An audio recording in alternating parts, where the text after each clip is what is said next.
Okay. Script for remotely conducted open meetings. As a preliminary matter, this is Ray Pohl, Chairman of the Nantucket Historic District Commission. Permit me to confirm that all members and persons anticipated on the agenda are present and can hear me. So members, when I call out your name, please respond in the affirmative. Abby Camp. Here. Right. Val Oliver. Here. Aye. Thank you. Stephen Welch. Here. Ray Pohl is here for the record. Now, do we have anybody else on as of now? Any other members? John just came in. Hi, John. Hi. Hi. Oh, John. We're doing roll call. So when I call your name, John, you just say here. John McLaughlin. Here.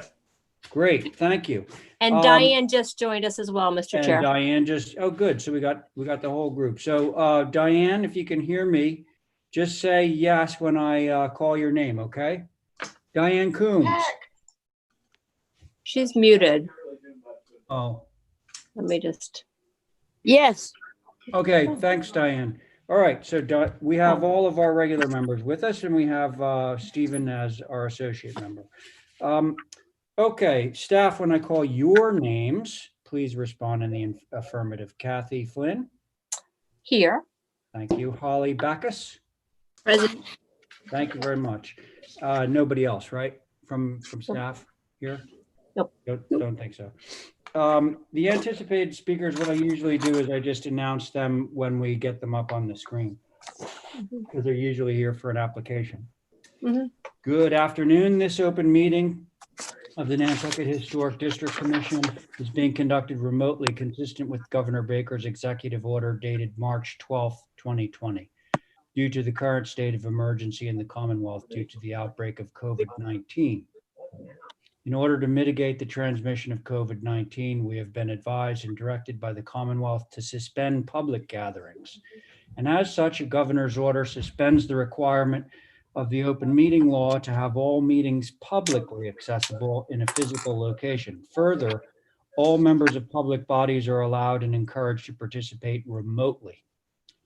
The order, which you can find posted with agenda materials for this meeting, allows public bodies to meet entirely remotely so long as reasonable public access is afforded so that the public can follow along with the deliberations of the meeting.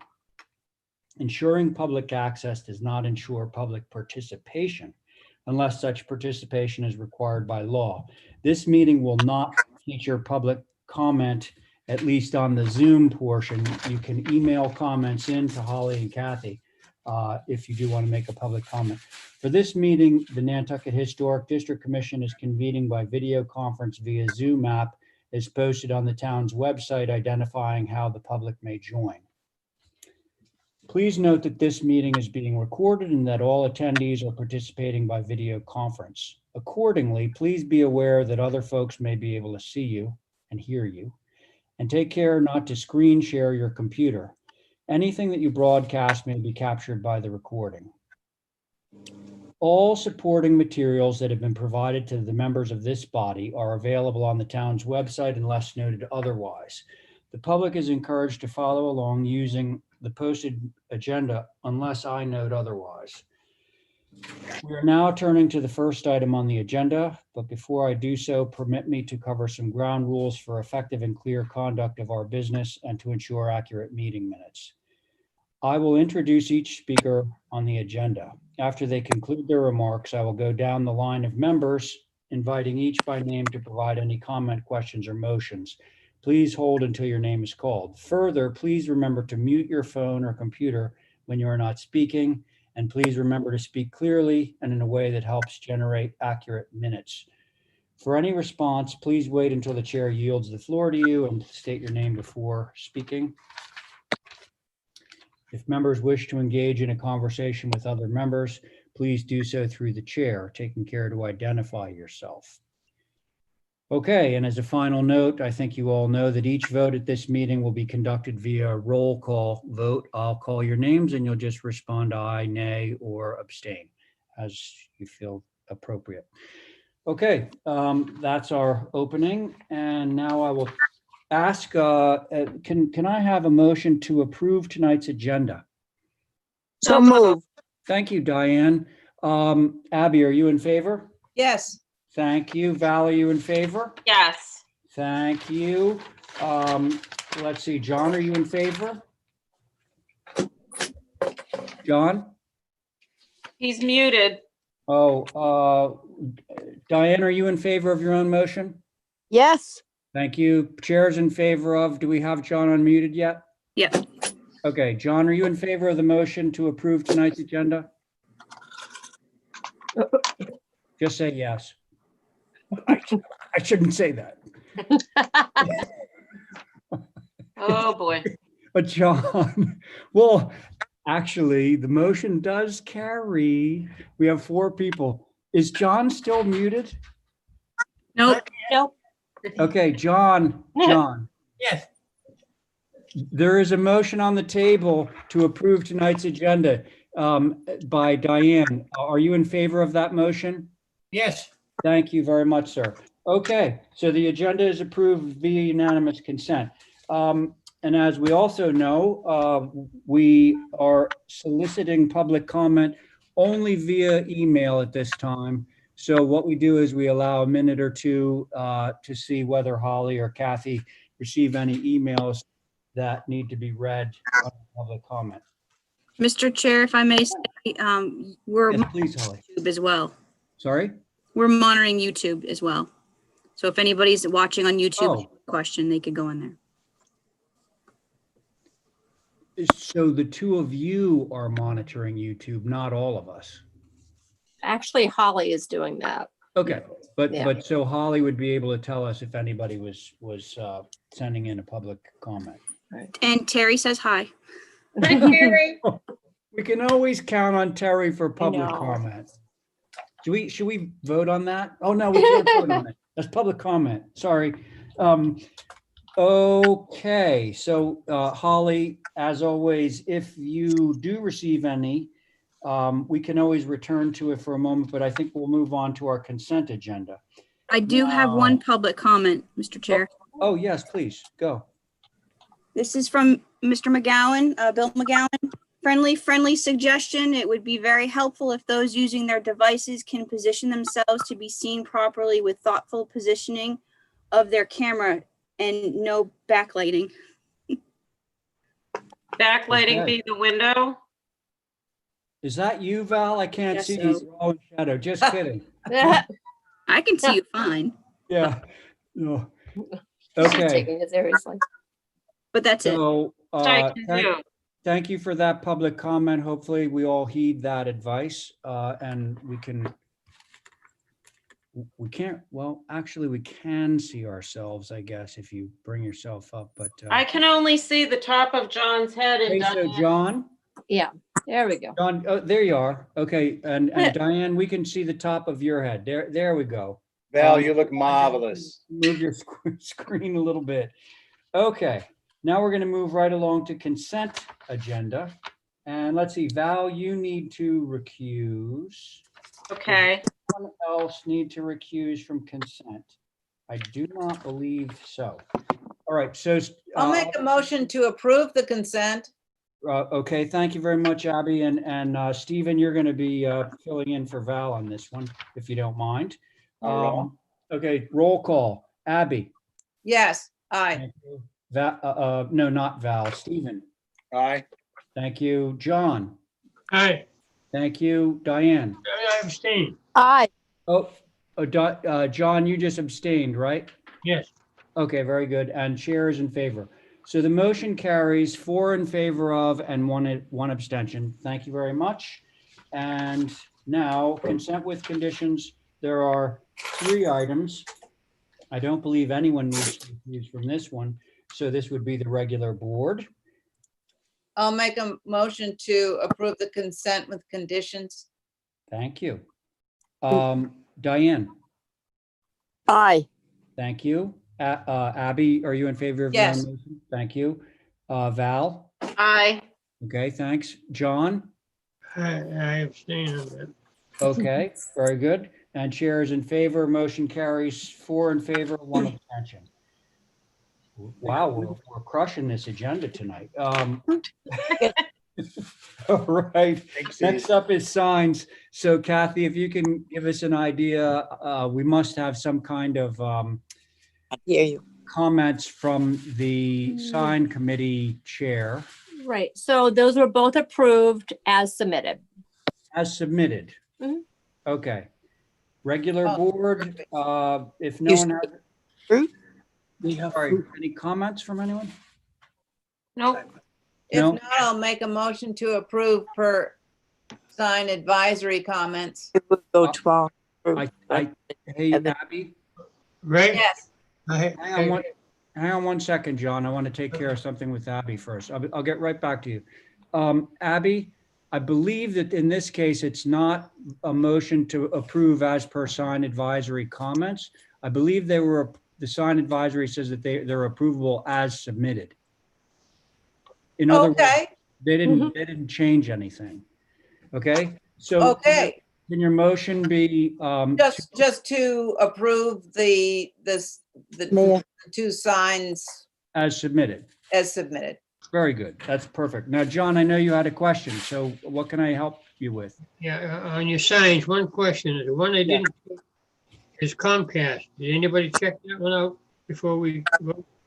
Yeah, well, John, so what we're doing with the signs, because the entire sign committee board cannot meet at this time, we're having the chairman of the sign committee review everything to make sure that it fits the sign guidelines, and then submitting a recommendation to us. And in the case of both of these applications, John, including this Comcast one, the sign advisory chairman has said that they are approvable as submitted.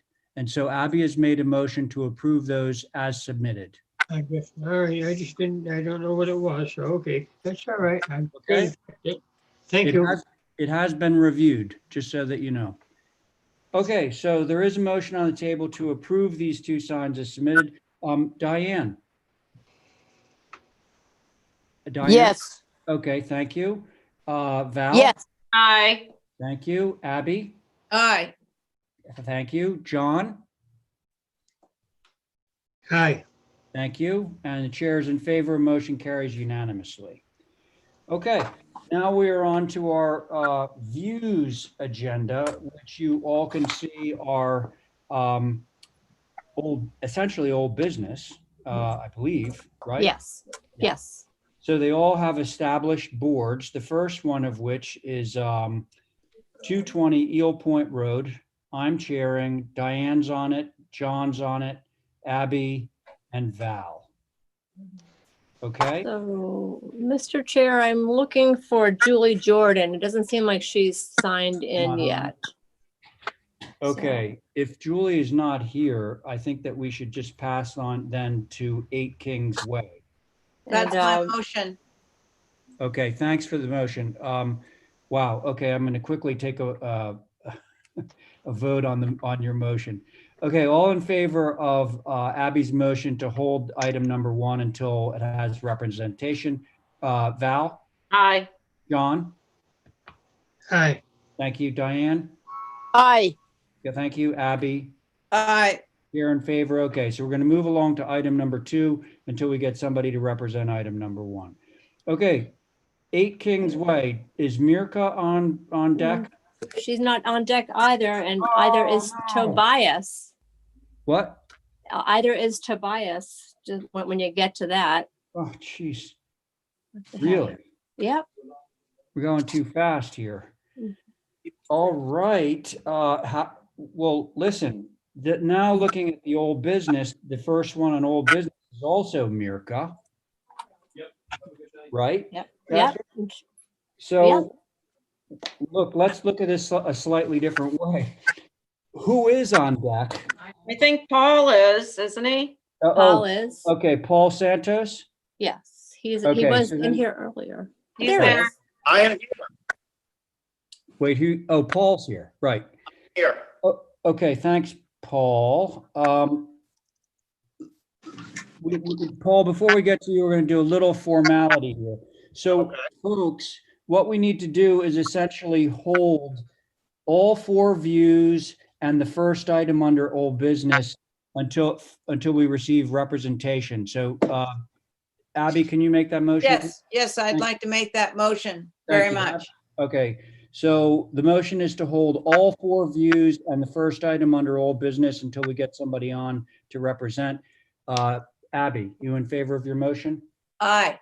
Yes. Val? Aye. Yes. John? Uh, John? John? Number 1 under, let me get this right now, old business. John, what we're doing, because there's nobody to represent until we get number 2 under old business, and that's Paul Santos is here. So we're holding all 4 views and the first item under old business. We're holding them. That's what the motion is. So are you in favor of that motion? Just say yes. Under the first floor under views. We're holding all 4 of the views. All right. until People show up, and we're holding the first item under old business. So that's what the motion is. Are you in favor of the motion? Okay, I'm gonna hold them, yes. Yeah, all right, thanks. Who did I miss? Diane, did I get you? No, yes. Okay, great. Okay, so now, without any further ado, I'm going to turn the chair over to Abby, who is chairing item number 2 under old business. Thank you.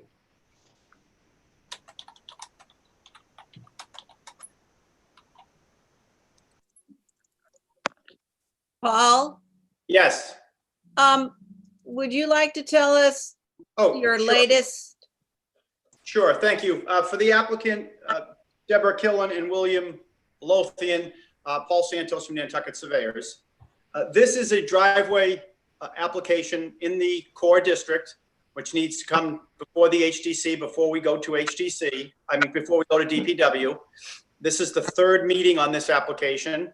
And what we've done is kind of fine-tuned based on last meeting we had. So what we've done as far as the material of the driveway, if you'll notice on your plan, there's an option 2, which is more of a grass and cobble type of setup, which still keeps the area pervious for the purposes of the flood zone. It is a driveway that I think is on Judith Chase Lane, if I remember correctly. It would be interfaced with an existing brick sidewalk that already exists on Easy Street. We have extended a type 2 fence, which will have a return detail and then come all the way into the building with a gate on the side of it. And then on the southerly side of that will be a complete row of plantings. So we have a gate defining the southern limit of the parking area, a gate, a fence, a gate, and then plantings on that side also. We've in the middle between the 2 spaces, one of these is a 9x20 space, the other is 7x17.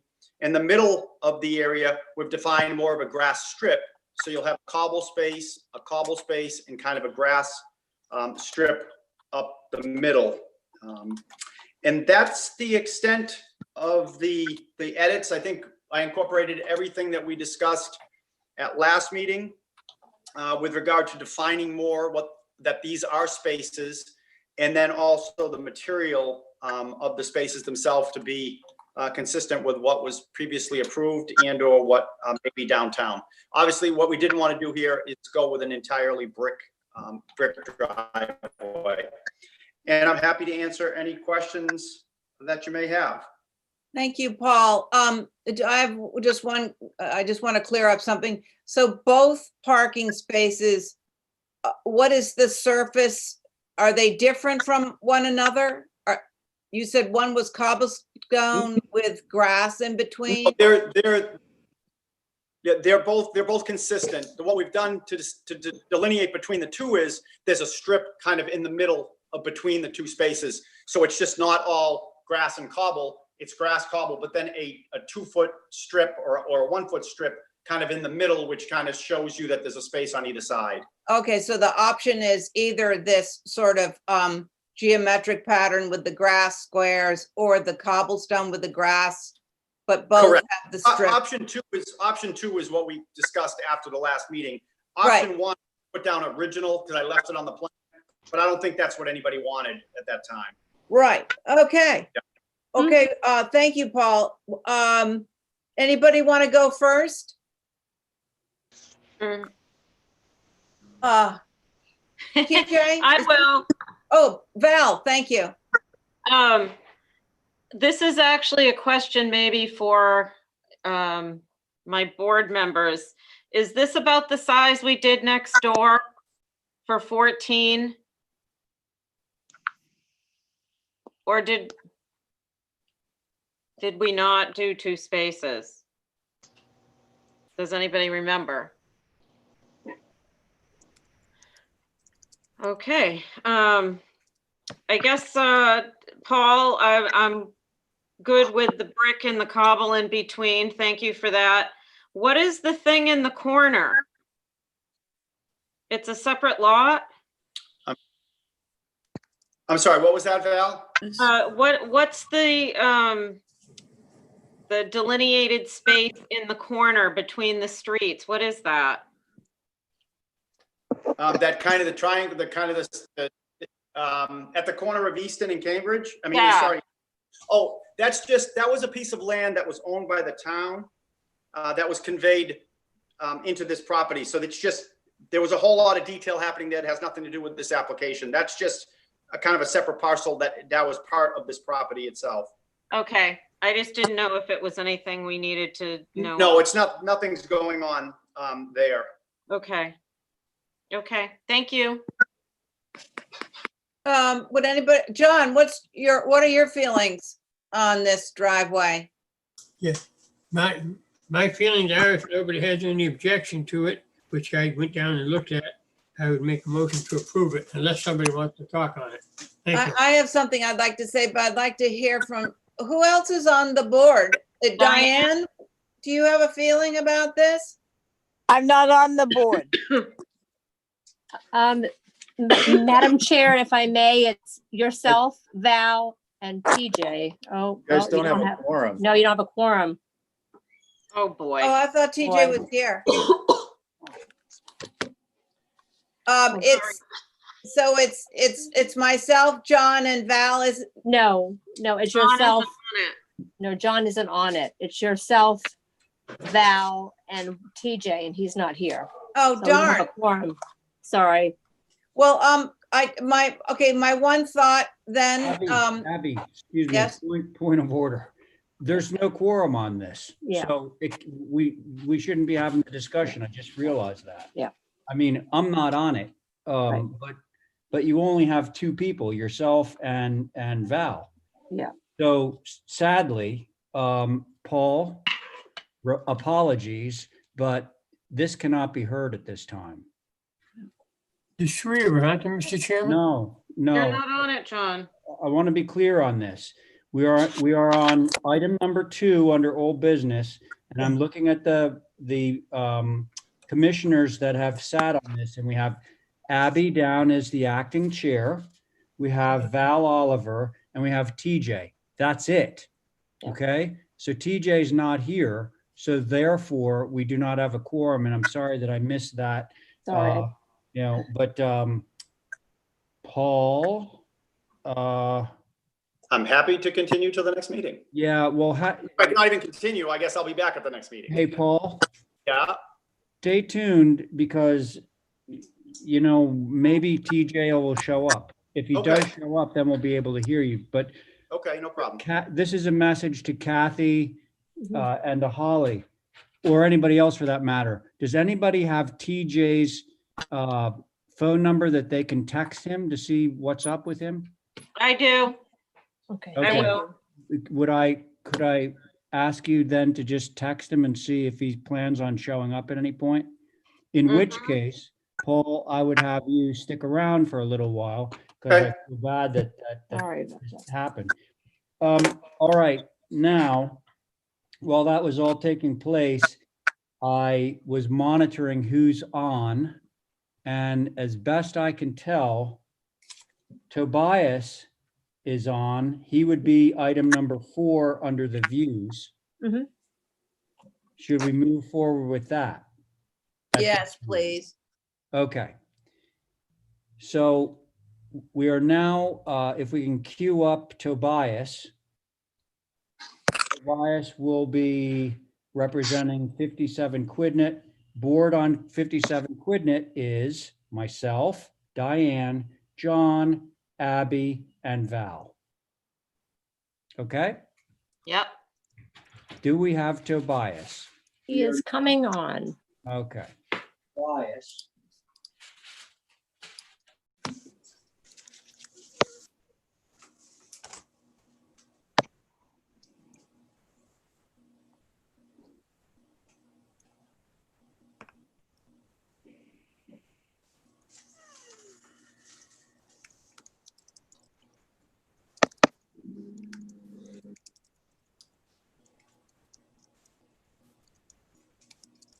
Tobias? I'm here. Oh, Oh. okay. Here. Okay. So Can you hear me? we can hear you. I don't think, I saw you a minute ago and now I don't for some reason. You can't switch. But the more important part is that we hear you and that we have the drawings in front of us. This was a view. Lovely. Thank you, everyone. Sorry? Thank you. What are you thanking us for? We haven't approved it yet. Well, Okay. I was on earlier and I can't figure out there's some glitch, so I'm glad to be here. So Oh, well, we're glad you're here so we can move it along. Okay. I don't believe, Tobias, that you've done anything by way of revisions, right? This was strictly a view. this was strictly of you, correct? Yeah. Remind me, do we have any photographs in this package? There should be several. Okay. And I'd like to, if anyone's interested in starting the discussion about the. I have a couple of questions. I want to make sure. Okay, please do. Okay, number one, I want to make sure it's the right house that I saw. And I was wondering about the cardinal points. I want to make sure that those are correct on the drawing. So is it on the corner of Quidnet and Sacagapon Road? Yes. It is on Quidnet. It is not on the corner of Sacagapon Road. Hey, who's navigating the drawings and the photos? Holly? Could Holly. you go back to the site plan? Also locus. Okay, so there is the aerial. That is the corner. Yeah, I thought it was too.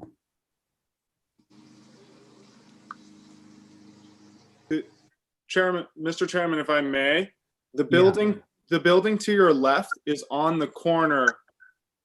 Or if you look at where the blue surround is for the property line on the picture on the far left, the Correct. building to the left is on the corner of Sacagawea and Quidnet Road. Yeah, and that's the one that shows up, if I'm not mistaken, in the photos that you took. That's that really cute little gambrel with the blue trim, right? That's next door. Yeah, that's the one at the corner. This building does not have blue trim. Wait, no, I'm sorry. I'm confusing everyone. These are pictures of it from a Yeah. drone. But if you look at, there's one, okay, see that the top picture? The house with the blue trim? That's the house at the corner. So this is the one right next to it. Correct. Okay. Abby, sorry. Did that answer your question? Might be more confused. So No, it's not. all those dormers face north. Correct. Where the cursor is over right now faces north, correct. Okay. I'm not So- sure where these pictures came from. From the website that the house was for sale.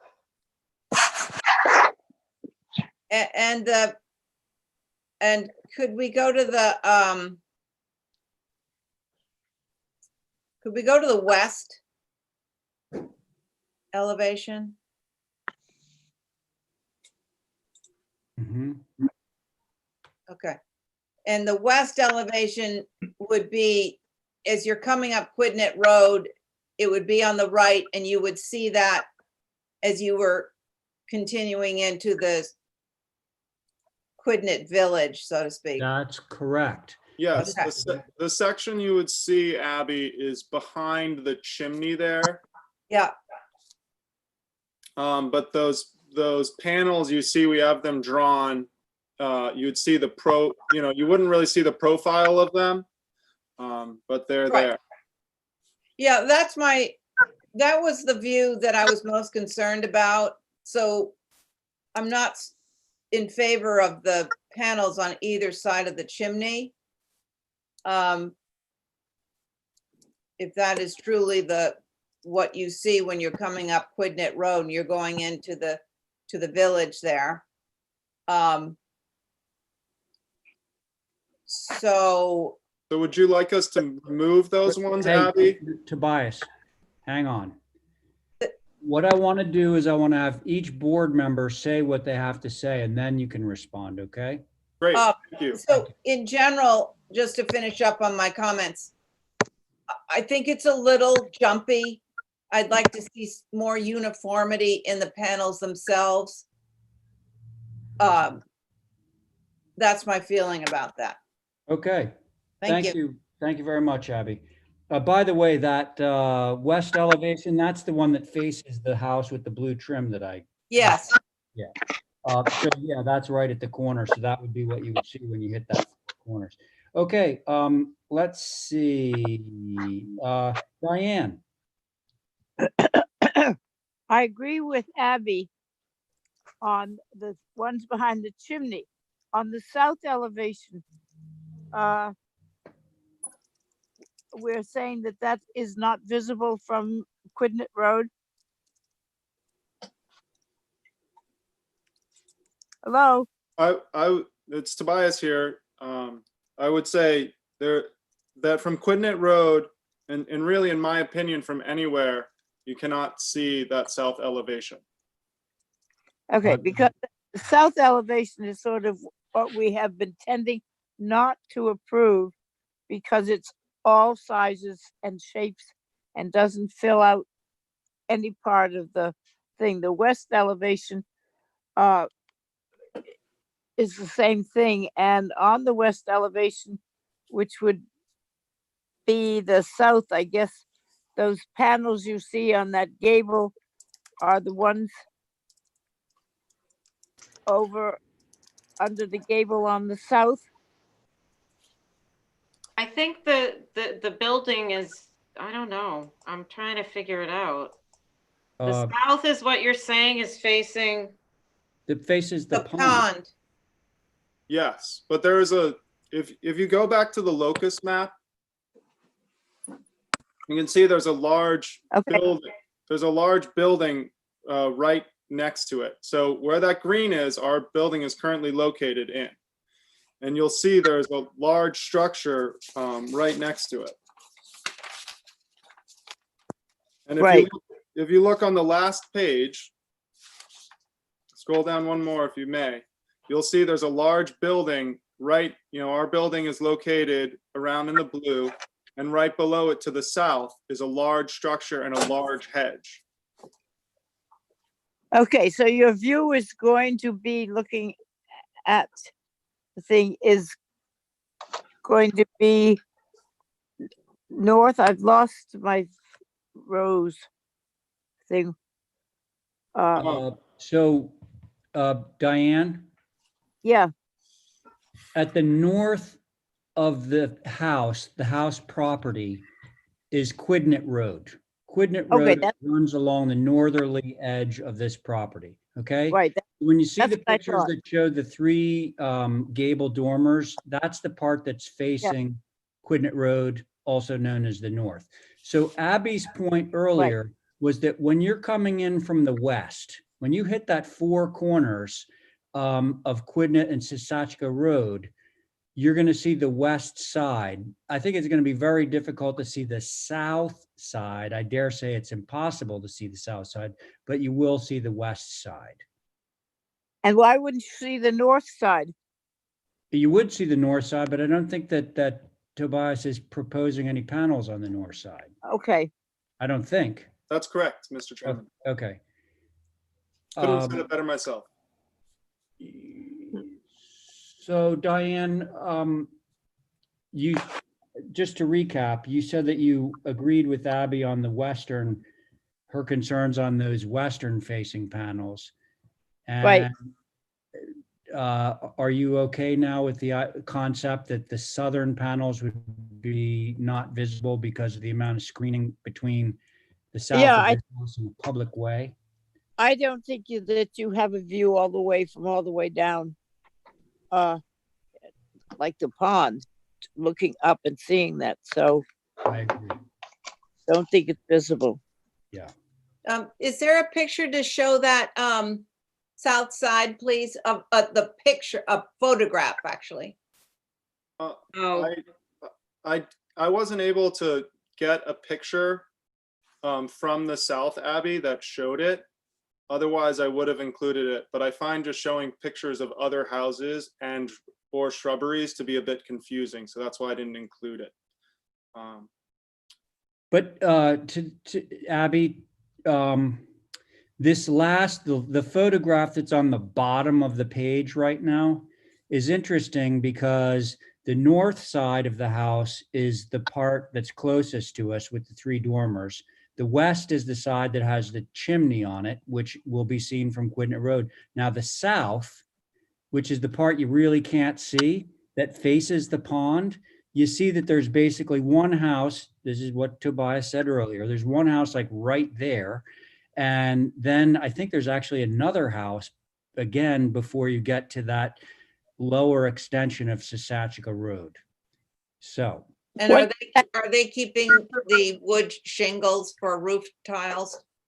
Yes, they are. What is, I I- have a suggestion. Okay, so I want to, Abby and Diane, hang on just for a second because I want to get some other board members' comments on, and I'll come back to you, but we haven't heard yet from Val or from John, and I'd like to do that before we get too far into the woods here. Go ahead, Val. Hi, thanks. So I would concur that, the west side panels will be seen and that the south is a better spot. I'm wondering, this is a question for Tobias.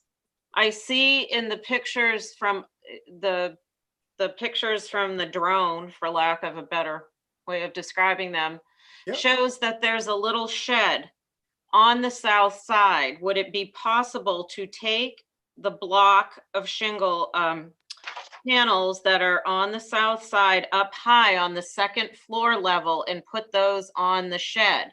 That way everything is kept low. And I could probably live with that even though it's a wood roof. Yeah, I'd be, there's some limited shading there because it is so close to the hedge. I'd be fine with it. I'm not going to guarantee that we'll end up putting on those 3 panels that are kind of hidden behind the chimney, but we'd be more than happy to give it a try. Yeah, I'd like to get them off the second floor level and down on the lower portions as much as possible. That's fine. We thought since they were on the dormer, they kind of blended in on your eye when you looked up. Oh, I'm talking about the one on the south too. Just on the west, I thought you were talking about. We really can't remove anything on the south. You literally cannot see it from anywhere. Wait, well, I think that Val's point, I don't want to put words in her mouth, but she identified correctly that there's a shed separate from the building on the south side of this building that has a south-facing roof plane. And so earlier, Diane and Abby expressed concerns about having the panels on the west-facing dormer, the one that has the chimney, correctly, because that's going to be visible from Quidnet Road, from the intersection. So I haven't said my piece yet, but I think what Val was offering up is take those panels off of there and put them on the shed instead of having them on the west elevation. But Val, is that what you were after? Or? Yeah, I'm after taking something that's on the second level that can be seen, because now let's keep in mind this is a wood roof, so they're going to stick out like a sore thumb. Right. And put them on a lower mass. Okay. All right. So now hang on to that thought, Tobias, for a second. I want to hear from John. John, what do you have to say about this application? Okay, looking at the west elevation, Mhm. okay, Yep. my question is on the description of the panel. What, on the west elevation, is that 4 panels up there, or is that 3 panels? I can't see behind the chimney. Doesn't matter, but you got, Hey, in John. each one of these panels, now go to the south, just above it. South elevation. So there's 4 panels across there. What size are them? Those panels, John, the dimensions are roughly 5.5 feet by 3.5 feet. And you can see we try to draw this perfectly in perspective. Also, if you look at the south elevation, you'll notice we very cleverly just drew the chimney in so you could see it in a true perspective view. All right, hang on to that one a minute. On the west elevation, a question. You have 3 5-foot panels up there? Yes. Behind the chimney? Yep. Okay, what is the one on the left? On the right side of the chimney, oh, that's 3 5. All right, go to your south elevation. Second floor on the right. On the right. Right there, yeah. Mhm. What size is that? They're the exact same size, John. Just you'll notice on the south elevation, there are 4 panels along the bottom and they're in landscape. And then there's 2 that are in portrait. So it's like a painting. You turn it one way or the other way. In other, what I'm looking at is that those 2 panels alone under the window. Is there a separate roof there coming down, right? It's one roof there, John, where you Right. see there's 4 Down. on the bottom. There's 4 Right. on the bottom and then 2 up the side, right on one roof. It's all one mass. Okay, that is my question. Looking at the lower 4, where the arrow is, Mhm. just above it. Those are 3 by 5s. Yes. Yes. Hey, so John, Okay, do you have the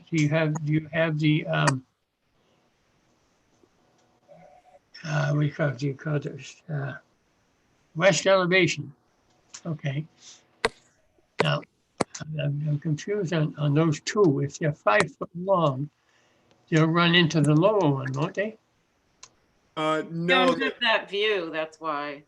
no, they won't, John.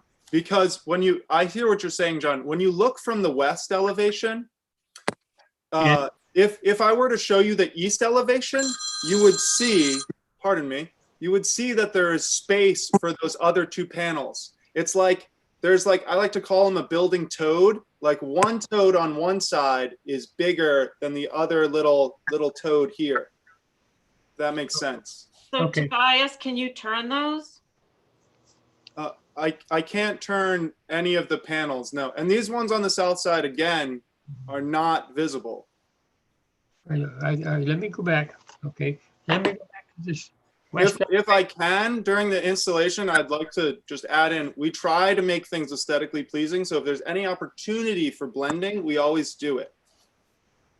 Okay, the question is on the west elevation, above the 2 dormers, whatever's behind there, a dormer. Behind them, there's 3 by 5 panels. Is that right? that's correct. Okay. Now, the question was that the west elevation, somebody said it was not visible. When you go out to Quidnet Road, all right? Oh, John, Yes. John, I don't think that anybody is suggesting that the west elevation is not visible. I think what Tobias has been saying is that the south elevation is not visible. I think that if you're going to say that the west elevation is visible, I think everybody agrees with you on that. Okay, because somebody mentioned before on the west. Yeah, no, when you hit the 4 corners there, you're going to be able to look right over that little gambrel house and see this. Okay. Definitely. Is the description of the panel in the application, do you have it there? Yes. Holly, if you scroll down, I think there's the information on the panels themselves. There they are, John. Okay, It says black panels. All right, the middle one. What is those three silver streaks going down? And the one on the left too.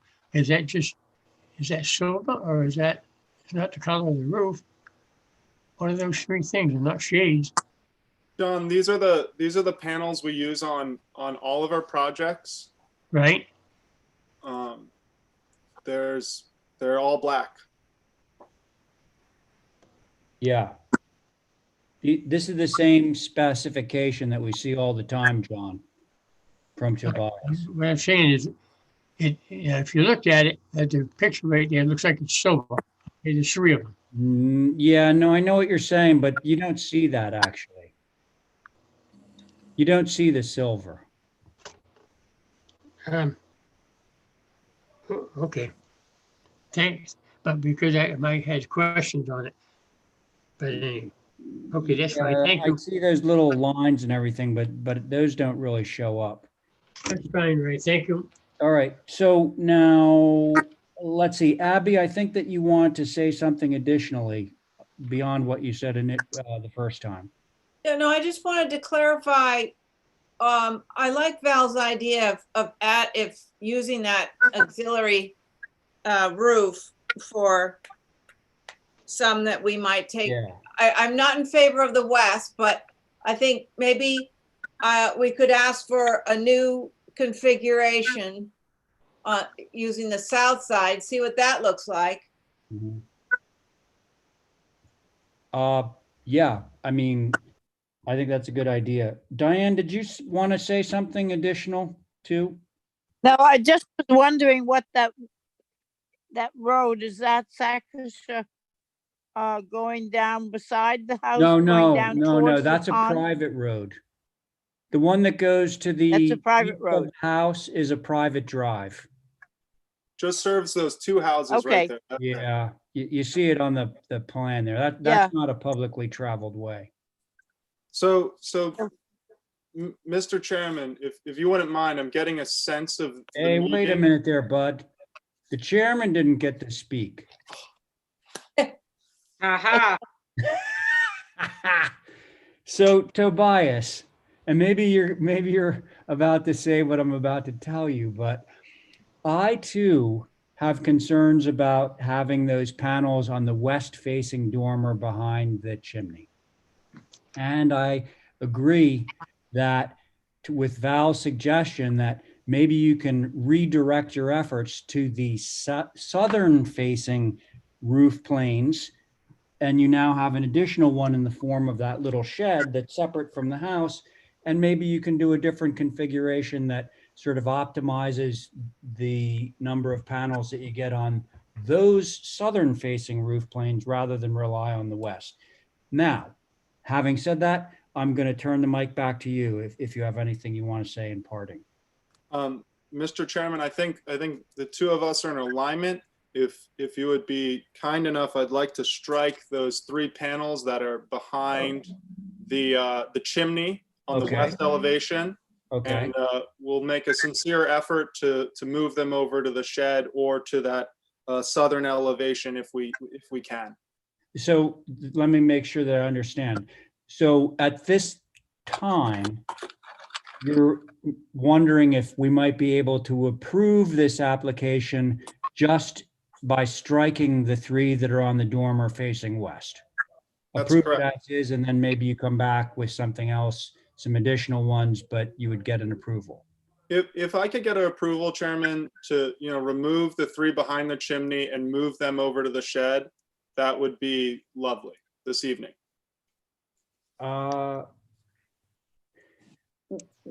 Well, the shed is, I don't want to get too technical, but the shed is actually a separate building. And so, Mr. Chairman, I'd like to see it on a drawing. yeah, well, listen, so, So I'd Here's like the to que- hold for revisions. okay, all right. Could you just, if I might ask, Mr. Chairman, through you to Mrs. Camp, Yeah, If you could please approve it with the removal of the three, if you're so inclined, well, with the removal of the chimney, and then I could come back in the future with a separate application for the shed, just so we can start moving forward. now, I'm not ready to do that personally. okay. So listen, we have to obey Robert's rules here. And so Abby has made a motion. And the motion is to see drawings that would take the three panels off of the west and put them on the shed. So I'm going to put Abby's motion up for a vote. We're going to do a roll call vote on Abby's motion. Does everyone understand what the motion is? Chairman, motion? Yeah, well, John, Abby has made a motion. I want to be clear what her motion is. She wants to hold this for revised drawings, basically. Okay? So it's down to Tobias to remove some panels and perhaps put them someplace else. So, Mr. Chairman, can I yes, ask one more question? Yes. Most kindly, thank you so much. question on the motion, I hope. On the motion, Yeah. is there going to be anything substantially different you'd like to see if I submit this application again and I have the three panels removed? Like, that's all I'm looking to do, Abby. Like, if you just take those three away, I'm just going to submit the same application again. Well, that was the crux of what I was saying, because the shed is a separate structure. It's a separate structure, and therefore, if you're putting panels on that, it needs to be a different application. It can't be part of this application. So really, what we would be looking at here, Abby, is simply getting rid of the three panels that are on the west elevation on that dormer behind the chimney. That's it. So do you want to revise your motion? Do you want me to I'll let your- rescind my motion. Maybe I should wait for the other board members to say what they think. I personally would want to see what it looks like on that shed. So I don't, Well, but see what Tobias is saying yeah, is that right now, the shed has to be a separate application anyway, yeah. regardless. So if he's going to put panels there or not put panels there, it kind of doesn't matter to this particular application that we're reviewing. So what he's saying, what he's offering us at the moment is that he will get rid of the three panels that are on the dormer facing west, which I believe is a concern for a majority of the board members. Well, I also have concerns about the solar panel on the second floor up there on wood shingles. So, Okay. You're talking now about the second floor south facing roof plane? right. And we've all said we're not going to see it, but to give my honest, positive opinion, I kind of actually want to go back and I see. if that's absolutely true Oh, okay. of All what right, we I see. misunderstood you. Okay. Well, Mr. Chairman, yes, John. looking at it and listening to what Abby said, I think the smartest thing for us to do at this time without not knowing where they're going to go. All right, make a motion, maybe we should make a motion to approve this application with the three top ones taken out of here. Approve it without the three ones on the west side. Oh, okay. We'll come Well, back see later. that, John, that is a motion. Thank you. And I'm going to see if that motion carries. Okay. All right, you have a motion on the floor now by Abby. What's that, John? You have a motion on the floor from Abby. No, Abby. No, I was to hold for revisions, Yeah, John. Abby, well, let me be clear. I believe Abby withdrew her motion. Yes. Right. So John, Abby withdrew her motion because she's looking for revised drawings and she has further concerns about the second floor south facing panels. But now you have just made a motion, I believe, that would be to approve this application, removing the three panels that are on the dormer on the west facing elevation. That is correct. That's your motion. Okay, so I'm gonna put that motion before the board. Val, how do you feel about John's motion? I share the same concerns as Abby with the second floor. Okay, so you would be against John's motion. Correct? Yeah, Okay. Diane, I also am against it. okay, and Abby, I'm going to assume that you're against because you have said so. Well, I'm not, it doesn't, I just want to see it like one more time. I don't want to understand. I make a didn't mean- mistake. I didn't mean against the project. I meant against John's motion, which simply removes the 3 panels on the west side. Right. All right, so listen, simple math says we already have a majority of people that are not going to approve that motion. So I'd be looking for a second motion. motion to hold for revisions. Okay, thank you, Val. Abby, are you in favor of Val's motion? Yes, please. Thank you. Thank you. John, are you in favor of Val's motion to hold for some revisions? Yes. Thank you. Diane? Yes. Okay, thank you. Val, you in favor of your own motion? Yes. Yes, and chair is in favor of. So, listen, Tobias, sorry it was so lengthy, but No worries. No the end worries. result is that we're just going to need to see some, excuse me, revisions from you. And at that time, you may want to submit the shed as a second application. Um, Okay? Mr. Chairman, Yes? what revisions would you like me to make? I'm not, Okay. Oh, well, that's actually a really good question. because like I did submit an application. No, you got a good point. So I think that certainly a majority of the members of the board sitting on this are in favor or would require you to get rid of the 3 panels that are on the west dormer. That's pretty clear. Okay. Now, there's some question about the visibility of those panels that you have on the south facing side of the main gable. Okay. So I think what's going to happen is Abby and Val in particular are going to go out and see whether those panels will be visible. My suggestion to you would be 2 things.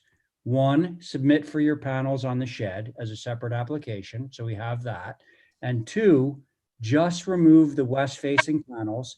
And then if we reconvene next time this is heard and Val and Abby say, well, they'll have one of 2 things to say. They'll either say, well, because of the direction of the south facing gable, you won't see those panels and therefore we can approve them, or no, they will be visible and therefore we have a concern about them. But for the time being, I would not remove them. Okay. I think I understand you, Chairman. So just to be clear, Yeah. I think in theory, what you're asking, which I was in favor of, and I'd love to do, is remove the 3 main ones on the west elevation dormer. But then you, even though it's been on the view list twice, you'd like to go view it again. Would you like me to put something up, or like? Yes. Well, listen, so here you go.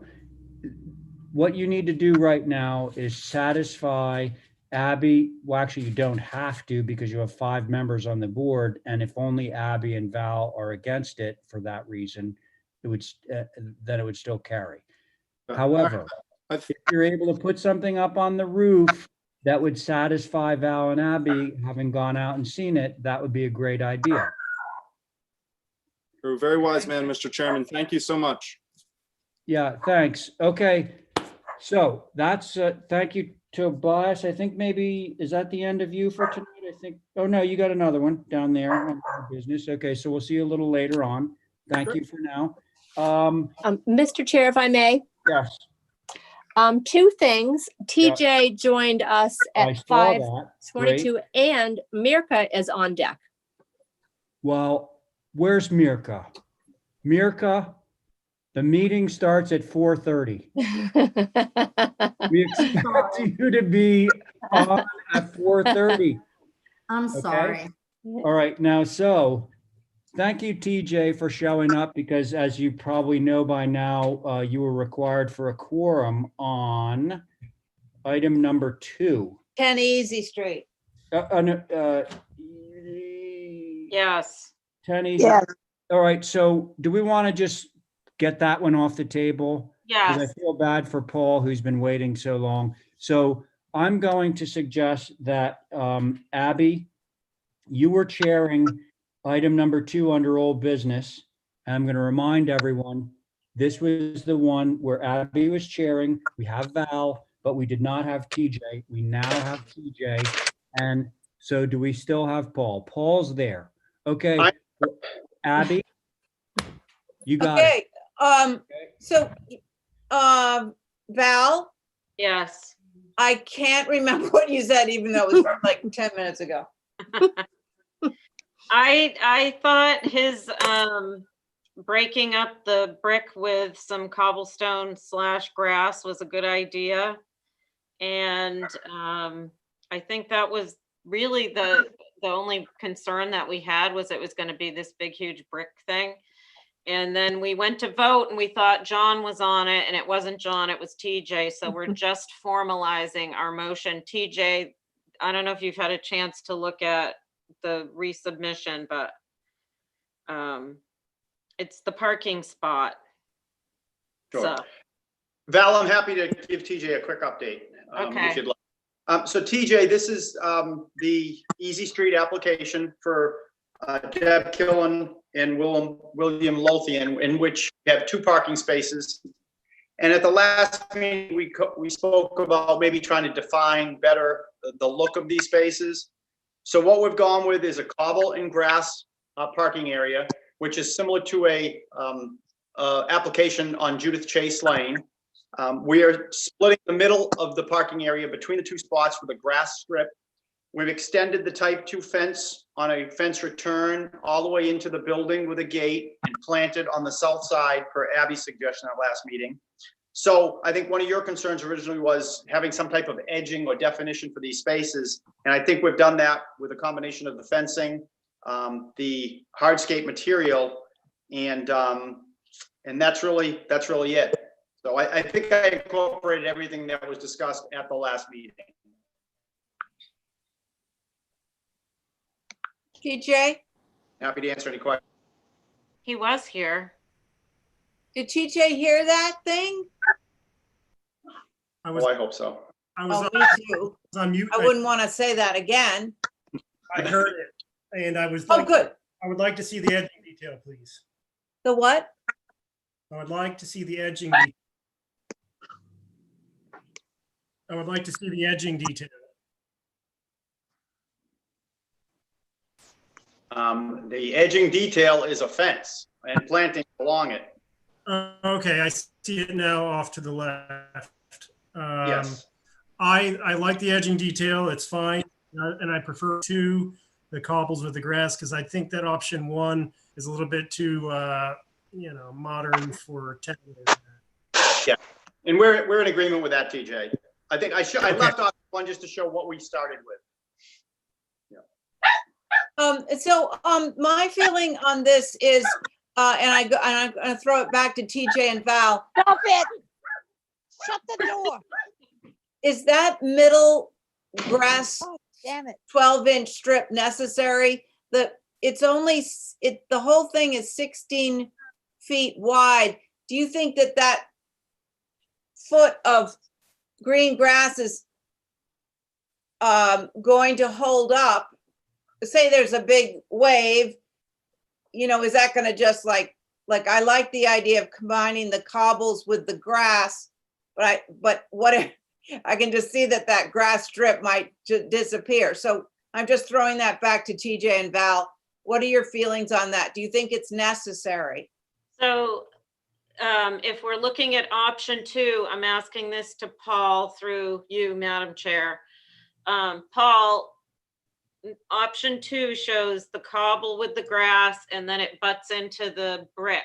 Would it be that, as opposed to just defining it with just a grass strip? Yes, that's what option 2 is, what it would look like, Val. But what I did was, and again, whether you go one way or the other, I tried to get, because there was a comment about making sure that this looked like spaces. So I figured if we put a strip in the middle, that it would at least show two spaces. It would show that there were 2 spaces there. Gotcha. I'm good either way with it. Okay, TJ? I mean, I'm good either way myself. Okay, anybody want to propose a toast? Motion to approve with option 2 with the division strip to be up to the applicant. Very good. TJ, are you in favor of that? I'm in favor. Aye. And Val? Aye. And I as well, so that passes. thank you, everyone, for your patience. Thank you, Paul. Okay. Okay, thanks. So now that Mirka's on, I think we can go back to her items that 2 of them are on views. There would be items 2 and 3 on views and item number 1 under old business. So if no one has any objections to that, I think we'll return to item 2 under views, which is 8 Kings Way.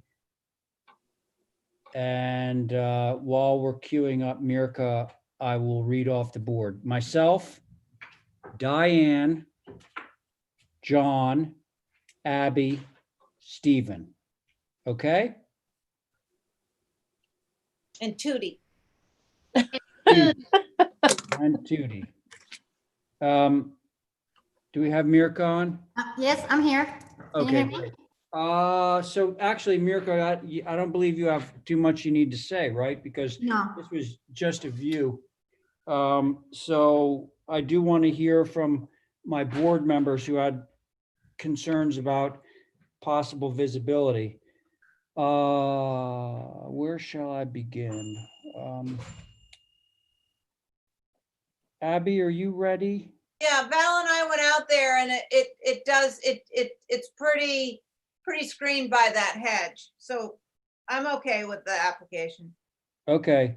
Interestingly, it says that Val stepped out on this particular one. She's on the next one, but not on this one. But anyway, so We viewed Abby, together. what's that? We viewed together. That's great. But so it sounds like Abby's satisfied. Diane, do we have you on board there? She might be muted. Yeah, here I am. Yes, Oh, yes. okay.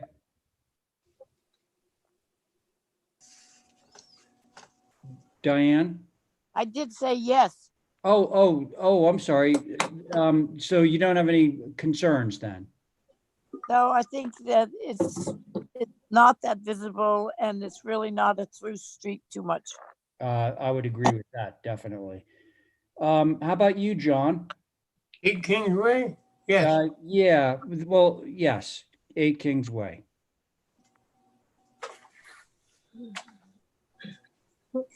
I'm ready to roll.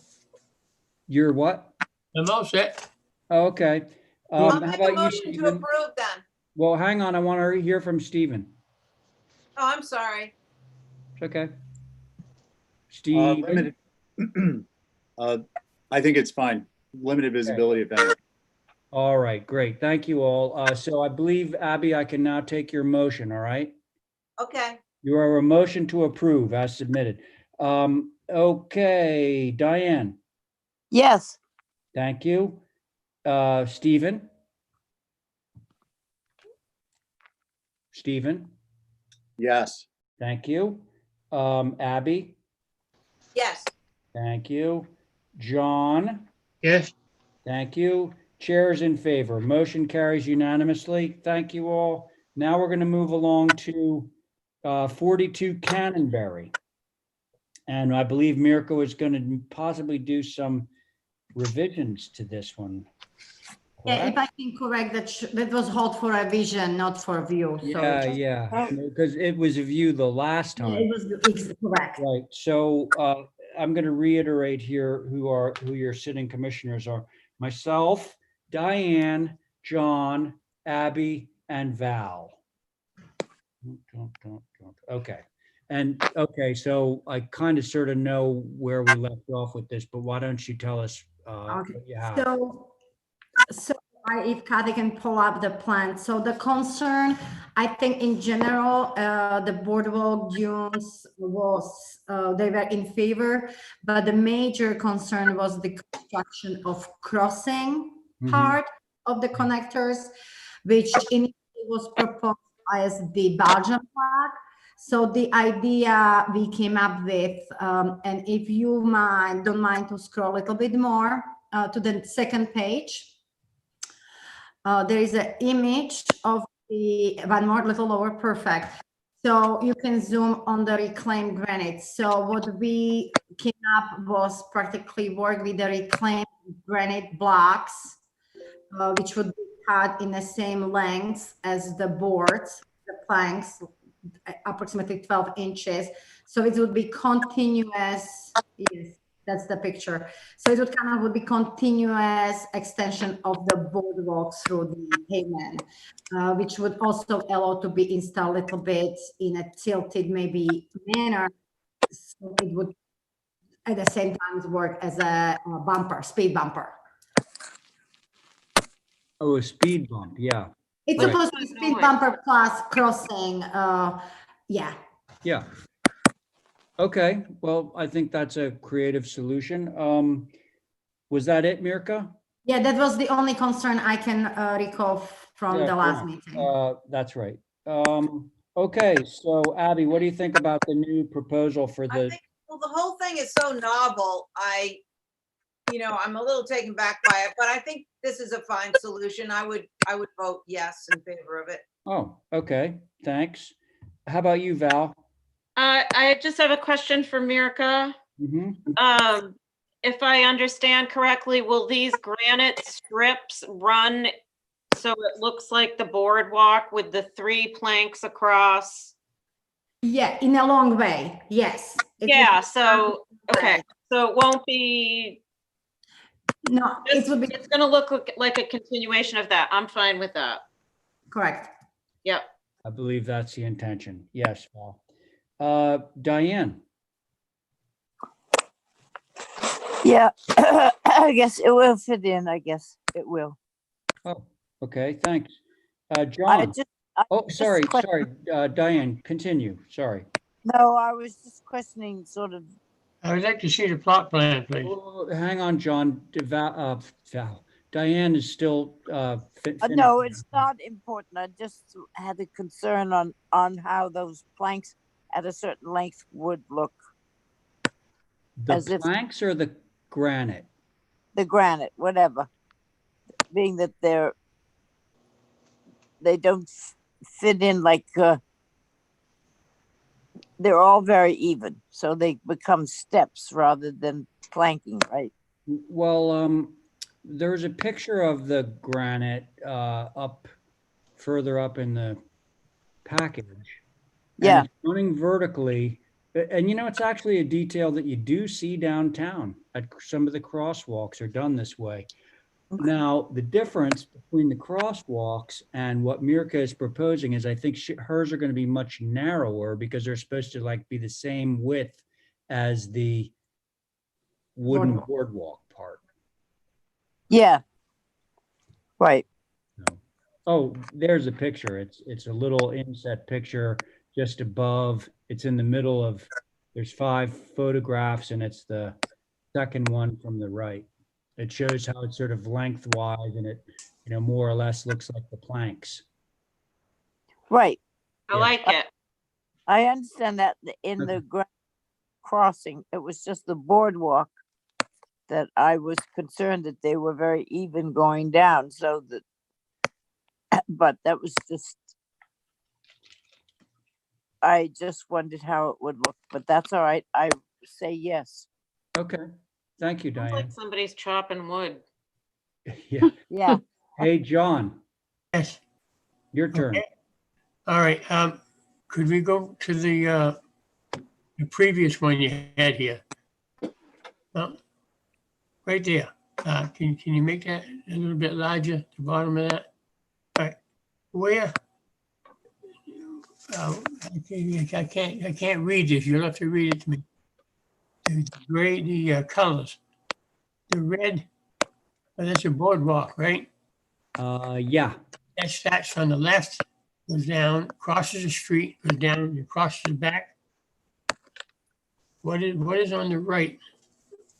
Which is I guess it's purple. The whole thing is purple. On the right side, you can see, well, whatchamacallit, the photos are in the way. What is behind the photos? that right there, John? Yeah, that's it. Thank you. Good job. Okay. They want, they don't want, they want the same as the one that was in the picture now? They want that boardwalk? The whole length of that?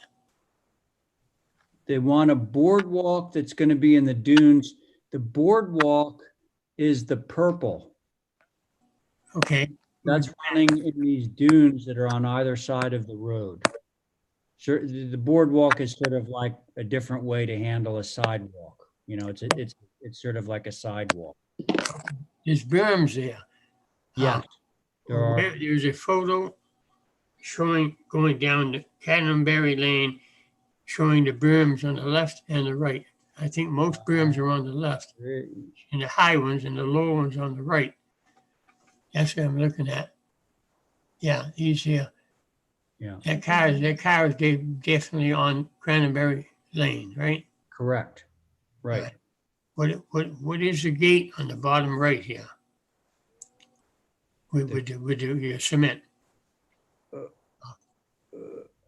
That's The it right photograph, there. John? Yeah, that's granite.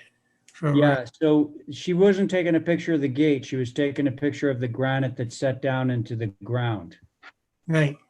That's what I was looking at on that photo. Right. Yeah, right there. Yeah. Is that now? What is that house on? What is it? What is that black? Is that tar on the outside of it? Yeah. So wherever it crosses the road and you've got that those concrete things set in, it's set into asphalt, which is what the road surface is already. Okay. All right. So with it reclaimed granite to the left is a blue dot. Comes off the left side and goes down across the street.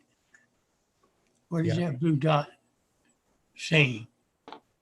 The blue dot is just showing you that that's the granite. Wherever you have a street crossing, which there's, let's see, 1, 2, and there might be more on the other side, but there's like two places where the people can cross the street here, and that's going to be granite.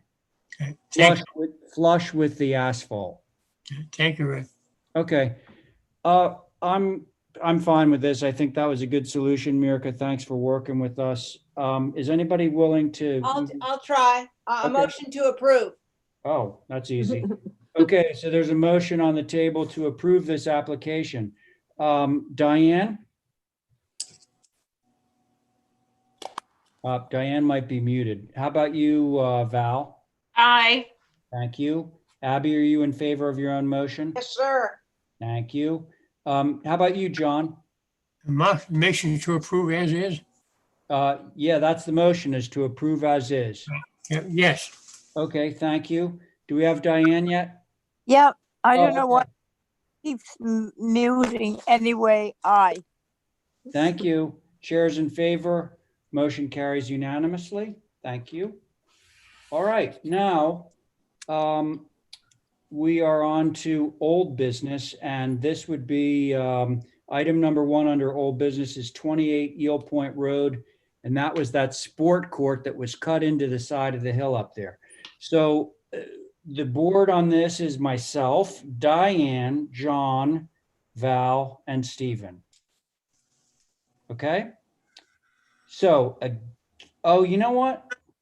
I think we had it flipped here because the last application, the one we reviewed on Canterbury, was for revisions, and this one was just about a view. I don't believe we were requesting any revisions, were we? In addition, was more like Stephen was inquiring for the planting plan submitted with initial, So if I might clarify, there was a request for additional information. Yes. Yep. So the, may I say? May I Yeah, speak? go ahead. So it was request for additional information, which I submitted the original pool hardscape approval, which did not have any planting specification included pending the approval. Neither the architecture, I've never provided any specific planting plan as a screening included with any submission. However, I included the full planting plan in addition to my submission. Plus, I included full grading plan for the better readability or illustration of the grading of the application. Okay. Not quite sure why the blue is blue, but that's, I guess, just the computer thing. But so I guess the concern was the planting. It was never, I don't believe any of the architecture has a condition of screening. However, I think where Stephen's concern was, or the issue with this at this moment, is the garage foundation, which are already up in the air, and it's very visible. It's not backfilled, but I wanted to show you, even it doesn't have to do nothing with the sports court. The same planting screening, which I'm proposing around the sports court, make sure I'm screening this part of the project. The same, I have a fully developed full screening around the garage and around the wetland as far as I can plan, consistent, I'm sorry, mixed with the evergreen plants, tall plane trees, and underplanted with the native shrubs. So I do believe, again, if there is that visibility concern, which I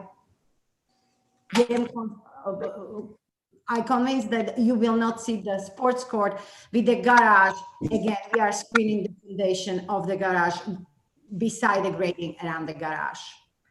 Okay. Thank you, Mirko. Hey, Stephen, should I start with you? Sure.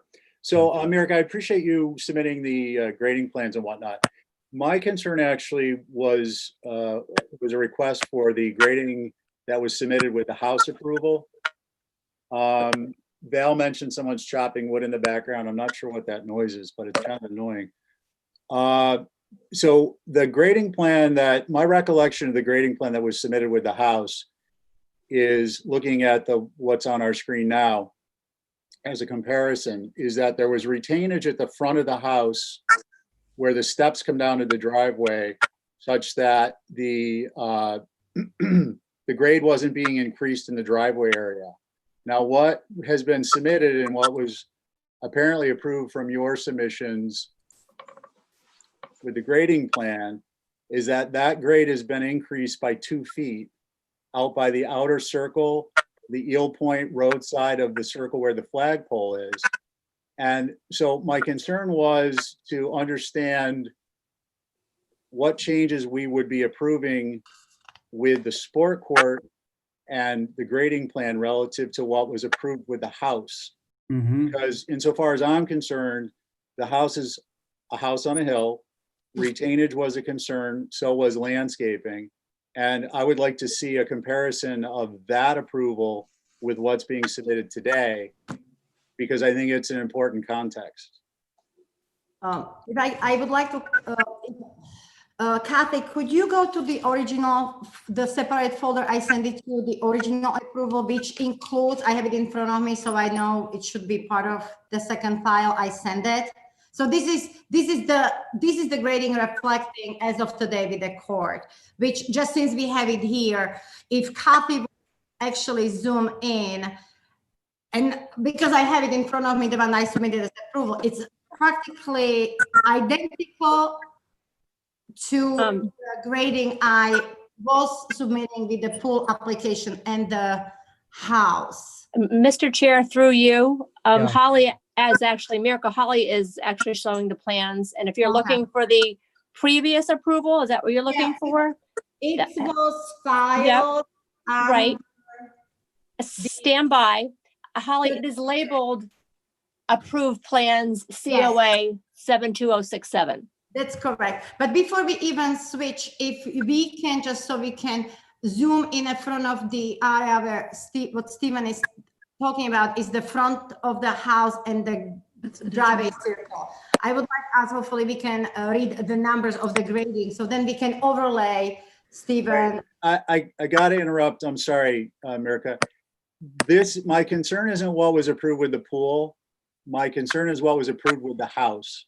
And I know that one of the things in discussing with the agent of the applicant when the house was approved was the grade in front of the home, and particular attention was paid to the fact that that was not going to change, and it has changed. So I'd like to see what was approved for the house itself for grade, because I mean, I don't want to harp too much, but we can go down, to 51 or whatever it is, Eel Point, and look at the change in the grade there, and it's dramatic. And I'm concerned that this could be replicated. I'd like to make sure that it doesn't. I'm not suggesting that there's anything going on, but I think it's an important matter of due diligence with respect to that grade not changing. So, Stephen, I want to ask you something. So, first of all, I appreciate that because, the grading, as we're hopefully going to find out later tonight, is can become an issue on these slope sites. So you had mentioned earlier that you were concerned because you saw, like, at the driveway, you said that there was 2 more feet of fill than was originally proposed. Did I get that correctly? Well, the driveway was the example area, but the whole topography has changed. And that was not my understanding with the approval of the house. But again, I want to make sure that I understand. So the application before us that right now, Yeah. the application before us is for a sport court. And I'm imagining that any grading is only taking place in the direct vicinity of the sport court, not like in the whole front yard, whole turnaround of the house. Mirka, is that correct or incorrect? Yeah, that's correct. And if you slow down right there, Holly, if you don't mind to go back to this previous, yes. So just this was the grading which was always following my plan with the architecture. And I apologize if I am just not remembering correctly. I know I was working with Matt's Emeritus office. I believe we were raising the grades on each side and bringing the grade to the front. Initially, I did have the front walls in front of the house. Again, if you look at the front contours, this was submitted, is dated March 2019. This grading is identical, which followed the house approvals. Again, I was not part of every revision, so I am not saying that there might have been something promised I just don't know about. But the grading which when we work on the pool and at the time at the house, is the same as I have it since, which approved the finished floor elevation and the driveway. I omitted walls. I'm working just with the landform. If the finished floor is at 46, the bottom of the driveway where the front steps meet the driveway is at 43. That number never changed. It's same on my application as of today, and it's the same number as the application dated on March 14, 2019. The grading there as of today, right now we just see the foundation of the garage. So practically there's that platform. And of course there's a little rough grading just because of the foundation and everything done. It's not finalized. It's at the garage elevation. The actually house itself, because by demo and everything, the peak of the mountain was practically destroyed, and we are rebuilding it. And the house itself will be actually pushed even a little bit higher than the garage is. So I'm still there is missing the top of the landform hugging the house. So thank you, Mirka. Mr. Chairman, so to get back to your question, So the reason I mentioned the house was it was the area of the flagpole was it's actually just the easiest to zoom in and read. Mhm. If you look at the north, I guess I'm looking at my plan and presuming north is up. So it would be the northwest corner of the sport court. The existing grade there is 30 feet above sea level. It's being proposed to go to 36 feet. So there's a difference with the existing topography, and I'm just trying to track back. The reason it's relevant to the sport court relative to the house is because if this is approved at 36 feet at that corner, it changes the baseline topography for the rest of the lot in a sense. Now, can we hold the applicant to something that was previously approved? Of course. But I'm just trying to make sure that there's a continuity in the approvals. And if there isn't, we understand that. And if there is, then I'll stand corrected. But I can tell you, as a matter of fact, that I had no inclination or reason to believe that the grade would change by between 4 and 6 feet that far away from the house. Right. So there's a major change here, and I'm trying to pin it down is all. This is just, you know, it's one person, but I think it's an important point. Well, but again, we're hopefully under other business tonight. We're going to be reviewing an application for a slope site where rightly or wrongly, grading was approved, fill was approved in an area where it probably shouldn't have been. So I think it's right to, you know, scrutinize this. Steve, I just don't know personally how I can get to the root of that, your concern and question, without physically having both of the drawings like on my desk together so that I can look at them side by side. I can't do it on this. Sure, no, I understand. And that's actually why I had asked for a copy of the house approval so we could take a look at that. And at that point, there was a difference. That would become a decision-making tree of its own, whether further scrutiny was required or not. At this point, I'm looking at a grade change of between 2 and 6 feet in an area it's fairly dramatic. And in light of concerns about past approvals, I think we need a section of the approved structure with the approved topography plan. That is for the house I'm talking about. Yeah. Left to right on the site and a couple of locations. And then we need a comparison of what's being proposed here in order that we can make some kind of an informed decision digitally in Zoom versus having drawings, large format in front of us to scrutinize. Okay, so staying on this drawing right now, and by the way, I will get to the other voting members on this project in just a second, but so right now we're looking at, I believe, the plan that was approved for the house, the grading that was approved for the house. And I can see the proposed contours. I can't really read the existing contours very well, but what we do see is to the right of the turnaround drive, the land slopes off rather dramatically. Okay, that much I can tell you from this drawing. Now, if we go back to the proposal for the sport court, okay, we see that the contours are sort of stretched over to the direction of the sport court, which I believe is west of the turnaround, north being the left-hand side of the sheet, I think. Yeah. So the point here is that rather than have a drop off just to the left or to the west of the turnaround, the fill is moving further over so as to encompass the sport court. Is that a correct thing to say, Mirka? Yes, that would be the adjustment. That's correct. And I believe that that might capture the spirit of what Stephen's concern is, that we used to have like a little platform by where the turnaround was, and then the grade sloped off and it went back down to the natural grade. And now with the addition of the sport court, it is cut in, but it's cut into an artificially mounded hill. So there is more fill in this thing. I believe that's accurate to say.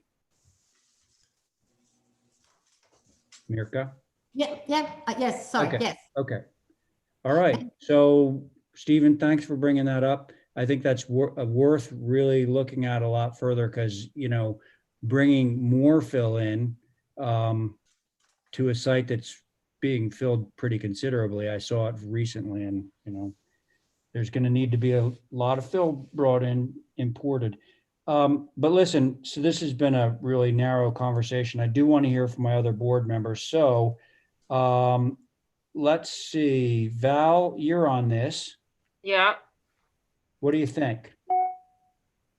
Yeah, I'd like to see more information. I always struggle with these lots that taper off. And my other question would be, why couldn't the sport court go down further down the hill Also, instead of being up on the hill and getting filled below it? Why couldn't it just move down? Like they could trot down a few steps, stepping Val? stones or whatever. Val, Yeah. that is sort of the crux of Stephen's concern.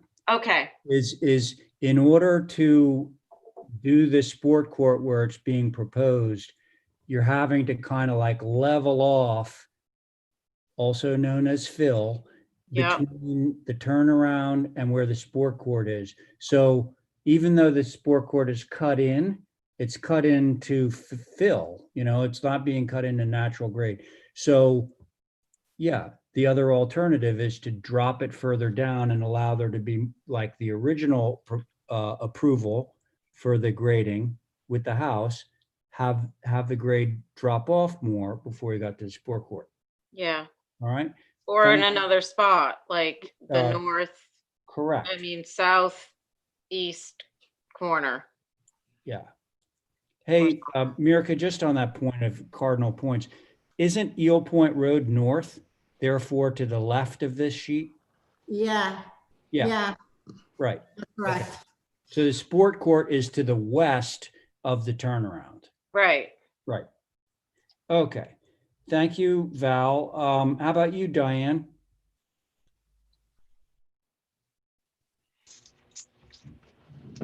Are you, oh, Diane, you're muted right now. I'm going to go to John. John, Yes, what do you think about this application?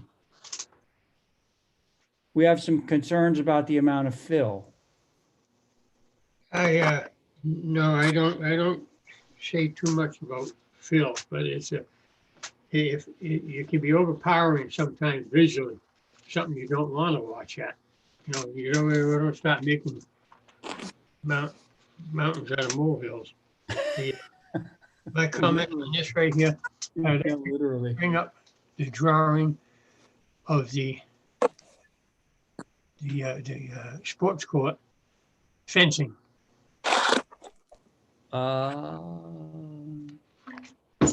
Oh, I think we saw that last week.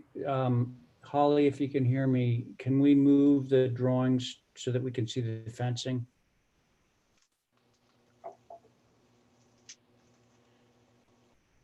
There it is.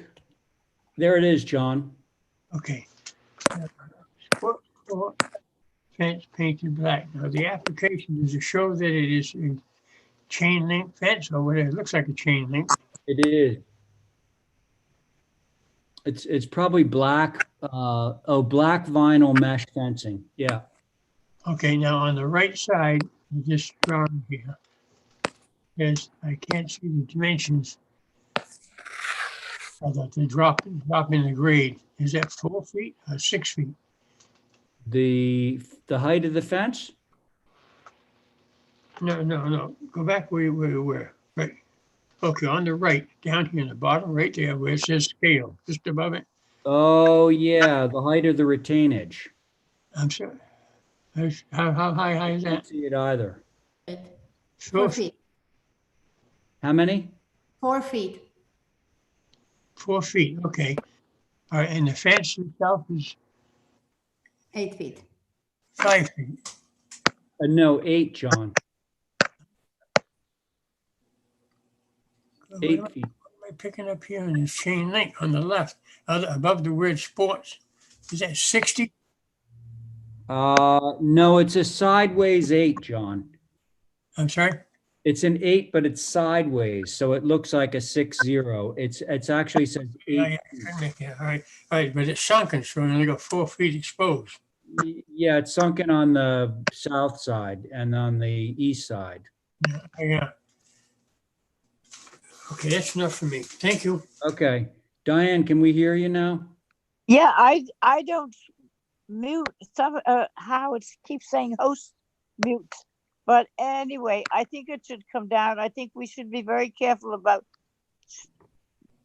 changing the topography going up those hills going down Eel Point Road in order so it doesn't look like they were plunked on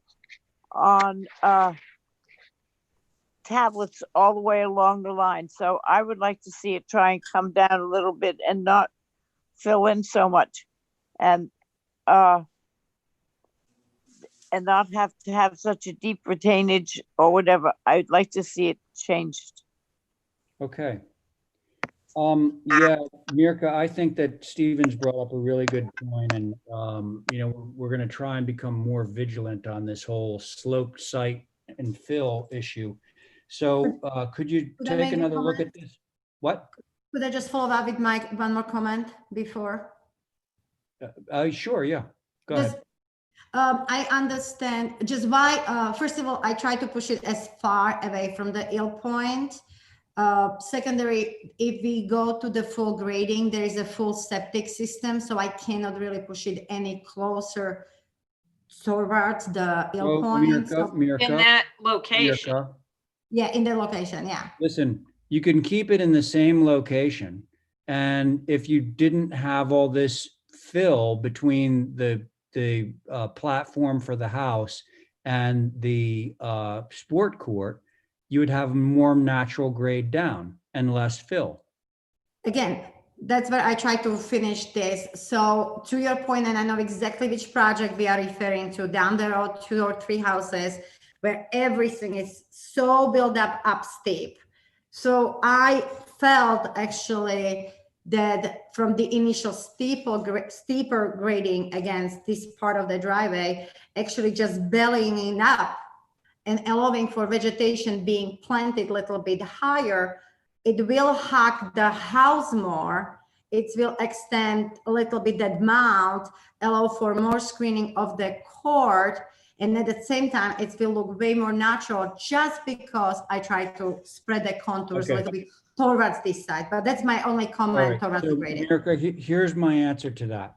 So I think it's pretty unanimous among the board members that we're going to be watching this with the eyes of how much fill is going in, and how basically how big that whole hill and how wide now it's getting. It's the fill is moving further west than it was before. So those are our concerns, and I think that that's a pretty unanimous concern. So now what you can do is you can go back and you can do like Stephen had proposed earlier, where you take certain sections, like going east-west through the sport court, through the mound where the drive turnaround is, through the garage, so that we can see that whole thing. And I think Stephen's earlier point was, do the section that goes through the sport court, the drive, and the garage, okay? Show us what the grade was that was approved with the house, and show us what the grade is that you're trying to get out of this application, and then we can have a more informed discussion about this. Okay. Can I make a question? Go ahead, Diane.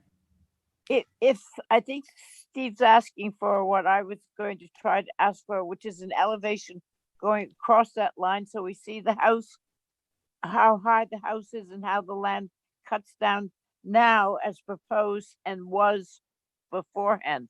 That's exactly what we're looking for. Yes. Yeah. All right. So I think we're all on the same page here. So Mirka, if you could do a little bit more homework for us, we'd appreciate it. No problem. Thank you. So, well, we're going to take a vote. So can somebody make a motion for me, please? make a motion to hold for revisions Okay, and some additional information. and additional information, right? Yeah, okay, great. Thank you, Diane. So, Stephen? You in favor? Are you muted? I'm an aye, and I'd just like to say John's wisdom was, let's not make a mountain out of a I molehill. love that. That was perfect. Okay, so you're in agreement. John, where are you on the motion? Repeat the motion, please.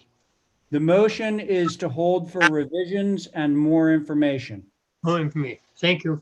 Yes. You're in favor? Okay, good. Diane? Let's see. Diane? She spoke, I think, didn't she? No, I'm looking for a vote right now. Oh, How Aye, about you, aye, Val? aye. Okay, Yep, okay, got you, Diane. Val? aye. Thank you. Motion carries unanimously. Thank you. Okay, Mirka, I think, is that the end for you? Thanks. All right, now we are on to item number 3, 38 York Street, a shed. And it's the full board because it hasn't been heard yet. Yes. Okay, So, Mr. Chair, if I may, Ross Goodwin. Let me see. He's here twice. I know, I'm trying, I don't. Oh, Ross. Okay, stand by. Ross? He doesn't have an audio icon, just a camera icon. Oh. Andrew, are you in the background? Yes. Ross Goodwin, he doesn't have an audio icon, but he has a camera icon. Now it looks like Was he asked to join computer audio? Yes, I did. Was Ross? Yes. He signed in twice, so I don't know which one he's on.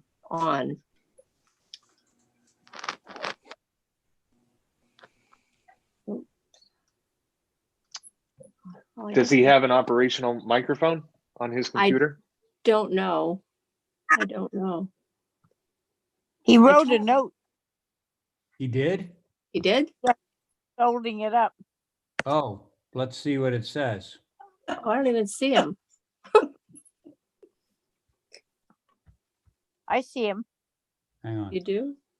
Yeah. see him. Ross Goodwin, yeah, I see him actually. Hold the note up, Ross. Oh, there it is. Hi. No.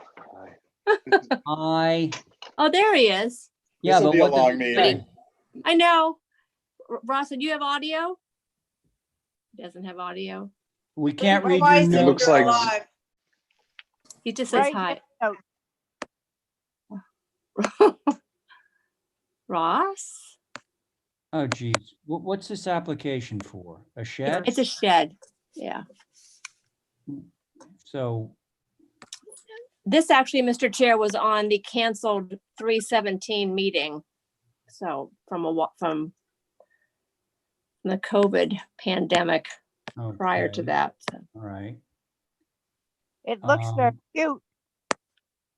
Yeah, well, here, Holly, are these your comments or was this really HSAB? Nope, this is my comments. Okay, HSABs. all right, so let me just read these out and maybe this will or pinpoint what the issue is here, if there is one. Okay, so the original dwelling is 1800. No photos of dwelling, located behind dwelling. Does that mean that it is or it isn't? Oh, It is. Okay, all right. 5 and 12 or 4 and 12 pitch should be 8 and 12 or 12 and 12. Roof and trim must match historic dwelling. Does the dwelling have Red shingles? natural to weather trim. In other words, we're lacking some information, right? Yes, sir. Okay, very limited visibility reminiscent of old shucking shack. I agree with that from what I've seen. And we still can't get Ross in because I'm sure that he'd be able to answer some of these questions that we have. can we take a picture of a note and send it to him via Oh, camera? I'm sure he can hear us. We just can't hear him. So can we comment on this or not? Well, I'm torn, Abby, because there are some things that we need answers on that we can't get because we can't hear what Ross is saying. So I want to know whether I should actually continue this. Mr. Chair, he's indicating yes to all. Yes, what? I don't know. Yes, move forward. Where's his video? He'll give us a thumbs up or thumbs down. Can I make a comment, Mr. Wait. Chair? Was that you, Val? Yes, please. Go. I went and viewed this. Yes. There is a substantial hedge in front Yeah. of this house Yeah. where the shed would be. Okay. The shed is very small. Its smallest size is facing the street. I don't believe this shed is an issue. Okay. The windows are 6/6 on the house. Okay. And Abby, you were going to say something, I believe, right? Abby? Yes, that's you. Yeah, I was gonna agree with Holly, but with Holly's comments about the roof pitch and the shingle roof, but if it's behind a hedge, and the windows are match the house 6/6s, I'm okay with it. Okay. We will need to get some additional information about the color and all that stuff. What else was missing? Let's see, dwelling, red cedar shingles, we need to know that. Windows Can I ask? match. Go ahead, Diane.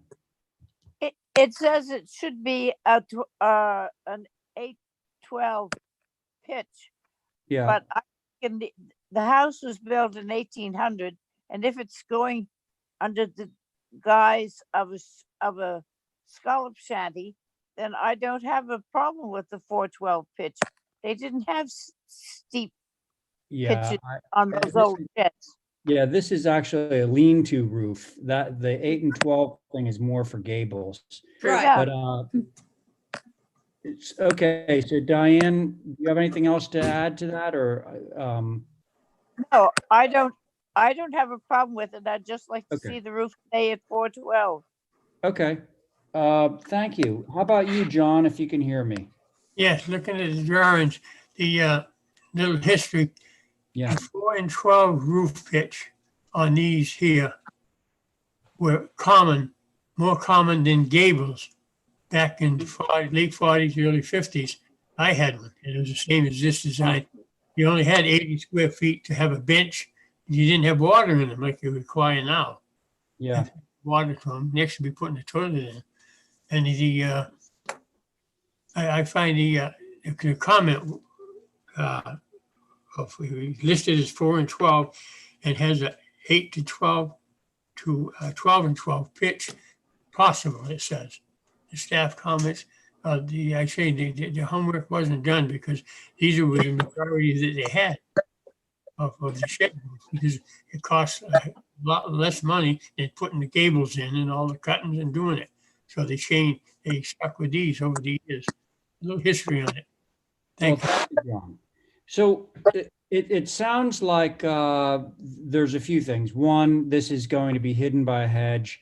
Two, there's not a great deal of concern about the 4 and 12 roof pitch on this little shed.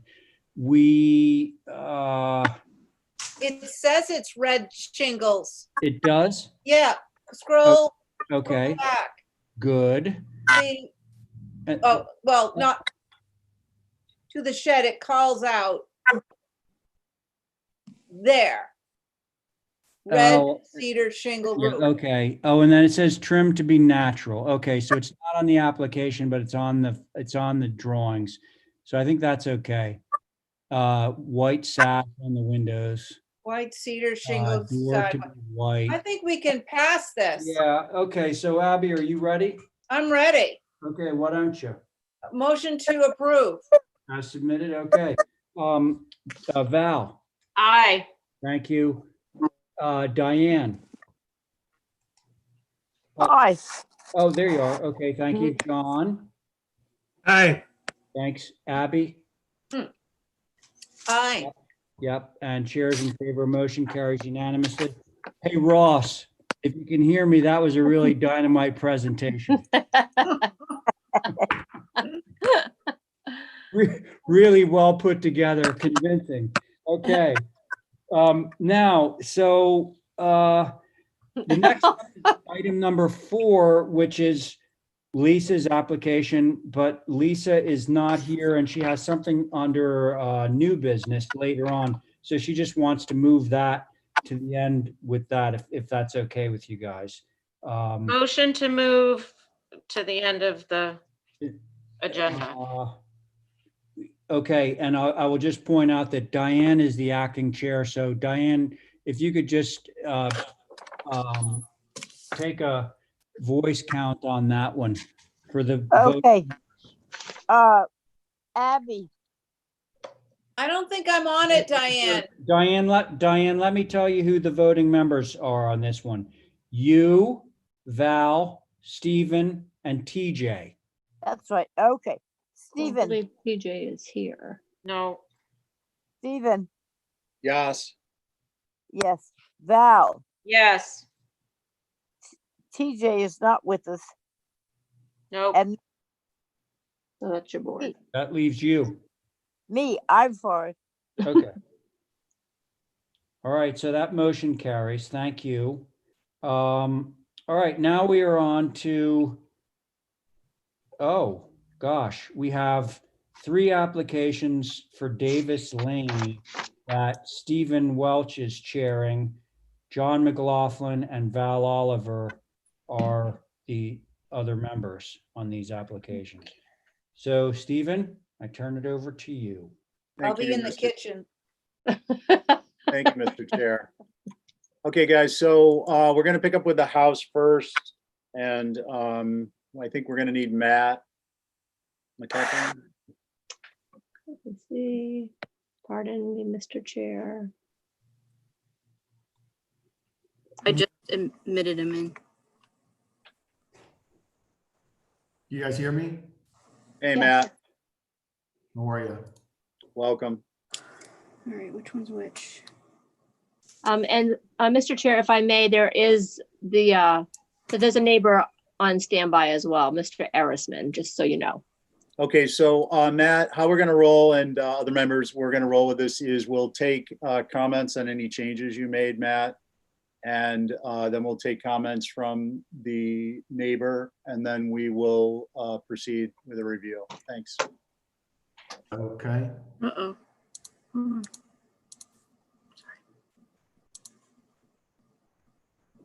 Just let me know whenever you want me to start, Mr. Chair. Yeah, we've got the site plan up in front of us now. Cool. Okay. It actually doesn't let me start my camera. It says it's, but I don't think you don't need to see. You don't need to see Hold on, me. Matt. You're doing me a favor. Oh, there we go. There you go. Steve, Oh, John, yeah, what's up? I had a question. Is a house existing on this lot? Am I correct? Correct. What was I going to ask something, I forget what it was. Pass it off. I'll get back to it. Thank you. Okay. Matt, we're back to you, please. okay. Thank you, Mr. Chair. So we were before you. You had requested some changes. I know we spent a lot of time talking about the pool and the cabana, which we'll get to. But on the main house, what I took away was primarily was the decks and reducing the depth of the decks. And so we've reduced those all the way around as requested, specifically on the east, north, and south. We also reduced the rear deck, which is on the west elevation, and inset it. I think it was a specific request to actually inset the deck. So there was a little bit more of a break, which we've done, and also reduced the depth of it front to back. One other request that you had mentioned was the notion of, on the north elevation, trying to create a break in the wall plane. Yeah, if you keep going, maybe the next one. Or I think we were able to kind of mask a lot of the massing changes. But this that break by the roof lines transition, we actually looked at, you know, pushing the back rear section in by about 6 inches to create a break. And I think Val, you had mentioned that. And floor plan wise, it is possible. It did result in somewhat of an awkward roof detail where those two roofs meet. So we didn't do it, but we did study it. We did draw it. We thought that it was going to be a kind of a complex roof detail. But again, if the board feels strongly about it, you know, in floor plan, it is possible. It just kind of creates a kind of a funny looking roof detail. But anyways, I'll let the board comment on that. Finally, Mr. Chair, actually, I think this was your request. You asked that we add a scale graphic on every elevation, which we've done. So those are the changes, Mr. Chair. And I just also reiterate that, you know, when we looked at this back in January, we were actually pretty far along. We actually thought we were, you know, pretty close to you know, an approval. We had some minor changes there. And again, I feel like the design is actually conducive to Cisco. I love Cisco. Everyone loves Cisco. And we feel that it fits in well. It's conducive to the immediate context. So with that, look forward to comments from the board. Thank you. Thank you. Who'd like to start? John, Val? I will. Okay, Val. All right, Matt, you're hurting my feelings because you just are ignoring my comments. Which, I'm sorry, not I've intentional. asked repeatedly for the masses of ganged windows and doors to be separated, and I haven't seen any of that happen. And I do agree. I think the east and the west are lovely, and the south is very good too. But we have these masses of ganged windows and doors everywhere. And then on the north, we have these little chiclet windows with lots of space in the dormers. And I believe I've asked for the dormers to either come in or more space be filled by windows. And I don't see any of those things addressed. You did mention the shift in the building. I don't think 6 inches would be enough, but it could be done if you did something different with a roof line. But more of my concern now is all of this ganged window business. And thank you for reducing the porches somewhat. Thanks. Sure. And Mr. Chair, I can wait till everybody talks and then circle back. Yes, thanks, Matt. It'd just be a little simpler, especially with 3 in a row. I think it'll cut back on the back and forth. John, you have comments? Yes, hold what you have here. North elevation on the right side. There's a open area under the little shed roof there. And the deck is a 4 12 pitch. The deck itself is more than 8 feet from the wall where it comes out. Mm-hmm. I think it's 10 feet. I can't measure it. I don't have it here. Does it show on any of the plans how far out that is? It is deeper than 8 feet, John. I'm sorry? It is deeper than 8 feet. I don't know exactly how deep it is, but it does show on the plans, it does. It is dimensioned on the plans. It's 11'6", I believe. Yeah, it's going to come back to 8 feet. That's a standard procedure. Am I right? Somewhere in that vicinity. No, that doesn't count. We have a standard procedures, which is one of we've always stuck to, was 8 feet. Okay, thank you, John. So Matt, I think my concerns have been consistent about that north elevation and creating a sense of hierarchy of a primary and a secondary mass. I think one of the things I haven't stated prior, but I think the concern I have is that the walkout basement area there is not small. It's not just a single lane stairway. So that will accentuate that mass by creating somewhat of a third story in that admittedly small area, but it is more than exists as shown in 2D. I think that, you know, with Val's concern, I don't disagree with it. With respect to the small windows on the primary mast in the dormer and or the ganging. I was hoping that by creating a sense of a secondary mast, it would address some of the fenestration concerns. I think as it stands, neither is really being addressed fully. And I would like to see if we could get some movement on that. And I'd also, I do appreciate you changed the depth of the decks. I think you knocked a foot off or so. When you address the second story deck space, which, John has mentioned in the past, if not on this application, on others, typically that is an unsupported space. However, it is a general rule that we've been following that they're not closer to 12 and they are more closer to 8.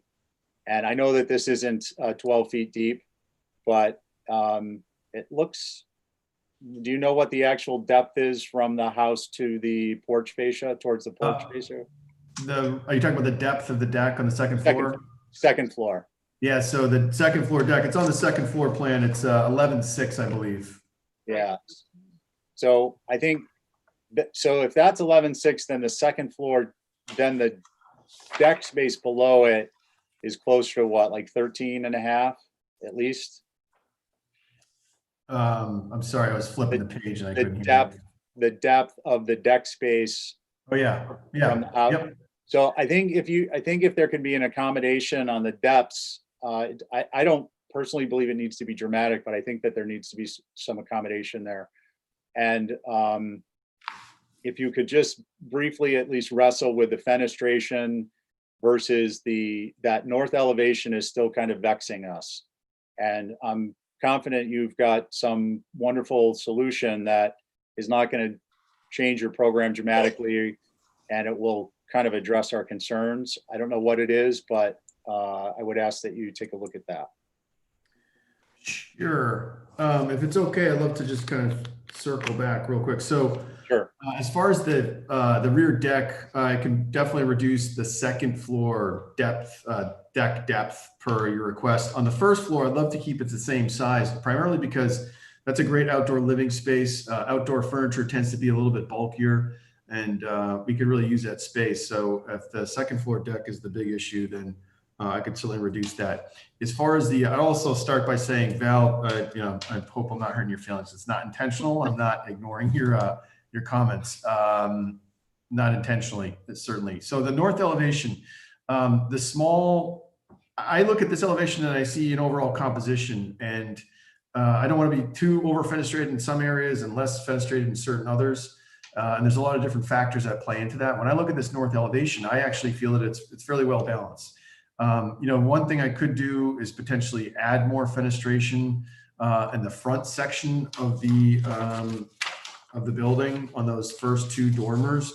I really don't want to reduce the width of the dormers. We're kind of limited. This is not, again, I would reiterate, this is not a big house. This is not a lot of square footage. This is not a big footprint. And so we really need all the room we can get. And I really don't want to reduce the size of that bedroom. I can add, it's hard to actually add some fenestration, and I don't want to take up too much time here, but I do think it's worth pointing out.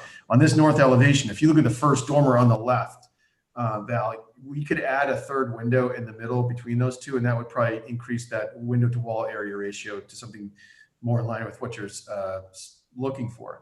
However, the next dormer next to it, we actually have a wall that comes right down the middle of that, those two windows. So those aren't the dormers of concern, to be honest with you. And those windows could be double hung. I could raise the height of them to make them double hung. It's the other two. The other two. Primarily the one all the way on the right side of the page with the windows stuck together and then these huge cheek walls. Yeah, and that's not an old rule for us. That's been pretty consistent.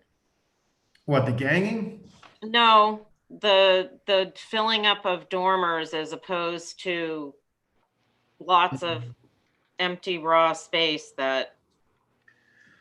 Yeah, no, I totally, I get it. Again, it's primarily a function of, the layout of the interior. And again, if you have, compositionally, we had two windows flanking those double ganged units and it looks strange. And, we've got a pretty, Separate the windows. what's that? Can't you separate the windows? I could, they start to break the plane of an associated tub that sits in front of it, but let me, So I that, could probably, if I pulled them apart by like a shingle course, would that do the trick? Guys, I kind of want to, I get you're trying to get some direction, clear direction, Matt, but I think there's a balance there that needs to be struck between the other dormers and having them mulled. I don't want to go back and forth. Yeah, okay. Well, I am trying to get direction, and I know we've got a neighbor, and so I just want to, again, this will be our fourth time, and it felt like we were very, very, very close just before the epidemic hit. And okay, so just give that a quit. Let's do, give 10 more seconds, 15 more seconds, a wrap on that. Can I just go to the south elevation? Again, I don't think that elevation is over fenestrated. I feel like the composition works really well. It's kind of simple, but I don't think it's, I could maybe break up some fenestration in that gable end. But it sounds like, I just want to be clear so I can actually respond. So it's mostly the north elevation, Val? it's the north elevation and the dormers being inconsistently filled. Okay. I think I have enough. Is that helpful? Yeah, I'm going to focus on the north second floor deck. And we'll go from there. I appreciate your patience. Thank you. No, that's fine. Better to be clear.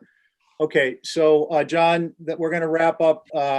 So is there a motion to hold for some additional revisions as we just discussed? Are you going to let the neighbors speak? Oh, I apologize. I had in mind the pool and the cabana for that. Matt, if you're there, Matt Arisman, Matthew, please speak and we will take your comments.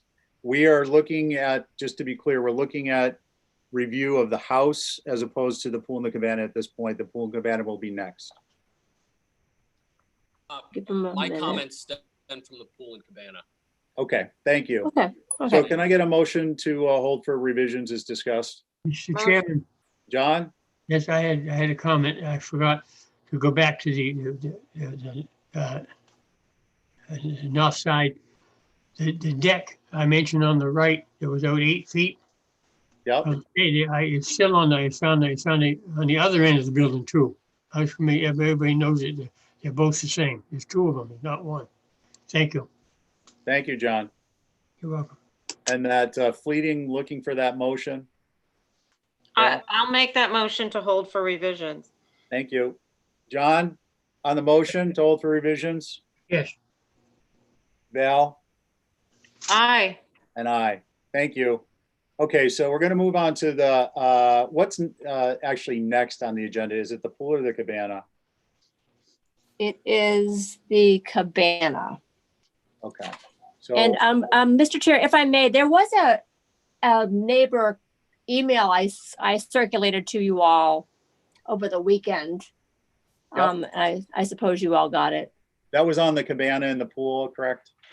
I didn't read it all the way. I have. Yes, pool and cabana, yes. Yep. Okay. If it pleases you all, we can read it. It reiterated the concerns previously voiced by neighbors, which I think we understand and appreciate. We are, however, and I'm thanking the commissioners for staying focused on our mission and purview, which is the preservation and protection of places of historic interest and appropriate settings for the building. So the pool and the cabana fit into that, and to that extent, the comments that pertain to the HDC are something we need to be taking into consideration. Matt, if you would like to lead in with the cabana, we could go from there. Sure. Thank you, Mr. Chair. So based on the comments and by the board, but more specifically by the neighbor, we tried to respond in a constructive way and move the cabana towards the back of the property away from Trinity Ave. And also subsequently the mechanical pool equipment further away from Trinity Ave. And I think this is in line with what the neighbor had asked, and so that's what we've done. Also, per the board's suggestion, we actually dropped the height even further. Took as much height out of the windows and doors as we could, so it's just a straight 6'8" height, and reduced the height accordingly. So again, structure is 14 feet tall. It sits in the back of the property. So again, comments and hopefully that's helpful. So thank you, Mr. Chair. Thank you, Matt. Sorry for whatever that interruption was. Okay, so why don't we keep it lively? We'll switch up the order. John, are you ready? Oh, wait, I'm sorry. Are you ready to speak on the cabana, or would you prefer I go to Val? What numbers, what's next? Number 6, Cabana? Yeah, the cabana, it's up on the screen. Do you see it there? Okay, I got it, yeah, okay. Yeah, I can't make out where the door is. Oh, I get it now. Yeah, so it's better to see now. 9, 12. Okay, that's fine. Thank you. Okay, Val? I appreciate that you've made an attempt to reduce it, but I'd like to see the roof kind of eliminated completely. Maybe just make it a pergola. It would just be less innocuous on the site and not draw attention to itself as this skinny little tunnel with a roof. Okay, and I just want to correct myself. I think Matthew Arisman had comments that pertain to both the pool and the cabana. If that's correct, Matthew, why don't you speak now, and then I'll follow up. Thank you guys for having me again. I appreciate the opportunity to voice my concerns with this proposal. I feel that these changes are insignificant at best. In the previous meeting, Mr. Welch, you expressed that you thought that the pool was too large. So they went ahead and shrunk the pool size by 0.05%. That's 1/2 of 1%, down from 684 square feet, which is roughly half the size of the footprint of the main house. I feel that these changes need to be wholesale and not insignificant tweaks. The pool didn't move. The cabana Matthew, I'm sorry to interrupt. I'm sorry to interrupt. Just so you're aware, how we typically do this is we have to segregate between the house, the pool, the cabana. So I don't want you to, if you have comments on the pool, I would just ask if you hold them momentarily. We'll be taking the pool up so that we take them in context while we're reviewing the plan. Okay, so this is So at this just for the point, we're cabana? looking at the cabana. Yeah. Okay, sorry. No, it's fine, but please comment. Okay. I feel like in the previous meeting, Val had expressed the opinion that the cabana probably shouldn't even exist, given that there is already a zoning exempt shed. And what this does is give off sort of an outdoor stadium type of feel that's littered with noise and light pollution. It doesn't make sense to me. And especially given that he has cleared all natural vegetation from the perimeter of the property. And Kathy, can you put up that picture by any chance, the one you just had up that I sent in earlier? If you guys see that storm drain there, that is not actually on their property. It's about 4 feet outside the property line, and they cleared and hydroseeded all the way to the dirt on that's Davis Lane right there. And they did that the entire length of Davis and Trinity. So they kind of, whether it was negligence or what, lack of judgment, it's inexcusable. And that gave the buffer that the whole neighborhood is usually granted, excuse me, and threw it out the window. And now anything that's going to be put back in there, they call it native vegetation. It's not. It's not natural vegetation.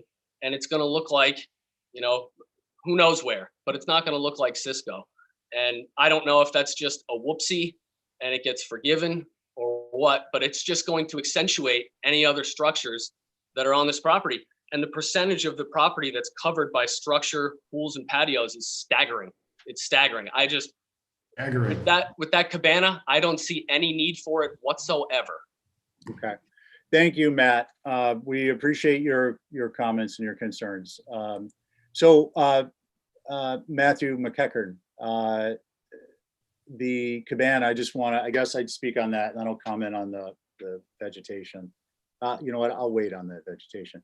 I do agree with Val. I agree with the fact that I think that the height it still appears a little bit tallish. I'd like to comment that if 12 Westerwick is being used as a model, I don't believe it's an appropriate model. I think the height on that one got past us. I did go out there for another view. It has been a little bit since I've been out there. So I do appreciate the change to the height. For me, in order to move forward on the cabana, I think it needs to be viewed in the context of the whole, which is to say, with the pool. And so I'd like to either, I guess I'd like to hear a motion. And if I would prefer that it would be to, there's revisions, fine, but I would also prefer that the spirit be that it track with the pool. Val or John? Mr. Chair. Yeah, go ahead, Matt. I was just curious, in terms of asking what types of revisions you're looking for. I mean, I can't make the building any shorter. Val had made a comment about it being kind of like a tunnel in terms of a structure, but the roof is actually pretty square. So I just don't know what other changes I would make. And, and the other thing I would just point out is that these structures, they're pretty common. Now, whether or not you can, say that they're appropriate or not appropriate, I know that's debatable. And I would also just ask that the neighbor, if you could actually just dial back the tone. Matt, I want to just ask that you please, through the chair and nothing to the person or motives. I know, but I will address that. I will address that with Mr. Arisman. So I guess what I'm asking is, I'm just short of, making it go away.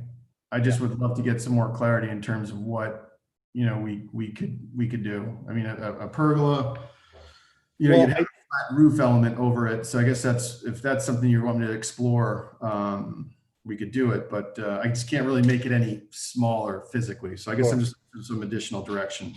So I appreciate you're trying to get some direction. I think it's fair to summarize that you've heard from 3 members and there's some concern about it having a roof. There's some concern that it's a little bit tallish still and that that it needs to track with the pool because perhaps location and will make a difference. And then there was a comment, I think generally to the effect of where was the front door, and that question was answered. Okay. Don't really. Does that help? May I just make another comment, Sure. Mr. Chair? Yep. Matt, I know there's one next door with a hip roof and it's fairly similar in size and stature. And that really exemplifies how I feel about these structures. That was a mistake. I am not in favor of these structures out in this area. It's just changing the whole character of this easy beach feeling. And they've become these, I don't know what sort of landmark they are for people, but in the old days, you could go to the bathroom in the house. I don't know why we have to have these separate little shacks or outhouses, but then there's always so much stature to them. If they could just be quiet and sort of, blend in with what's around there. If the natural vegetation would come in and surround this property like it should, maybe we wouldn't have as much of a problem with this, but right now it's all wide open. And I think we're going to be in a situation like we are with the one next door, which is now, by the way, I don't know if my other board members who went out to view noticed, surrounded by fence, a board fence. So thank you, Val. Matt, I'll follow up on that and I hope it gives you some additional direction. I think you understand there's a concern about the height. I do believe that there is some room to come down. I mean, you've got an 8-foot soffit here, and I presume that this is a cathedral volume space. So I would ask you to look at that and bring it down some if you could. And then the only other comment I would make is that on this is I think that the idea that Cisco is basically a low profile type of an area on the island historically. The natural vegetation is low slung. The structures over mid-century modern, if you will, kind of got away from us in there in some regards. But most of the outbuildings were lower to the ground and low slung. And I think that the initial reaction to this being so close to the road was valid. I think that where this is located on the site will be a concern, which is why I wanted to track the pool. And I think if you can lose, another 6 inches or so out of this, it would be beneficial to you. Sure. And then just to point out, we did move it, based on some of the feedback we received. So it's. No, I understand. I understand. Well, hopefully it's in a better location. I would also just finally say that I'm familiar with the cabana or that structure that you're talking about. I know it has not gone over well in that neighborhood. And there's something about it that obviously doesn't read well. And I would just submit to you that, obviously I care about, our work product and what the final product is in this island as a whole. I don't think that our care should be exclusively in, one zone. I mean, I raised my family on Essex Road. I wish there was the same amount of care that was given to that street. I don't want this to look inappropriate or detrimental to the neighborhood. So just keep that in mind. So with that, we can move on to the pool. Okay, Matt. I will point out, since you brought up that other structure, I believe that's at 12. There's an 8-foot soffit height there also, at least on the approved drawings. And I think that that's part of the concern, is that this is approximately the same clear space from grade to the soffit. So, and I appreciate and take as genuine your comments, but I would ask you to consider that measurement since it's been brought up. So without any further ado, is there a motion, please? Motion to what? Hold for revisions? Yes. It's funny. I thought we were going for an approval there. Yeah. We were working up to it on the slow roll though. Val, Yeah, did you make a motion? yeah. Hold for Okay, revisions. John, on the motion to hold for revisions? Aye. Aye. Myself is an aye, so that's 3. Okay, we're gonna move on to the pool. I do want to say before we get started, and while it's getting queued up, I appreciate that there are strong feelings and sentiment about that. Pools in general and pools in this particular area. However, it's incumbent upon all of us, and I'm not picking anyone in particular because we all say things, to focus on those matters that are HDC related and not to be focusing on motives. We can't read people's minds. I don't want to get into the mind reading business. If I was successful at it, it'd be wonderful, but no one has ever been. So I'd prefer we steer clear of that. So Matt, what I'd like to do is please have you walk us through any changes, and then we will speak to Matthew Arisman, and then we will comment. Thank you. Mr. Chairman? John, go ahead. Yes, I had a comment. Well, Mr. Arisman's there. I'd like to state the letter that he wrote of what he saw about the application, the whole application. And he hit on so many points of comments, that's just one of the best written letters I've ever seen explaining a neighbor's opinions of something going on. He done a very good job on it, and I recommend him. I thank him. Thank you, sir. Thank you. Thank you, John. Mr. McCackern? Sure. Thank you, Mr. Chair. So we actually didn't really make any significant changes to the pool itself. Most of the comments were about the actual cabana, and so that was the biggest change, moving the cabana and the pool equipment away from Trinity. Okay. Matthew Arisman? Yes. Just a couple of things. As I started to say before, and Matt, getting back to your comment, my tone is not meant to be anything personal. I'm speaking for my neighbors who are listening right now, and they are outraged, as am I. So I apologize, if my blood pressure gets up a little bit, but this is something that matters a lot to not just me, but all my 50 surrounding neighbors. Understood. Thank you. I ask that, and this is just honestly how I feel, that I think that the pool and cabana should be considered to be eliminated altogether. And there are plenty of things that are allowed by zoning that do not meet the HDC's requirements of what belongs and are therefore not passed. This pool, as I started to say, it got decreased by 0.5% down from 684 square feet, which is roughly half the size of the footprint of the main house. That's a big pool. That's a very, very large pool. And I think that large changes need to be made to this, not just small tweaks. There's the age-old tactic that you hear people joke about, asking for way too much and then making minor insignificant changes and it gets passed eventually. Let's not fall victim to that. We need to keep in sight, and I encourage anybody, including Matt and the new homeowner, Mr. Norris, to spend a little more time in Cisco and maybe rethink this. If you look around, the properties blend together and flow naturally in such a special way because the neighbors have courtesy for one another, a common courtesy that's dwindling these days from property to property. Most properties you can't see where one begins and one ends. And now, because of what happened at 12 Westerwick, people think that a precedent was set, and that things like this are just going to start happening more often. And I'm going to do everything I can, which as a common person is not very much. I'm relatively powerless, but I'm asking for some thought here. And this decision is forever. And I ask that the HTC does not pass something that goes against so many of the sentiments that they hold and their mission statement.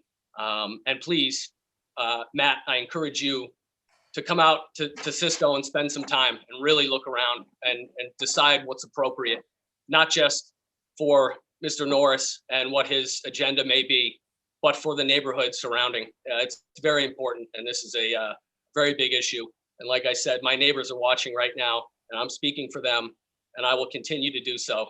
So I appreciate any adjustments that the HDC can make to this in conforming with Cisco and its natural beauty. And I appreciate it. Thank you.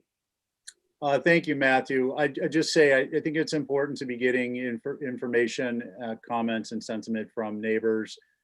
These are all important issues. Frankly, I wish we had more input from the public, and unfortunately, we would never complete a meeting. But in this instance, this is more of a sensitive issue, and certainly appreciate your feedback and your representation of the neighbors. So I want to be clear about that.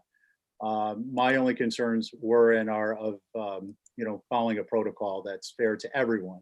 So with that having been said, Val or John, who would like to start? I'll go. Okay. I think I've been pretty consistent with not just this application, but all the applications for pools out there. I really just don't think this is a place for pools. And the reason is, I'll reiterate, it's not pools per se. It's what's involved with pools. With pools come fences. With fences come screening. With screening comes privet hedge. And we start to develop this very formal, manicured feeling, which is anti-Cisco. It needs to be surrounded by natural brush and bushes, which may not be the very pretty groomed thing that everyone wants, but that's what it needs to be, because this pool needs to be invisible. So I think that's number one. By pushing the pool maybe in line with the house, so you have like this just long line and then your cabana, everything could come in and converge and leave what's landscaped and what's manicured to a very small footprint. There's a huge amount of patio around this too, which if we can't see it, so be it. But if there's going to be low vegetation screening this, then I think it needs to be rethought.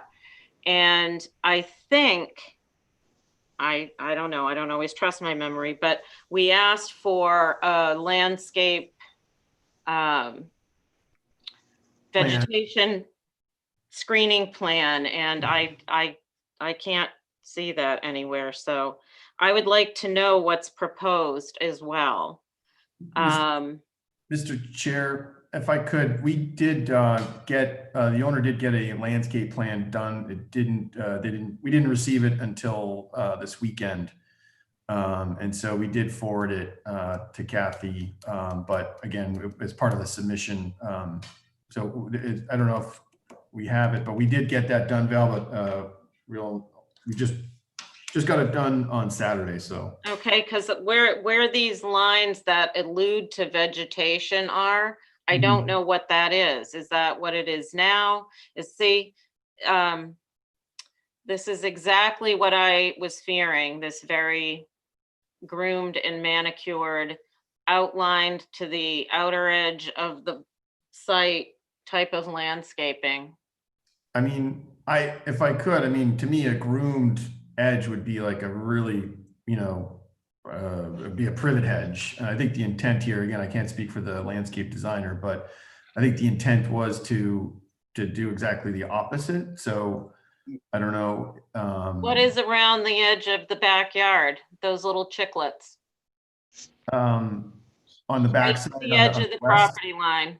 You guys, I'm going to ask you to hold off on this discussion because I think as opposed to this, not that it's not a concern, but as opposed to the specifics of what plants are where, I'd kind of like to get, now that we have the landscape plan up, Val, if it's okay with you, I think we've got your big, broad concern and it's got some important specifics. I'd like to get John's feedback and then my own, because from where I'm sitting, there are some changes that need to be made.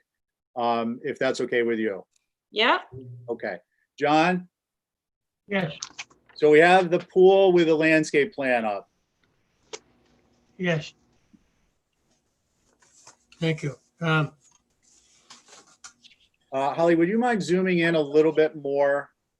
What is the material around the pool? Thank you. I believe that's bluestone. I think that hatching is a default by, I'm guessing, the landscape designer's software, but I believe it's bluestone. I don't believe it's in that pattern, which I can get that corrected. It just seems odd shaped to me with being in little squares like that. What is the material? I believe it's supposed to be bluestone, John, but I don't, again, the graphic, I didn't create this drawing, but I believe that I don't believe that graphic is correct in terms of the patterning of the stone, but I believe it's supposed to be a bluestone. Okay, all right. There's other things with it, but I'm going to pass. Thank you. Okay.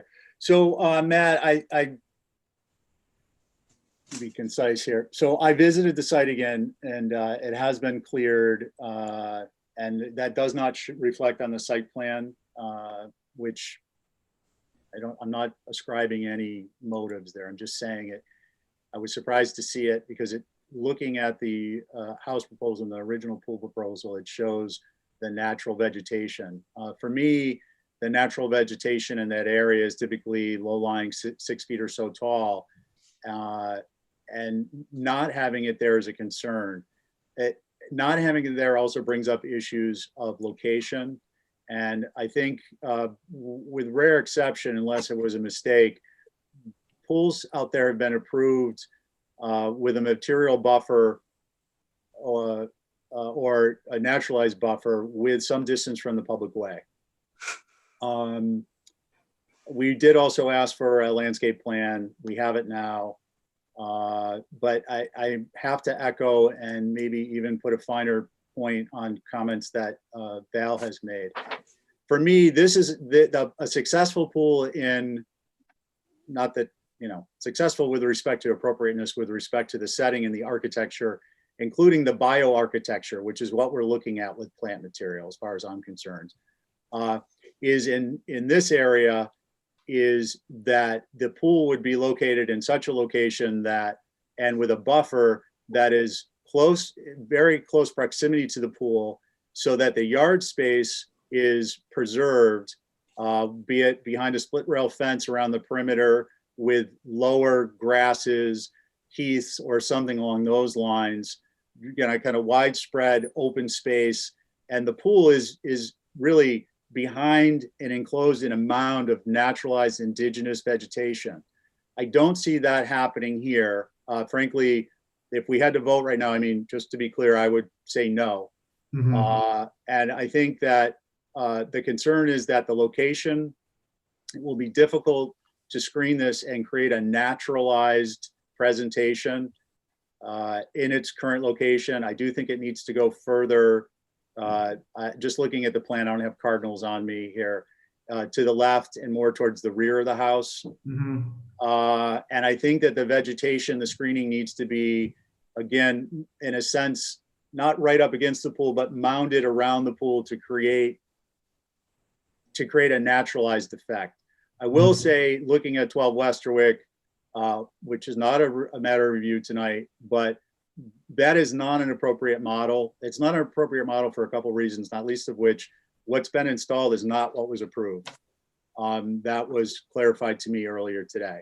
So thinking that that's a model, I want to disabuse you of that sentiment if you're thinking that, because it's not an appropriate model. The appropriate model is a mounding of naturalized plant material and a pool of sufficient size, perhaps for use, but not overly large for the particular site and the landscaping treatment, so that it can be hidden and almost invisible in the landscape. The way this is shown now, even with these plant materials, unfortunately, what would happen is you would be viewing over this into the yard space and you would see the pool. So that's a separate concern. But if there's any questions on that, I'm happy to answer them. Mr. Chair, just all that information and feedback will be helpful, and I'm going to encourage the landscape who produced this to watch this to get some more feedback, because again, it's not my area of expertise, and that's but I just was looking at some of the heights of these trees. They have them between 8 and 10 feet and 4 and 5 feet. Having said, so I think the intent was to kind of do a lot more screening. Having said that, I understand what you're looking for, and I think that we could, I'll bring this back to the landscape designer and do something that responds to both your and the neighbor's comments. Okay, thank you. Are there any additional comments before we get a motion? Okay. No, I just think natural. Yeah, no, I mean, again, not my area of expertise, but I can think of, I understand what you're going after here. Okay. Matthew Arisman, I tend to try to do comments up front, but if you want to make a comment, please go ahead. I just wanted to say that in the last meeting, there was some discussion about the location of the pool itself also, not just the size, and that hasn't really been brought up much about moving it into the back corner of the lot. Okay. I think we both brought that up tonight, Matt, so he's going to look at that. Thank you, Matt. I appreciate you just kind of covering that base. And just to be clear, because it apparently wasn't, one of Val's concern is to move. Mine is also a move. The move is in part based on the proximity to the street, the potential visual impact, but also the lack of open space and low-lying vegetation that would occur, because it would be where it is now. For the vegetation to be successful, it would be too close, I believe, to Trinity Ave. So with those comments, no, thank you. Val, did you have a motion to hold for revisions? Yes, motion to hold for revisions. John, on the motion to hold for revisions? John? On the Aye. Aye. Val, your motion? Aye. And an aye. Thank you. With that, Mr. Chair, I turn this back over to you. Thank you for your patience. Thank you, Stephen. And so we're actually on to another one that I'm not on. In this case, we're at 11 Meadow Lane, another Matt McEachern project. Diane Coombs is the acting chair. Val Oliver and you, Stephen Welch, are the other members. So Diane, it's to you, my dear. All righty, I just was waiting till it came up. Yep, you're there.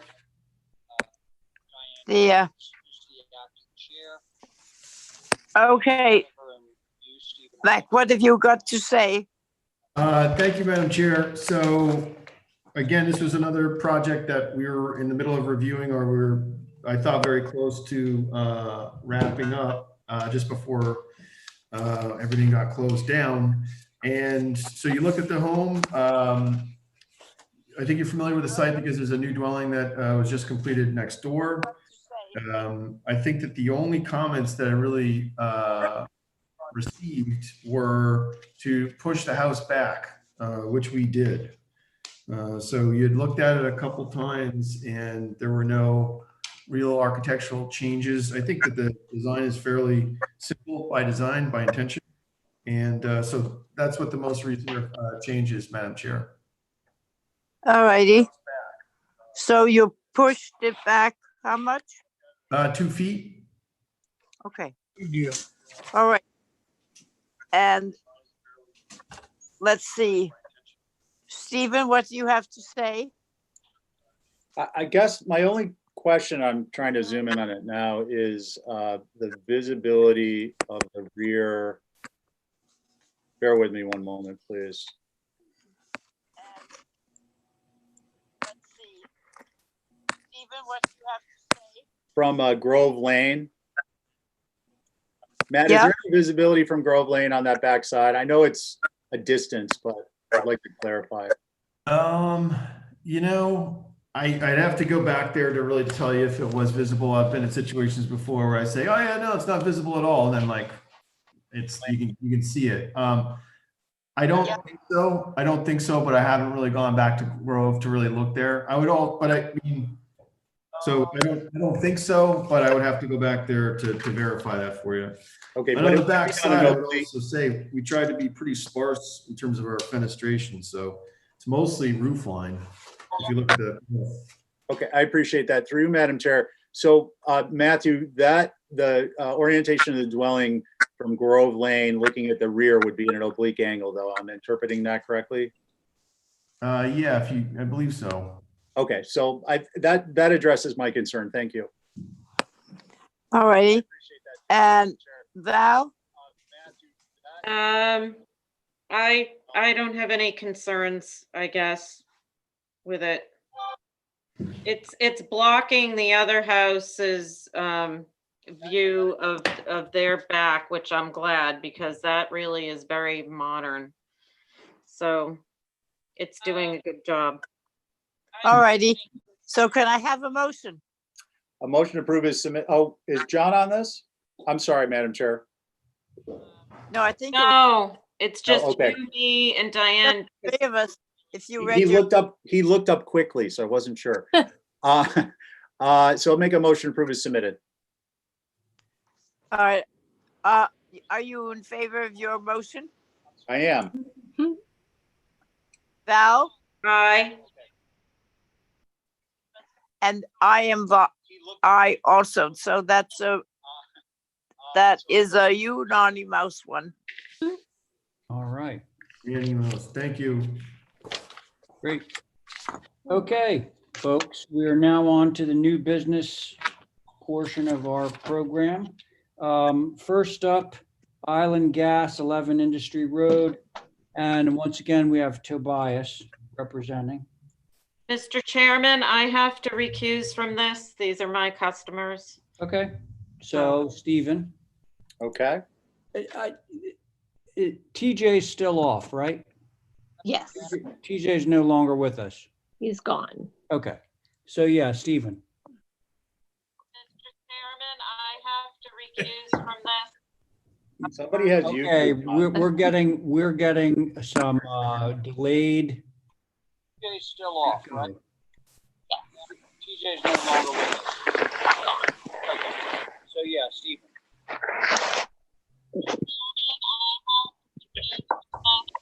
Andrew, if you can hear me, I would like whoever listening to this delayed thing we need to knock that mic out. Anyway, so Tobias, are you there? Yeah, I'm ready. I'm ready. All right, I'm ready great. to take out the mic wherever needed. Just for the record, my associate Tim Carruthers is on the call here. He's been handling this this application as well. So if there's any more technical questions, he's here in addition. But to walk you through briefly, we're here for a great triumph today, which is that the tank farms downtown are finally slowly being moved over to Industry Road. And in addition to that, our clients, Island Gas Limited Partnership, formerly known as Yates Gas and now Nantucket Energy Island Services, would like to do some solar on their building. So back in the garage here, it's a big metal building. It faces kind of away from the road. The office is in the front, and we got a large solar array that covers the main mast. So, excuse me for yawning. Do we have photographs? Is this building built yet? It is in the process of being built. It is not built yet. Okay, but it's a big metal warehouse. Yep, pretty much. Previously approved by this board, to my knowledge. So I'm going to assume that everyone sitting on this is pretty familiar with the context. So just to the left, there'll be a large. But where's that office building? Where'd that come from? That's the office building out there. On the same piece of property? Yep. Same piece of property. Okay. Yep. It looks so small in the site plan. Yeah. Fairly large building. Wow. Yeah. Okay. And there's some tanks here just to the left that are obscured in the picture, but they're just, it's a big site. It's about 6 acres. And it's nice to see this finally happen. I was on the select board, just for the record, when this was originally approved. So it's a long time coming. Mr. Chairman? Yeah. If I may? Yep. If you'll allow me to make up some time, given Industry Road, Bunker Road. Please do, yes. I'd like to make a motion to approve unless anyone objects. I just wanted to know what the roof, is that corrugated metal? It's metal. Yes, it is. Is it like a dark? Yeah, it's like this dark gray. Okay. I shouldn't say it's dark. It's like a gray color. Tobias, is it darker than the ice house, the skating rink? Or as dark? Well, the skating rink metal roof, as we all know, is pretty light. That's my point. It's darker than the skating rink. Okay, definitely dark. But I don't want to say it's like a dark, like it's not a black gray. It's like understood. Yeah. Thank you. Well, there is a motion on the table. Stephen has made a motion to approve this, given the context. I'm going to poll the board and see where we all stand on this. So, Diane, what do you think?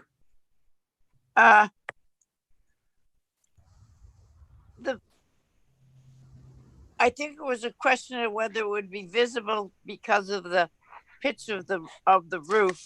So I would like to hear what a couple of other people think. All right. Hey, Stephen. Yes, sir. I'll hold the motion. Hold your motion. I'm going to hold your motion. All right. It's going to float in the air for a little while. Abby, what do you think? Okay, so I'm just could I just clarify one itty bitty thing? Yeah. Industry Road is where is that? Yeah, so Abby, I could, if you would pardon me, Mr. Chairman, through you to Mrs. Camp. So if you're driving down, you'll drive past the VFW on your left, and then your next. Wait, hey, Tobias, hold on. Oh. So Abby, you're going down. You're going from the Rotary out to Sconset on Milestone Road. Do you know where New South Road is? Yes. New South Road. Okay, so that goes on the right. Yes, right to the right. It goes down past the airport. Yeah. Right? The runway. So Industry Road is off of that road. Okay. Okay. And the solars, they're facing south Yes, yep. towards the water. Okay, gotcha. Yeah, I'm in. Yeah. Okay. Thanks. John. Yes, could I see the application, please? Yep. Oh, that application. Yep.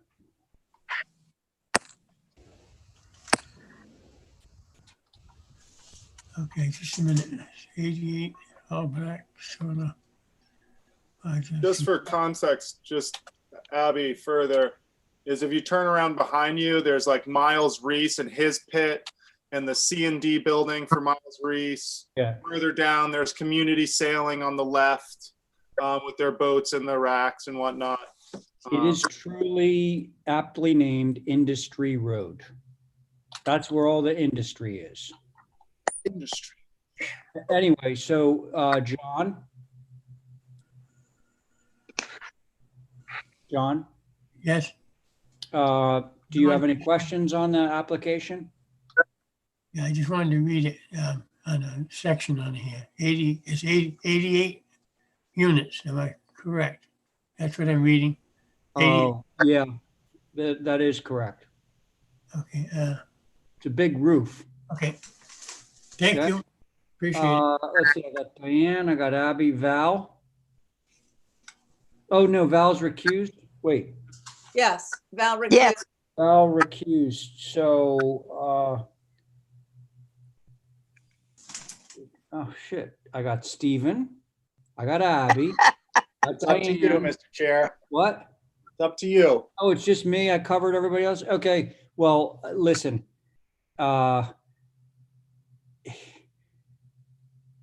Whether you're looking at a metal roof or you're looking at solar panels, I don't think it's going to make a huge difference in terms of, you know, the neighborhood out there. So I'm totally fine with this.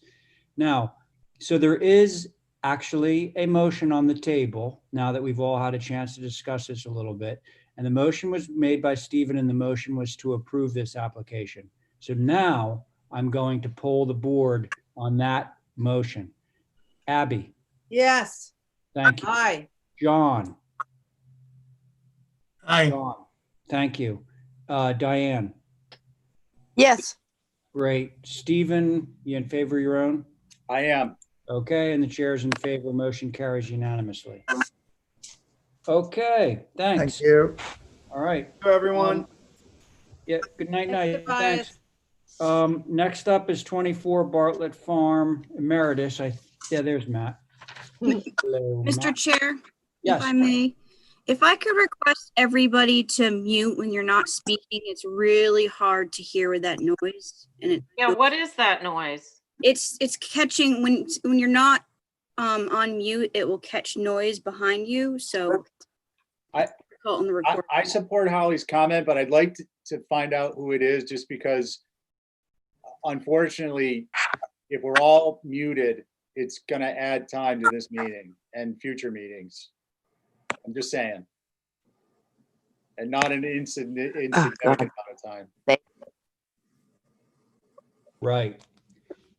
Okay. Well, and actually, I think Andrew can identify, if Andrew's out there, he can identify where the noise is originating from. Okay, but so tell us about 24 Bartlett Farm Road. Thank you, Val, Mr. you're Chair. back on this, So right? this is an empty piece of property.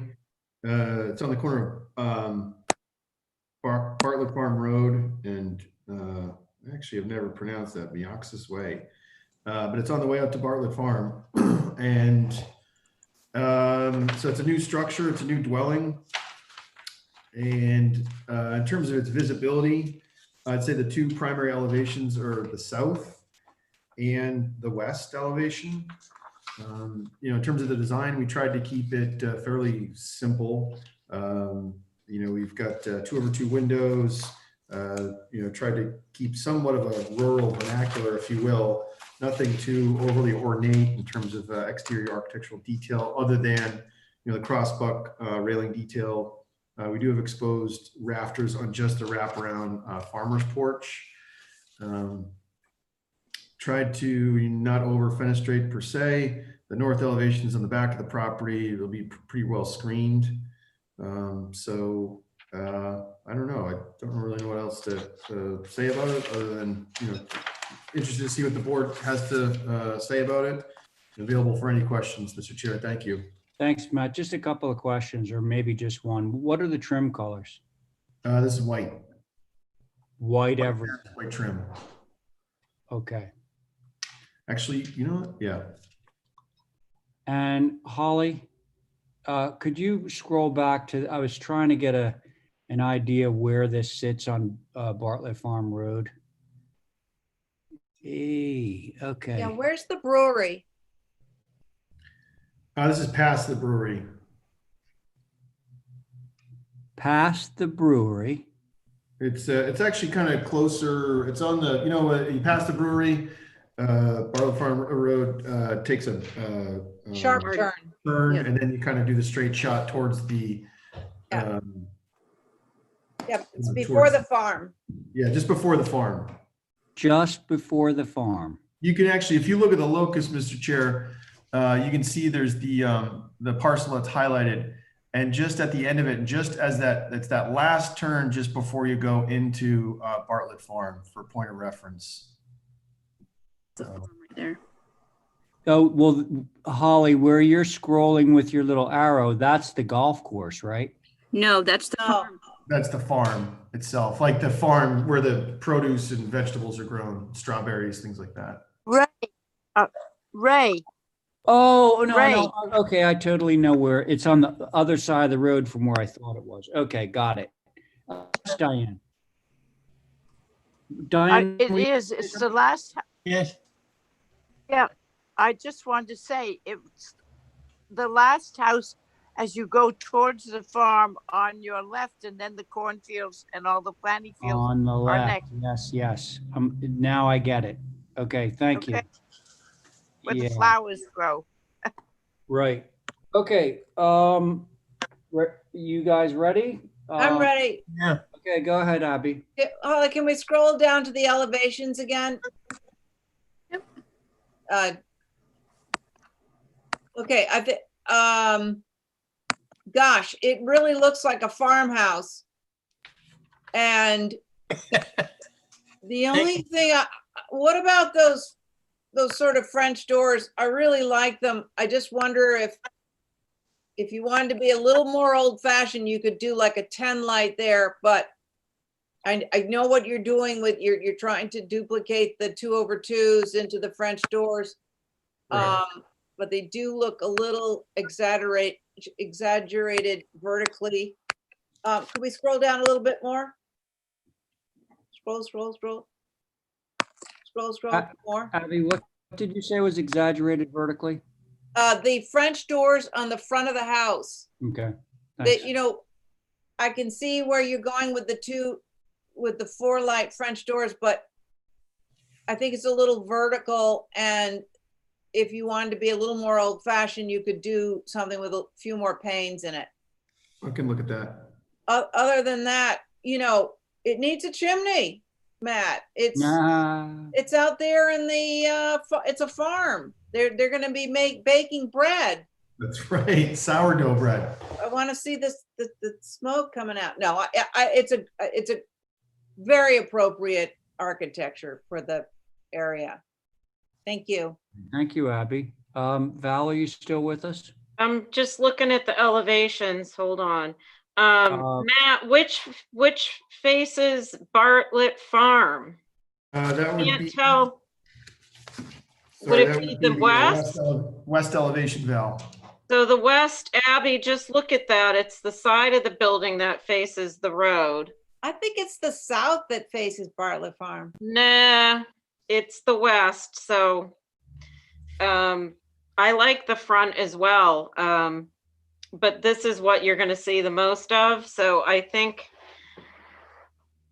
it's a little bit peculiar. Like a window in the side of a dormer, and Maybe, Matt, the porch could wrap around to this side or something to give it a little more of the appeal that the south has. The south actually faces the way. Yeah, and that is a road. Mr. Yeah. Chair, can I add, I just, about that west elevation, you know, the dormer, I know it sounds silly, but I really love that dormer where it's like a shed dormer. You don't really get a chance to see those that often. And there was something about, you know, that element being visible, and it seemed like a little bit of a throwback that you might see different parts of the island. And I really like that. And Val, we did look at wrapping the porch around the side, but where it would stop wasn't an easy, there was no easier or intuitive place to stop it. Every time we tried to add it, it just looked like it was as if it was this truncated element. And then after looking at a number of different iterations, there was something kind of, you know, simple and I agreed that it's not like perfect. Something about it that had some appeal to it. So Okay. Well, so for me, that's what I find unusual, and it's quite larger than the other houses that are around it. And now looking at your site plan, I see that there's going to be a pool before it. I'm just not sure about the orientation. okay. All right, thanks, Val. Diane? I think that the white paint, white trim is inappropriate on a barn or a farmhouse that's trying to pass as a farmhouse. Could I get another elevation? Perhaps it is, I don't know if it's the south. This one, the north elevation is going to be visible, and the whole first floor is windows. I think it should be broken up if you're trying to sell a farm. It doesn't look like a farm. And I don't know whether the dormer up above can be made any smaller. I think to me, it is large for the size of the house because it's almost as big as half the house. I would like to see it. I don't know. I would like to see it reduced somewhat. And I've seen the north and did we see them all, Holly? There's another one. That's the front. That's the side, but visible on Bartlett Farm Road. Yeah. No, I don't think that the white trim that you've asked for to be painted is appropriate on this building, which is the last house before you get to the farm and the farm buildings.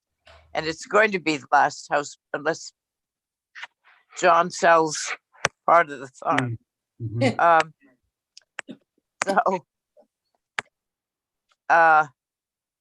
That's what I have at the moment. How tall is it? 29.5. Yep. So that's good. And we're not going to do the pool and the other stuff tonight, right? No, just to point out too, Diane, that we're planning to put one of the zoning sheds, one-story zoning sheds. So that should stand to act as a buffer or a structure that would block or minimize visibility, because it is a kind of a busy road, and that is part of the intention there. But in terms of the fenestration that you had mentioned, where is the zoning shed going to go? On my thing, it just shows a blue square. It's on the site plan that's on the screen right now, Diane. Oh, okay.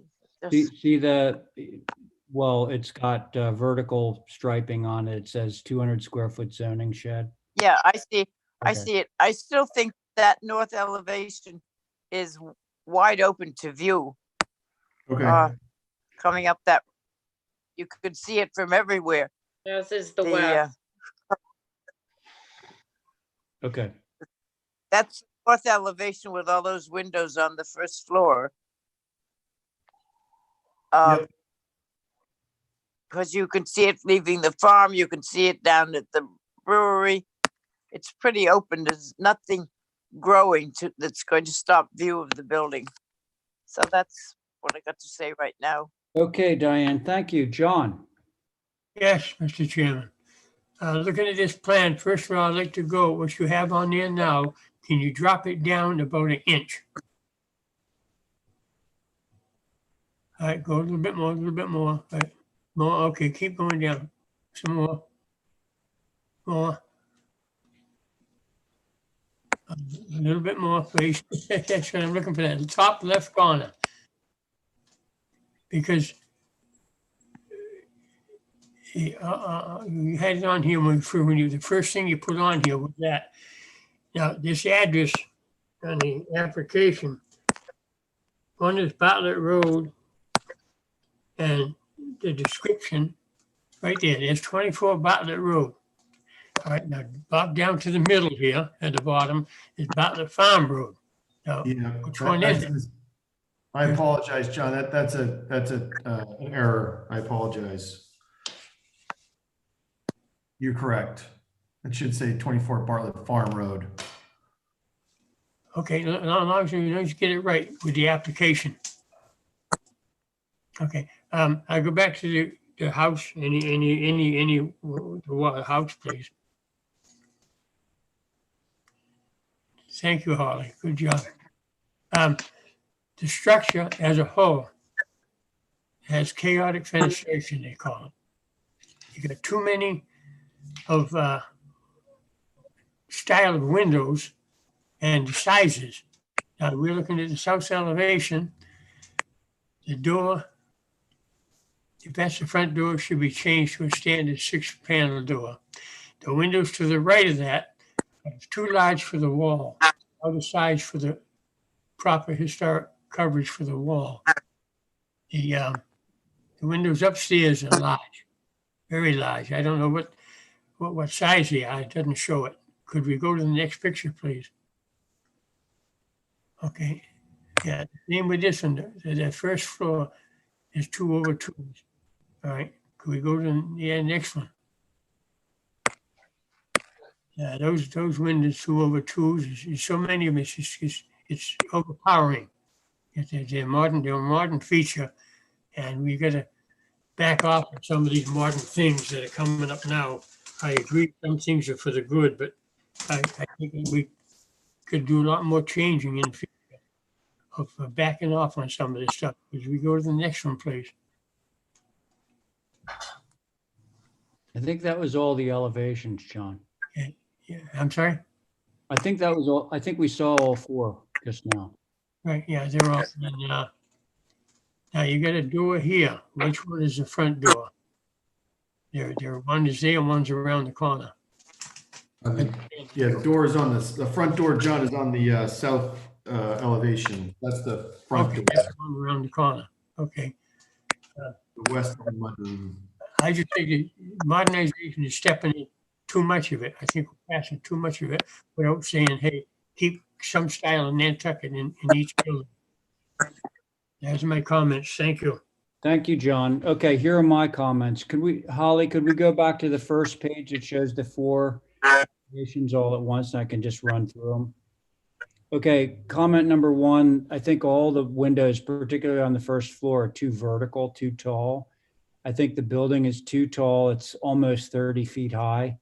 And I agree with Diane about that.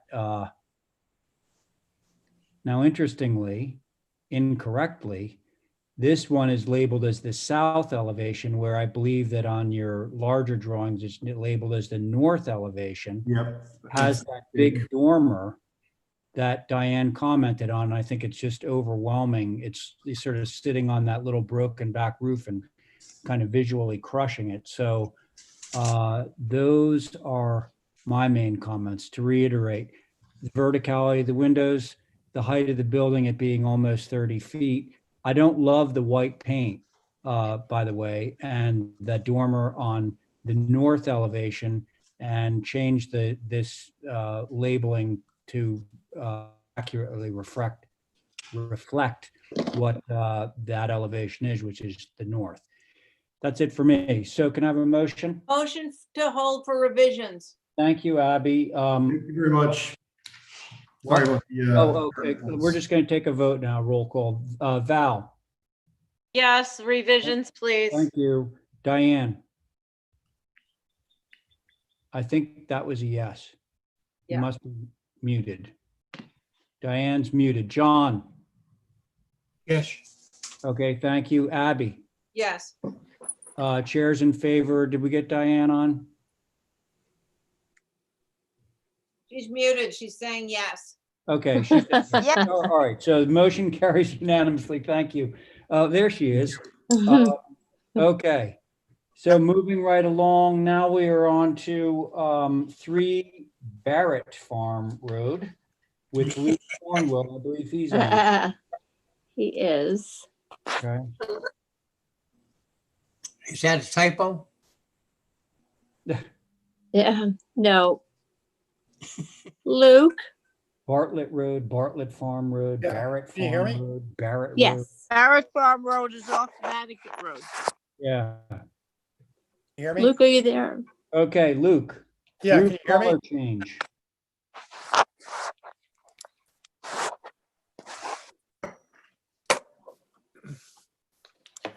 Luke, Yeah. go ahead. Luke? Hello? Muted. Luke, unmute Yeah. yourself. Can you hear me? Yes. Oh, good. Thank you. Okay, well, my client received a approval for solar panels from you guys some time ago. And the solar Tobias represented that perhaps it might have been a black asphalt roof that my client wanted. Yeah. And in fact, what was originally approved was a red cedar roof. However, for financial reasons, my client is going to go asphalt, but Yeah. he does not want to have a black asphalt roof because it clashes too much with the cottage, which is on his property, has a red cedar roof, and so he's chosen these this particular asphalt roof, the Certainteed weathered wood, because it's not quite as harsh a contrast as black, presents itself from the standpoint of a roof material. Can I, hold on, I want to ask a question of Kathy, and Stephen might know the answer to this. Is this one of our approved shingle colors? Yeah, yes, So, yes. It is. Okay. The so Weatherwood, this- yes. All right, so the reason that this is up before us is the fact that, let me make sure that I got this right. So the roof, the solar panels were approved on a roof that was called out as red cedar, correct, Luke? no, Oh, the solar panels were approved in the minutes. Val actually said because it was sort of like vague, very vague. I'm not sure the applicant actually knew what the roof approval was originally, but in the minutes, Val had called out that the black solar panels will be fine because it's on a black asphalt roof, and no one said anything other than that. And so the owner actually caught that in the minutes, brought it to my attention, and wanted to make sure that he wasn't going down the wrong road by, choosing instead the Weatherwood in lieu of you guys having Val having identified the black asphalt roof. Okay. The visibility is, it's pretty filtered if you drive by it now. Let's see the photographs. And in the winter, it may be slightly more visible, but its visibility is parallel. It's not front onto Barrett Farm Road. It's sort of parallel to it. And that road we would suggest is not a highly trafficked road. it is absolutely not visible from Nantucket Road. Again, it just goes back to the simple change of roofing material that we would like, and it, you know, I'll leave it at that. Okay, good. I'll Val, go. yeah, go. So Abby and I did a view out this way, and Oh, where the panels are really cannot be seen from Matticat Road. And in fact, it's hard to even see them from Barrett Farm Road unless you go all the way to the end and turn around and are coming back, and then there's an oblique angle. So while this is not a pure black roof, it's a dark gray. Right. That has a bit of brown in it, but nonetheless, I feel like in this application, in this particular location, this would be okay. thank you, Val. I appreciate that. Abby, you still on with us? Yeah, I agree with Val. I think it's, you know, it's just going to be hard to see it from Barrett Road, and Okay. of course, and you can't see it from Matticat, so I'm fine with it. Okay, great, thanks. John? I have no comment, Mr. Chairman. Okay, thank you, John. How about you, Diane? Very hard to see. I'm not even sure that the Barrett's Farm Road is a town road because it just ends up sort of running out. But I don't think it will be visible, and I think the weatherwood is a good color. Wow. It will probably darken. We haven't seen it as a color. I'll Okay. make a motion to approve. Okay, well, I will take that motion. Thank you, Abby. Val? Aye. Thank you, Diane. Aye. Thank you, Abby. Aye. Thank you, John. Yes. Thank you, and chair is in favor unanimously. You got it, Luke. Okay. Hey, thank you very much. All right, you bet. Next up, we have 38 Darramore. Demo move off. We got a house and a guest house that we want to review. I bet that's Soph. What? I bet that's Sophie. It is. Yeah, S for Sophie, yes. I think. She's coming.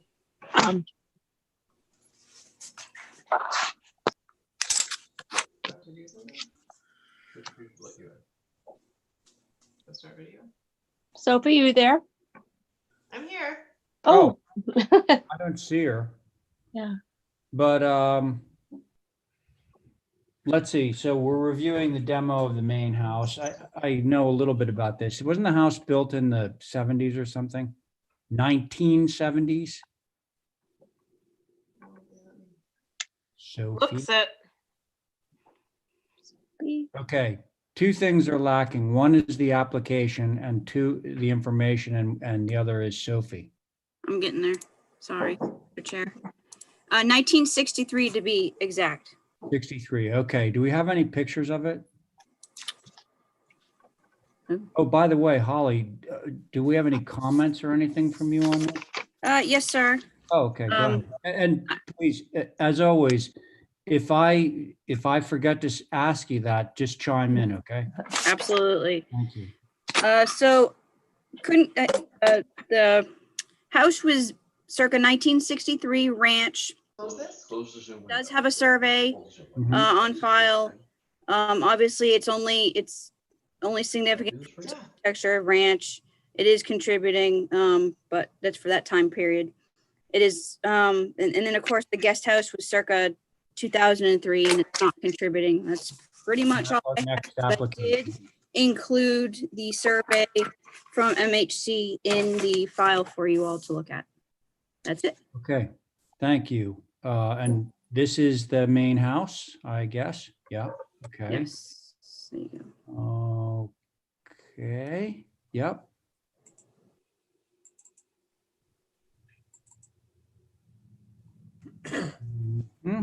All right.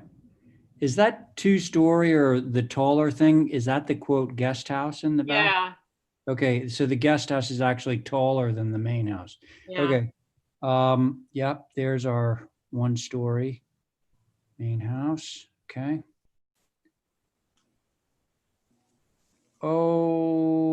Okay. I have a question for Holly. Yeah. Yes, I don't know what that, The stuff that you sent from Macri, Macris, yep. it says it's a National Register landmark, but then the building inventory survey says it's non-contributing. Because the survey was done in 1989. So at the time it was not, it wasn't 50 years old. So anything that is deemed 50 years old or older could be contributing, and it does represent that time frame on Nantucket. All right, so what's your professional opinion on that? Because we keep running into this and I'm not really sure how to suss that out. Well, my professional opinion would be that it is a type of architecture from the 60s. That's where the purview of you all need to figure out, do you want to completely eliminate that time frame? It does represent an era of construction on the island. I just want to go on record for something. So I'm going to be coming up on my 50 years, my first project's being 50 years old pretty soon. And I do not want them to be preserved. In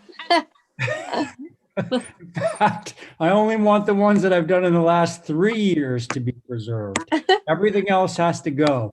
So, but it is a funny, I was joking, of course, but the interesting thing is, the 50 years keeps getting sooner and sooner to where we are. I mean, that's just the way this is working. So I think that we have to look at this as, and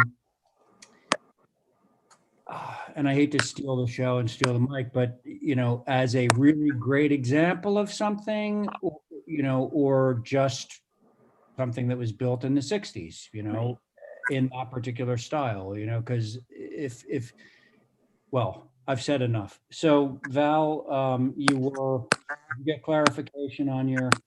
Yeah, it was more or less about those surveys and all that stuff and what that actually means for us. And I personally have no attachment to this house or the time frame. It was when I was born, so that's pretty old.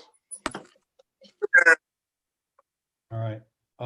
Okay, Abby. Yeah, I don't want to destroy every building from the 60s either, but I don't think this is a really good example. And I also like small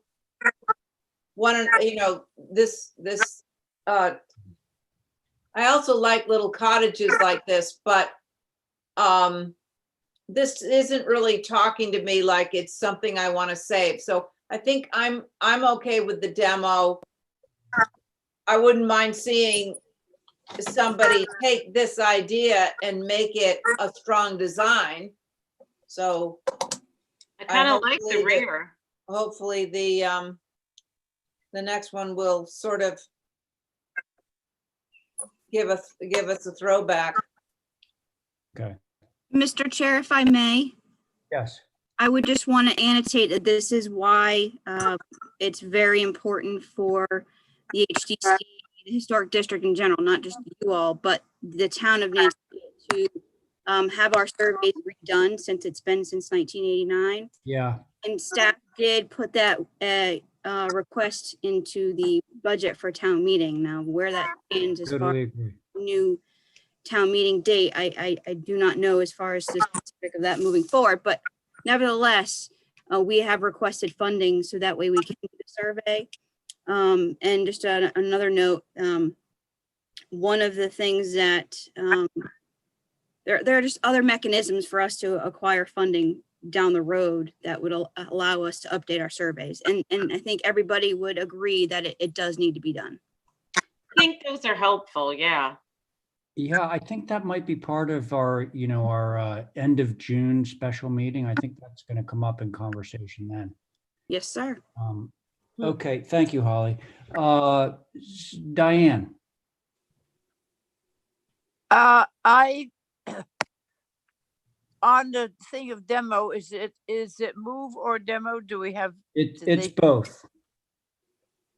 It's move Because or it seems to demo. me it would be, yeah, it looks like it's in good shape and it would be a good house for housing. I think it's a perfectly acceptable one-story house, which fits into Darramore. I thought one of our things that before we allowed something to be removed, we had to know what was going in there. Well, and we didn't so- have it. That used to be true. Yeah, well, no, my own view is that it was never true, but it was a policy, it was something that the board adopted. And it was mainly about like downtown. If you were taking out at something downtown, you didn't want the so-called gap tooth look in the fabric. Clearly, nobody's going to empty this lot and just leave it empty. Or if they did, I'm not sure that anybody would care. But the other thing, the more important part about this is they're two separate applications. An application to demolish a building or move a building is one application. And then there's another application for a new building. They're separate. Like, so you can't ransom one for the other. Yeah.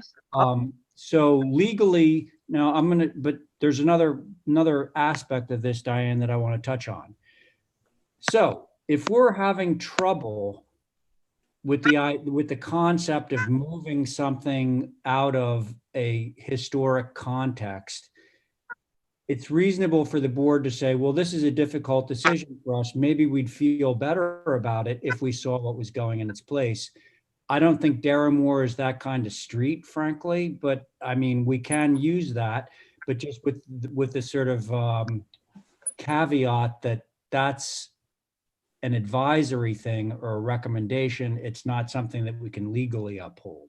So anyway, there you go. Well, Ray, to that end, I also think it's important to remember we approve what goes there. So Absolutely. Yes, that's correct. Yeah, and Darramore has its own feeling, its own character, so. That's right. Okay, so That's what I Diane- was. Oh, go ahead. It has this very small character, short character. And I didn't want to see a 2.5-story house go into the lot, but if, otherwise I would go along with removal first and trying to give it away and then demolish if necessary. Well, they'll have to advertise it, Diane. They have to advertise it as part of the town policy for anybody that is interested in taking it. So thank you. And Yeah. I need to hear from my friend John. Yes, thank you, Mr. Chairman. Yeah. This structure isn't that old, and the exterior architectural features of the structure are similar to the late 40s up until today. They're ranch-style structures. They decided years back to have a housing project for veterans, which is next to the Inca Mirror. Yeah. All those houses in there, and Right. it still has no historical features. Other than that, I was going to say the only thing this has gotten similar to other houses in the neighborhood, they have windows and doors. But Right. well, I've seen some garages, but there's no sense in saving it. It has no historical value, and there's nothing on record of any historical value to this. So I just say that wait and see how we vote on it and see where it goes. You got to look at two of them. So Well, thank you. I think we're about to get a motion from somebody on this. Now that Motion to approve a move or demo. Okay, thank you, Abby. I'm going to poll my board now. Val, Val? Aye. Oh, thank you. Thank you. Diane? Yes, I'd like to have my, Aye. Hang on. John? John, okay, I gotta hear that. Okay, I'd like to have my comments put in the minutes, please, Oh, pertaining to this. Thank you. okay, they will be. But the motion is to approve a move or demo of this Yes. building, John. Yes, You in favor? Okay, good. Abby? I'm in favor of my, Yes, of your motion, and chairs in favor, so the motion carries unanimously. Thank you. And now we have this guest house that's a later vintage. I think, did somebody say the 80s, 1980s? It's 2003. Oh, 2003. whoa, okay. Oh, hello, Sophie. Hi. Anybody have any issues with this? If not, Is it movable, Soph? Well, it's a little tricky because it's embedded. It's very cute. I mean, I hope somebody wants it. I think that they could, but it's tiny. It's 397 square feet, so I think Wow. they could take it in one go. yeah, 397? Yeah. I gotta come over and look at it. yeah. Mhm. Does anybody have any objection to this? If not, No. okay, can I have a, motion to approve. Motion to Move down. approve. okay, all right, Abby beat you to that one, Diane, but Diane, are you in favor of Abby's motion? aye, Yes. Okay, Aye. great. John? aye, Yes. Val? Aye. Okay, and chairs in favor, motion carries unanimously. Thank you. Thank you, Bye, guys. Sophie. Okay, next up, I need to recuse from this next application for Gull Island, which means Stephen, there's Stephen. You'll sit in on it, and Abby. Diane, you'll chair, please. Is Yes, I Diane will. muted? So, Madam I Chair, said yes. I'll text Okay. you and look at it. Yes.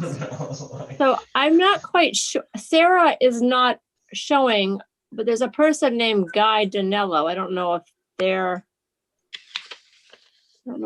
here for that. Let me just double check. Can you just ask them? Yeah, let me find out. I don't see anyone named Danello on the, Is there anybody here for 6 Gull Island? Yeah, isn't it Lisa? no. No, Oh, no. is there a photo? And I also have staff comments. Holly, do you know who this person Guy Danello is? I don't know. I do not know. I don't know if they're maybe it could be Sarah using someone's. Well, either way, it doesn't seem to be anybody here for it. There's no one Yes, to she's used- represent this application? I'm just waiting. There's a 15-second delay, Abby, with people in the waiting room. So I'm waiting to see who. but doesn't that say Botticelli and Poll? No. It doesn't. It does. No. but- Hang Oh, on. on the Hang plans, on. yes. Everybody, hold on. Our names is not supposed to be on this title block. I don't know why it's on there. We're not representing this project. We drew it up. This is full disclosure, but she wanted to represent it herself. So that's where, like, our involvement ends there. It's Okay. okay. So she's her own representative, not us, just to be Yeah. clear. Okay, thank you. Thank you. Thank you, Chair. So I don't think she's here. So- So I apologize. Okay. Well, motion to to hold hold. for representation then. What? I'm trying to beat you. Oh. Well, I'm sorry. You do it. Okay. I'm cozy here. She may Motion have to hold for representation. Okay. Okay, Call me, Diane. Yeah, Val. roll call. Aye. yeah, that's what I'm trying to do. Val, Aye. Evan,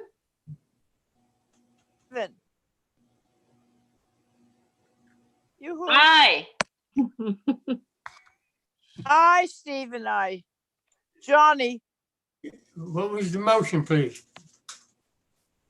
To hold for hold for re- representation. One at a time, please. What was the motion? to hold for representation. All right, thank you, thank you. I keep notes too. Thank you. Okay. Holly, Abigail, Abby doesn't seem to be there at this moment. Yeah, I'm here. I'm in favor of holding for representation. Right. Okay, thank you, thank you. Oh, So that's everybody. What? oh, she just popped in. Who? Sarah. Oh, So did you want to reopen it? motion to open 6 Gull Lane. All righty, thank you. Val. Yes. Val, you're going to go for reopening 6 Gull Lane? Hello? Oh. Hello. I'm here. I'm just waiting. There's a 15-second delay, Abby, with people in the waiting room. Hello? So I'm waiting. Hi, you need to take, thank you. What do I need? Okay. Mute your YouTube, Sarah. Yes, thank you. Okay. Thank you. Stephen, are you for reopening? Yes, I am. Thank you. Thank Sorry. you. Val, are you for reopening? Yes, yes. I didn't know what you were asking me. Sorry. All right. Abby, Yes, I am in favor of reopening. all righty, and I am also in. Johnny? I'm here. Where's the Okay, question? so that's everybody. We will reopen 6 Gull Lane. So Sarah, what would you like to say? So I came before the board before I purchased the property back in August of last year. It took a while to get control and closed in October. Back in August, we had thought we were going to be able to save all of the different parts of the project. And that was the plan previously. And once we got into it, we realized that the sort of middle section of the back L, which had previously been approved for demolition, was not able to be saved. I confirmed that because there was an existing demolition permit for that I could go ahead with demolition, demoing that, and then proceeded to work with Ray on revising that back section of the L and put it back together. So this was the previously approved plan, what you're looking at right now. What you're seeing on the screen is the existing structure when I purchased it, with the large wart hanging off the side. This is the new south elevation. So this is not visible. It fronts the neighbors. The back, you can see the back section of the L that you just passed over there. The one thing that I would say, I haven't changed the use of that back L. It was a kitchen on the first floor. It was a bedroom on the second floor with 2 bathrooms. So the current use and the previous use are exactly the same. The square footage actually has shrunk by, I guess, 83 square feet from the existing previously approved plan to what I'm proposing now. And then this oriel window, which is really the only thing that's visible from the public way that's being changed, was a big wart that was 79 square feet. Then I tried to shrink it to a smaller oriel that was 15 square feet. And then because there's a post in the way, it now has just become a bay window.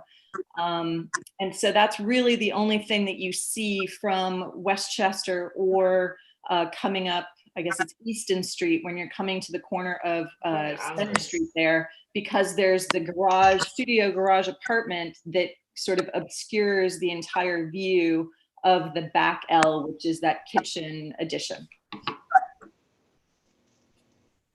Okay. So Val, are you ready to start? Okay. I think on the, I've got to see, wait, north elevation, I think what you're proposing is not as successful as the previous iteration. I almost think, aside from the size of it, which is less, which is great, it The would north, be better. the north elevation has no changes to it.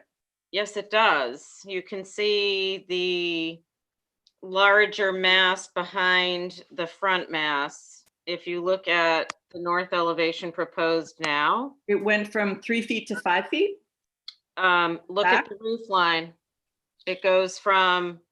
So the north elevation, okay, so the roof line on the, Is okay. much more visible than the previous iteration. Okay. I almost think if you could turn the roof line to follow the previous, instead of gable facing the same way as the gable is facing on the main mast, it might go away. So the reason that it was We're not going to go back and forth. Okay, all right. In and of itself, I think it's fine. It's just the way it ties in to the main mass on the west and what I can see from the east. I don't mind the little bay window. That's fine. And, you know, I do think you're right. Maybe the north can't be seen from a public way.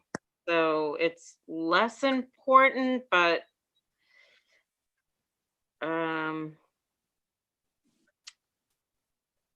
I just think if you would maybe look at running the gable the other way, it would alleviate some of the concern I have about what you can see of it. Okay. Do you want me to answer? All right. No. Okay. No. Abby? Well, this is a building I walk by a lot as I walk my dog. Some of the charm of this building is kind of anomalies. The front of the house now has 6/6s and 12/12s, I believe. No, it has no 6/6s at all in the property. There's not one of them. Oh, those are just, those are temporary windows. I have all of the original windows that I'm restoring. Okay, so I'm going to say what I think, and then you're going to listen. Okay, I'm sorry. Okay.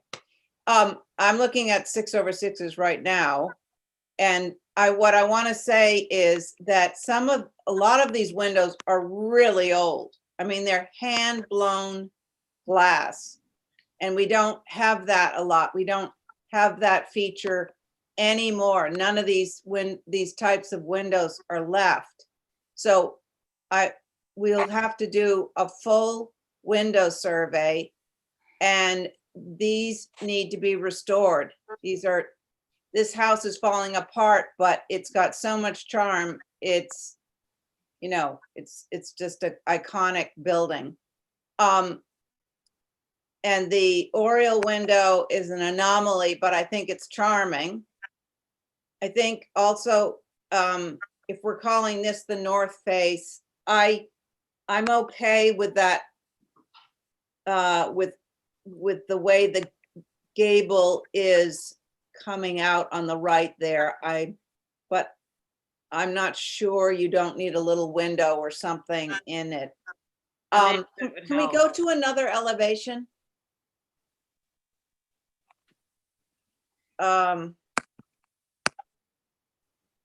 So I also think this is something that we all have to take very seriously, and I wouldn't mind a set of drawings to sort of look at this house really carefully, because I think it's needs a lot of, you know, I want to do a very sensitive job with this, and I know you do too.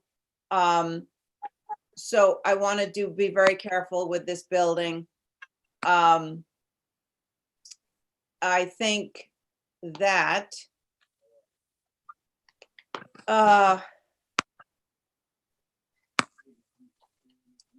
that's about it. I do think we need window surveys. We you know, it should be restored to its glory. And I Thank also you. wanted Johnny? to hear, I wanted to hear Holly Bacchus's, shouldn't we hear the historic comments on this? Thank you, Abby. Madam Chair, if I may. Yes, go ahead. I know you've all seen this structure before, and I'm glad that somebody is moving forward with trying to preserve it.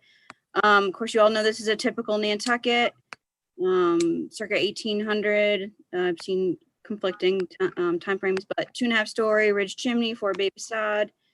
Lancaster indicates 12/12 and 9/9 windows. And of course, you have that iconic Greek Revival doorway. I had some concerns, and I'll go through some of these changes to the east, south, and west elevations. The north, the oriel window, I think that's fine. It's in the previous location of that 2nd story bump out. And seeing the rear addition from the front is not appropriate, though. On the west elevation, the addition is not appropriate as a gable-ended addition. It should be reduced in size. And the door and the bulkhead, I think, on such a historic structure should be minimized from view. Bring back those traditional L's with their little uniqueness. On the south elevation, the addition should be gable-ended facing. Appreciate keeping that discolory. However, should be the same pitch. As you can see how with a 12, I can't see, it's dark in here. I wanted to show this real quick. As you can see, it's got a unique pitch on this side. And then the east, obviously gable-ended addition, loses the unique character of that elevation.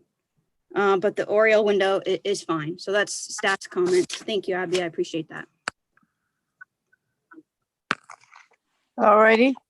So John, Yes. Thank you. My comments are the oriel on the side wall is not exact duplicate of what was there, but it's better than what was there. Can we see the Holly, could you run through all 4 sides? I can look at one, north, east, south, and west quickly. It's fine. It's good. I'm looking for one thing. Okay, you have a roof rock, but you have no access to it. Where is it? What is that noise? Are you asking me? That was question 1. The other one, to take and block off from the front of the house, the right side where it's extended a little, it can be seen. Go to the next one. You have the front one, front of the house, please. Yeah.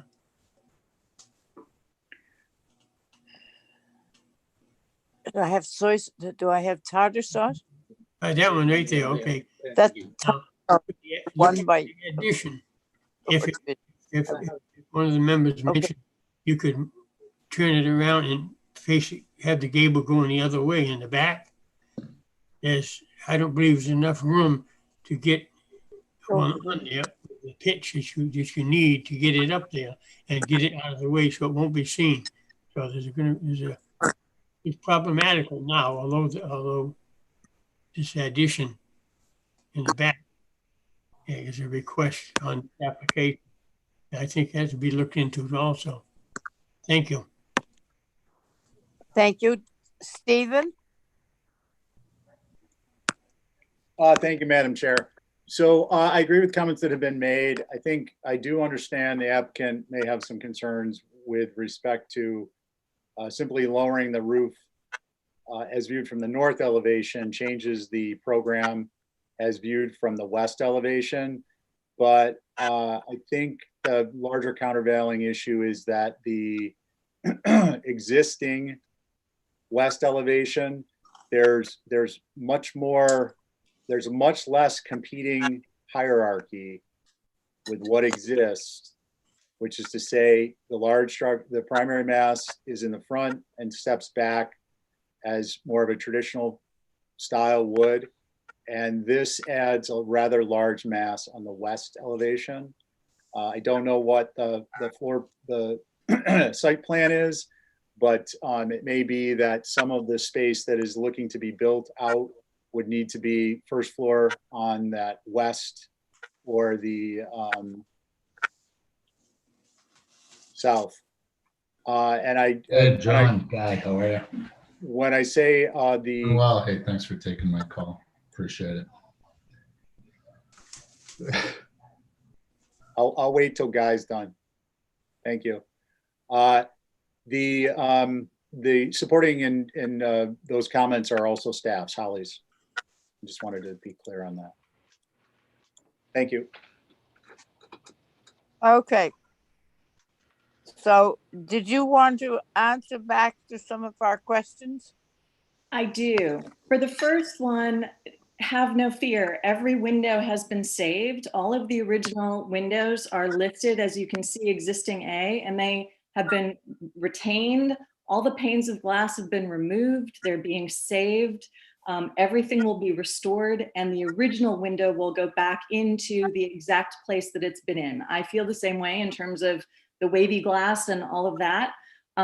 So the windows that you see were storm windows that I got from the dump, and they allowed me to hang them on the front so that I could have light coming in while work was being done.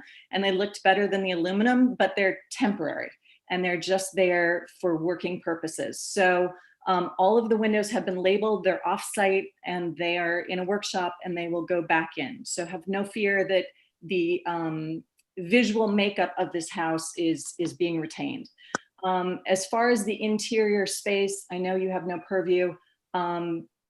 It's being restored, the plaster, it's not gutted. So part of my issue was, in order to maintain that fabric and then keep the use of the back, if you scroll down, the reason that I turned the structure so that the gable ran parallel to the front end there is so that that third floor window could be in the stairwell, and I would be able to retain the use of that back iconic stairway to access the third floor and not utilize and cut up interior space to access that third floor. The only way to do that was to have that connector there, and the only way to do that was to put the gable that way. If I were to try and do that with running the building the way that the ridge used to run, I would have to have a much higher ridge. And so in that regard, the massing would have been much larger. I tried to keep within the footprint that was existing of that structure. I do have constraints to the back of the property.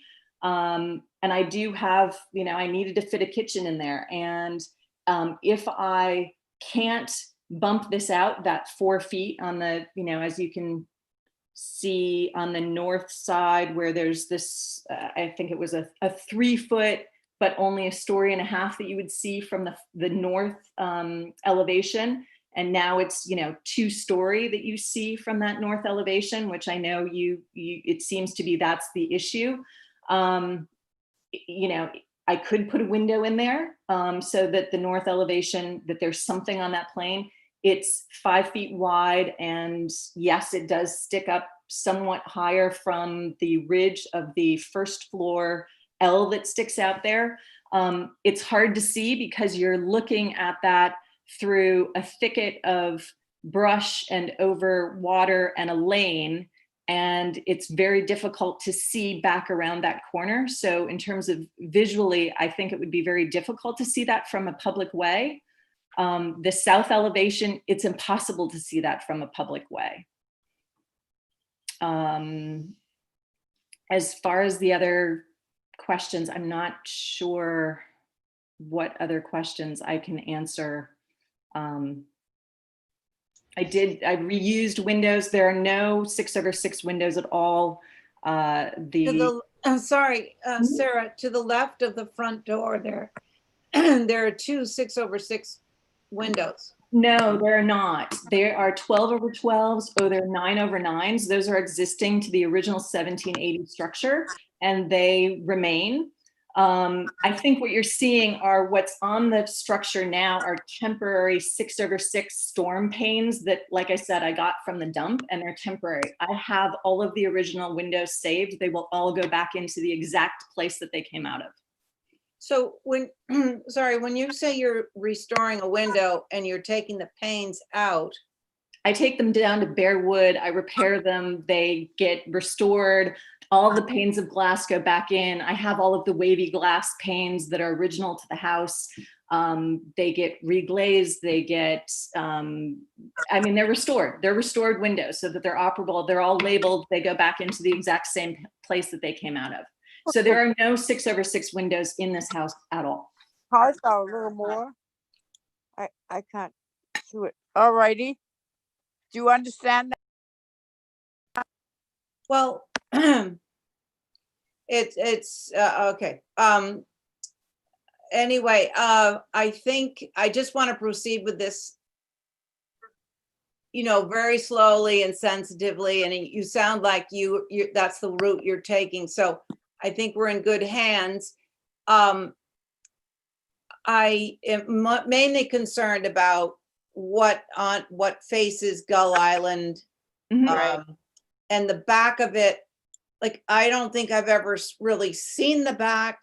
So cleaning that up architecturally, I'm okay with it. I hate to lose some of the anomalies, but it's actually not so much in our purview as we can't see it. But so my main concern is the front of the structure, the north side and the west side.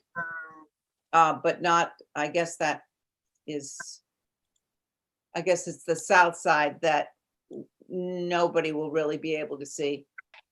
Well, actually, so the south side, no one really sees. The west side, no one can see at all except the neighbor.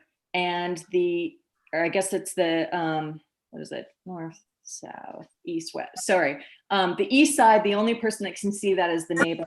The west side, the only thing that can be viewed from sort of Center Street or Gull Island would be the Oriole window on the side of the house, because right at the edge of the back of the main structure starts the little carriage apartment, which is not on the site plan, but is going to be restored and in its existing spot. So that blocks everything from the street view on Center Street or coming up from Easton when you come to that intersection, and you can't see any of that from Westchester. So could you hold that picture as you're looking across the pond? Because I think that's quite that's looking from North Center Street, looking right at the front of the house. Yeah. And as you go down Westchester, you'll have a view of the front of the house there.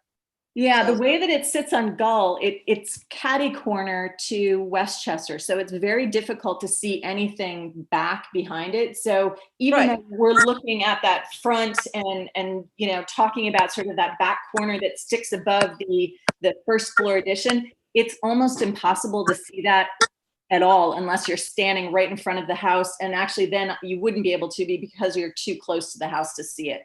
And are you calling the front of the house, which cardinal point are you giving that? Well, that's the north elevation. So the front of the house is looking out to Gull, but because of the way that sits in relation to Westchester, it's not straight on Westchester. And so, that corner effectively sits straight onto Westchester. If you understand that. So like this, you're standing on Westchester looking at the house. That's what you see. You see an angle of it. You never really are able to see it from face on. Well, that's not true. I mean, you can see it directly across from Westchester, dead on, right across the pond. Right, but my point is, I see it every day. But can you see around the corner and see the back corner of where the concern is for the higher elevation on the back addition? No. Oh, well, actually, I'm not really, I don't mind what you've done there, but I'm just saying that you look across the pond and that's the elevation you can see from Westchester. It reflects right in the pond. So, I mean, I see it every day, so I can't really argue about it. But, Okay.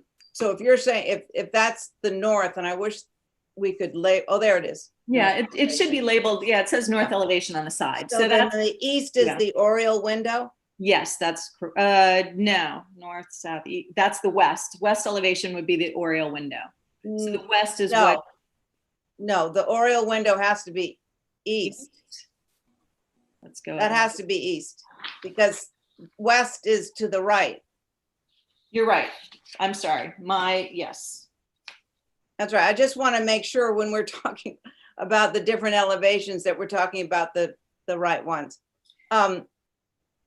So I don't want to occupy the stage here.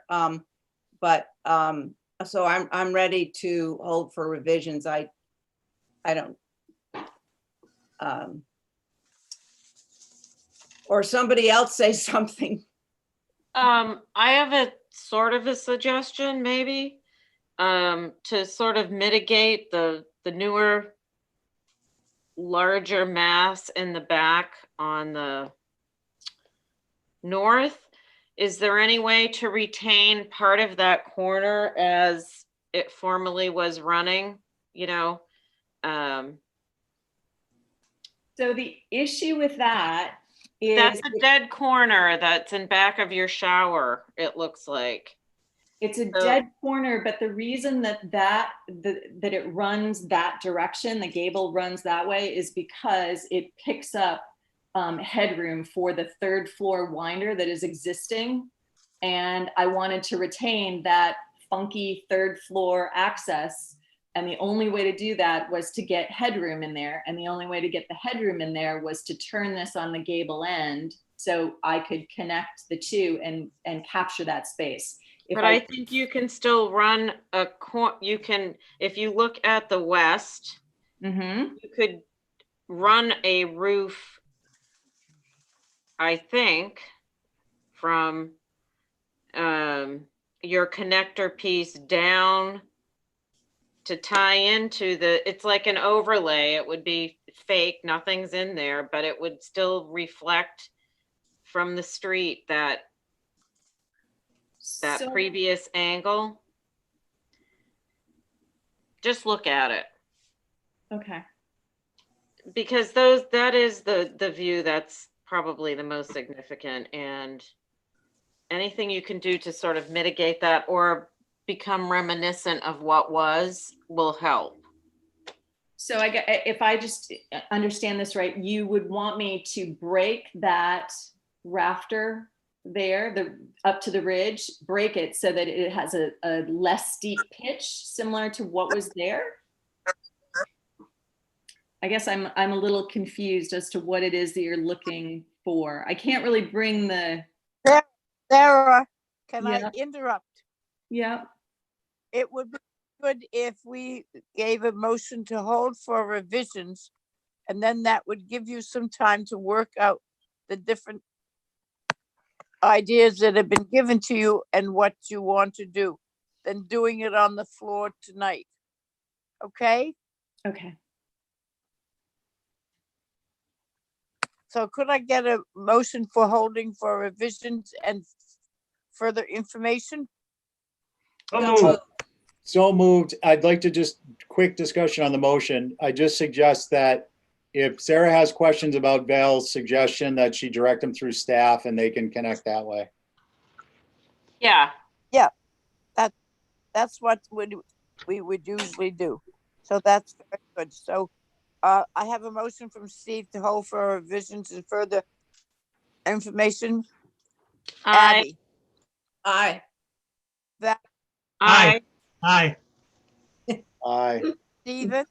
Aye. Johnny. And me also. So there you are. Thank you very much. And we'll work it out. I'm sure it will come out well in the in the end. It looks Yeah, I'm great, glad your you're taking ideas. it on. Thank you. Thank you, Sarah. Thank you. Thank you, Sarah. Thank you. Okay. I have a question for the chairman. Yep. Do you mean Diane, the chairman, apropos of this application? or No, me? of the meeting. Yes, go. We have 8 more applications and it's understand. almost 8:45. I know.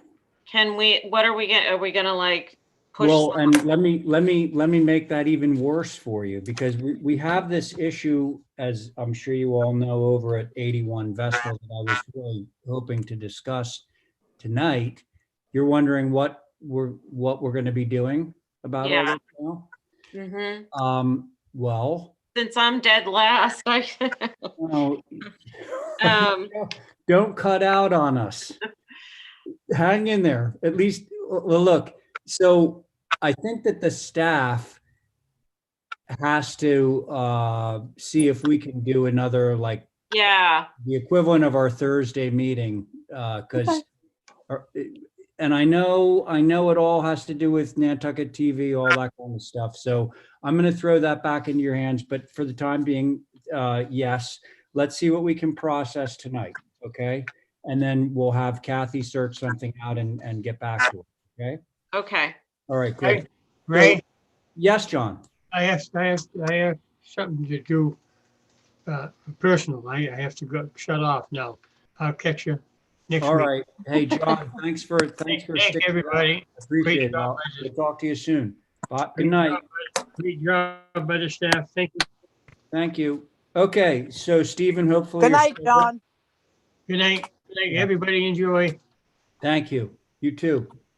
Night, night. Okay, now we're on to 25 Bunker. Do we have Mr.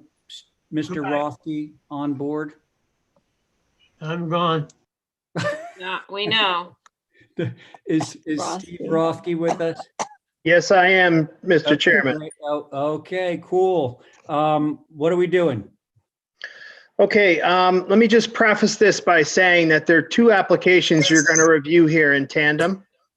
Okay, They got are it. the identical buildings, so let me try to just eliminate that confusion up front if I could. Okay, all right, so we'll discuss them as if they were one, yeah.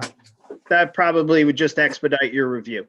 Which So this is a highly industrial site on a predominantly industrial road, as you all know, Bunker Road. One of our industrial zones here on the island. Nantucket Energy does business out of this site, and you have already approved a large steel building that they will begin construction on later this year.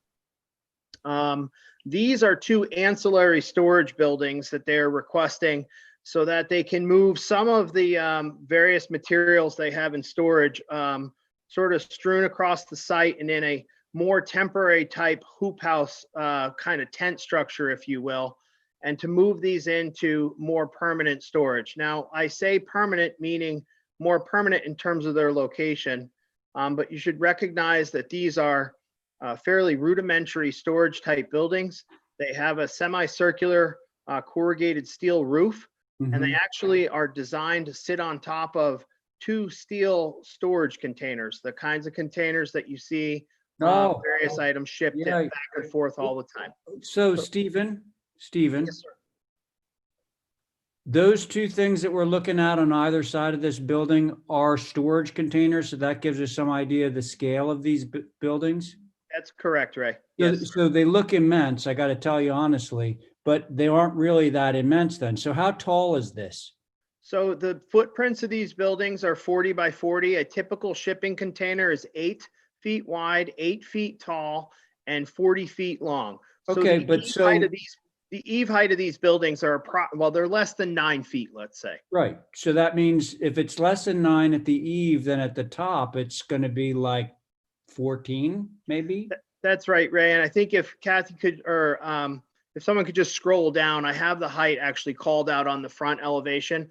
I admit that perspective view does make them look a little bit larger than I think they probably will really feel. Okay. So we're looking at about 15 feet there. I'm having a hard time making that out on the screen, but It's 15, 8 maybe. Okay, so can we go back to the locus and the site plan? Thank you, Holly.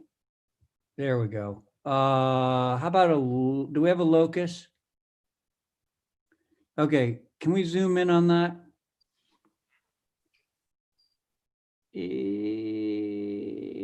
Oh, it's getting blurry. Steve, I know where Bunker is sort of kind Yeah. of, but can you just, Sure, happy to do it. So if we head out Old South? Industrial Road, are you familiar with the VFW Yeah, and Mile Reese's yard? yeah. Just past there, you can veer to the right, Ray. And Oh, that's what yeah, takes yeah, you onto Bunker Road. Okay, you actually go through that set of gates, Right. right? So listen, we reviewed something out there on, what was the name of the road? Not Bunker. but- Industrial Road. Industry Way. Okay, so this is all Yeah. the same context, folks. Okay, Yeah. and what are the colors? Everything is gray. Gray. The Okay. steel containers would be that typical sort of gray color that Yeah, they yeah, can yeah. be. Okay. And the roof okay. is gray. Everything's gray. Okay. Thanks, Steve. I'm going to see what the board members have to say, and they might have questions for you. We'll see. Val? Yeah, if I could just point one other thing out for everyone's clarification. On What? that site plan to the north, you see that there's a number of propane tank storage structures Yes. there. And that's where they store all of their bulk fuel, okay? So I've seen just that. so you understand that the site's being used in that capacity. I'm familiar with the site. So, thanks. Val? I have no concerns with this application. Oh, I didn't think you would. Abby? Ditto. Thank you. John's gone. Stephen? Yeah, it's just it's totally appropriate for that location. There's, it's what's in the neighborhood. Okay. Diane? She muted? Let me see. Let's see if Diane is muted. I. Oh, there she is. Okay. Okay. So listen, We're giving up. what? Just when we're giving up. Did I already get you, Abby? Yeah. I did. Okay. Can I have a motion? Motion to approve you, both of Val. them as. Okay, great. Yeah. So this is for both of them. Val? Aye. Thank you. Diane? Aye. Thank you. Stephen? Aye. Thank you. Let's see, Abby, did I get you? I forget. Yes. Did I get Val? Yes, aye. Okay, and the chair's in favor. Motion carries unanimously. I think we should go around again. A couple of times. Sure, why not? Okay, that was items 7 and 8. So now we're on to Thank you all very much. Stephen? Aye, Steve. We Aye, did thanks vote. again. Oh, I was joking when I said go around again. Aye. Aye. No, the motion carried. Guys, okay, so now that 7 and 8 are done, and now we're on to Bacchus Lane. Hallelujah. Okay, so Stephen, are you still with us? Stephen Rothke, not Stephen Welch. Thank you. Yes, Ray, I'm with you. Okay, so tell us about this one. This one's not my application, Ray. Excuse me, Mr. Chair, Yeah. if I may, it is John Meekling who is standing by along with Diane O'Neill. Oh, my apologies. I thought it's SMRT, not SMRD. Yes. Okay, so go, sorry. That's okay. Good evening. Thank you, Mr. Chairman, for the opportunity to present the proposed plans for amended COA for the Bacchus Lane Site Improvements Project.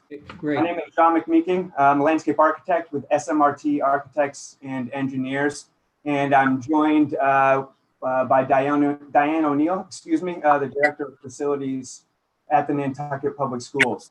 Okay.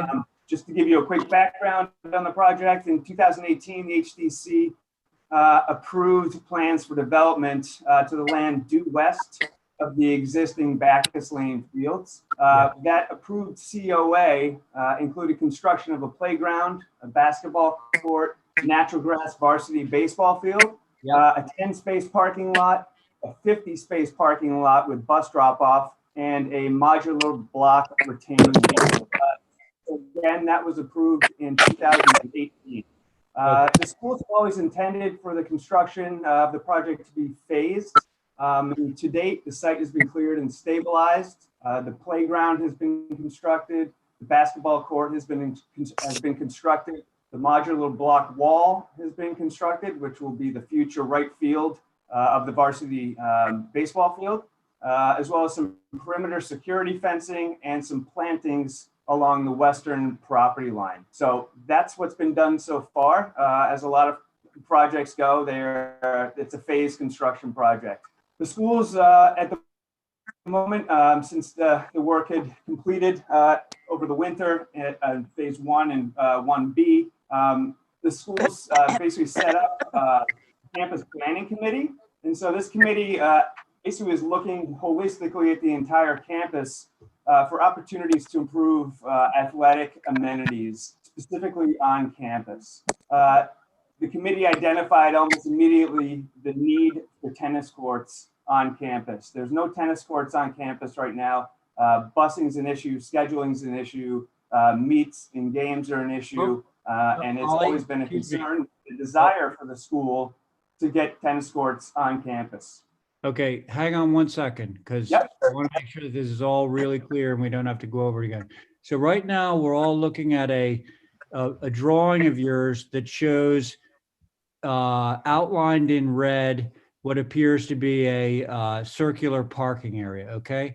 So it says proposed modification area, all right? So now if we scroll down to the next drawing, correct. You're taking that area and that's where you're going to be putting your 5 tennis courts. That's correct, sir. Okay, all right, fair enough. So what else can you tell us about it? That's the only proposed change that we're making to the approved COA. The tennis courts are oriented in north-south direction for optimal play. They'll be constructed out of post-tension concrete, which is the new industry standard. Hey, the only thing that we're concerned about is the fencing. What kind of fencing? 10-foot high black vinyl chain link fencing with the windscreens. So 10-foot high is the industry standard for tennis courts, and we'll put windscreens on there just due to the fact that we're playing tennis on an island. Okay, that all sounds good. Thank you. So we may have some questions, or some board members may have questions for you, but I'm going to just send it around the board and see what we have to say about this. Val. Oh, you're muted, Val. Stephen. Yeah, I don't have any concern subject. First, I'd like to say I think that the school's done a pretty remarkable job with coming up with a cohesive plan. That's number one. Number two, I think as long as the retainage in the back, if there is any, which I believe there is, and receives a little bit of landscape vining or something, not too invasive, not something that's going to affect the windscreens or undermine the posts, I have no concerns. Okay, so let's stay on the retainage just for a second. How much are we retaining? 4 feet. 4 feet. 4 feet? Yeah. And are we approving that retainage in this application? It's just in that one corner, and I believe that there's already some for different other things for the school. So is it in that corner where I see all that whole big copse of trees? Yeah, Yes. there. Okay, so you're screening the retainage with trees. That's correct. Yeah, sir. and that's going away, right? The parking, it's going to turn into. The parking is going away. It's becoming tennis courts. Yeah. Yeah, just there's if I may, Mr. Chairman, there's just an area, it's probably 25 feet on the north and the east if it's cardinal points are up and down. It's just a softening from the backside with some type of a vining material. It's not a huge point. Yeah. No, and it would be nice for the neighbors on Quail, the back of their. Yeah. Exactly. Because it's a 10-foot wall on top of a 4-foot wall. Well, you mean a 10-foot fence, right? Yeah, visually it's a wall. I know. Just being clear. Was that it, Stephen? Just making Yes, sure that thank you. Yep. the retainage is mitigated. Okay, Val. Just want to know, what's the windscreens? What are those? It's that mesh that they put over chain link so that so that the wind doesn't blow through it. They're usually green. Yeah, Okay, it's fabric. okay, Yeah. just wondering. Okay, Diane. Is Diane muted? Oh, yeah. No, I'm here. I'm here. Okay. So it's, I guess it will be good. That's what, I think it's a lot, but keep some place to play and have the tennis courts. So I'll go along with it. Thank you, Diane, and you'll get to play tennis there. Oh, Abby. Yeah, I'm all for it. I think this is the perfect place for those Leyland cypress that they're trying to put everywhere, because they'll block the wind from it whipping across the court. It will give quail a little sort of buffer. And so I think some of those Leyland cypress around that corner could soften. Is that what's proposed, or is that something that you're suggesting, Abby? I'm suggesting. Okay, so let's send this back to the applicant. So listen, it sounds like the only concern at all on this, and it's a minor one, is to provide screening of your retainage. The people on that street over there, they always forget, have to look at your retaining wall. So what can you do? Yeah, we will definitely propose some evergreen plantings in there that will at least get up to 8 to 10 feet in height. And Leyland cypress is a great idea. Some arborvitaes would be a great idea, which are fast growing. Don't do arborvitae, the deer eat it. That's true. They do that. Okay, so yeah, deer will eat the hell out of arborvitae. Can we have a motion on this? Motion to approve subject to screening along the north and the west. For the Okay, that sounds good. Okay, Val.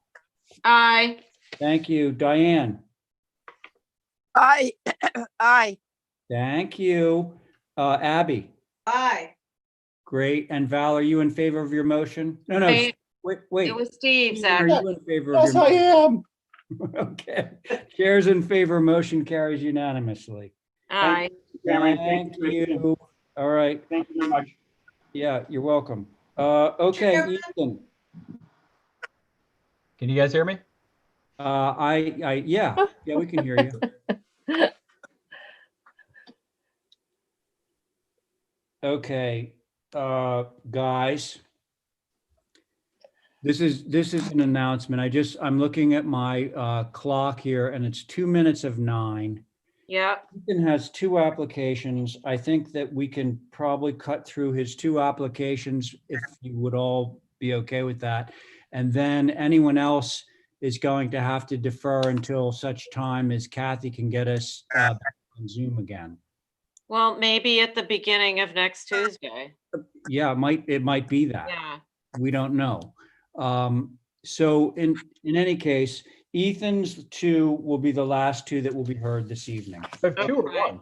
Can I, Mr. Chairman? Yes, Stephen. I'm fine with all that. I actually happen to be on the agenda. If you want to move me to consent, that's fine too. But I'm just a clarification. I don't see Ethan twice. I see Chris Hall is after Ethan. Right. Wait a second. Maybe this is an old agenda. I have items 10 and 11 as Cisco Sanctuary, both Ethan. Griffin. One go put on consent, I think. Yeah. Oh, okay. I'm looking off an old agenda. So which one went on consent? The door, I believe. Yeah. What? The door. Well, was it 5 Bartlett Farm or 162 Hamlet Pond? 5 Bartlett Farm, add exterior door. Okay, so scratch that. It says hardscaping, but I don't care. Okay, so here we go. 162 Hummock Pond.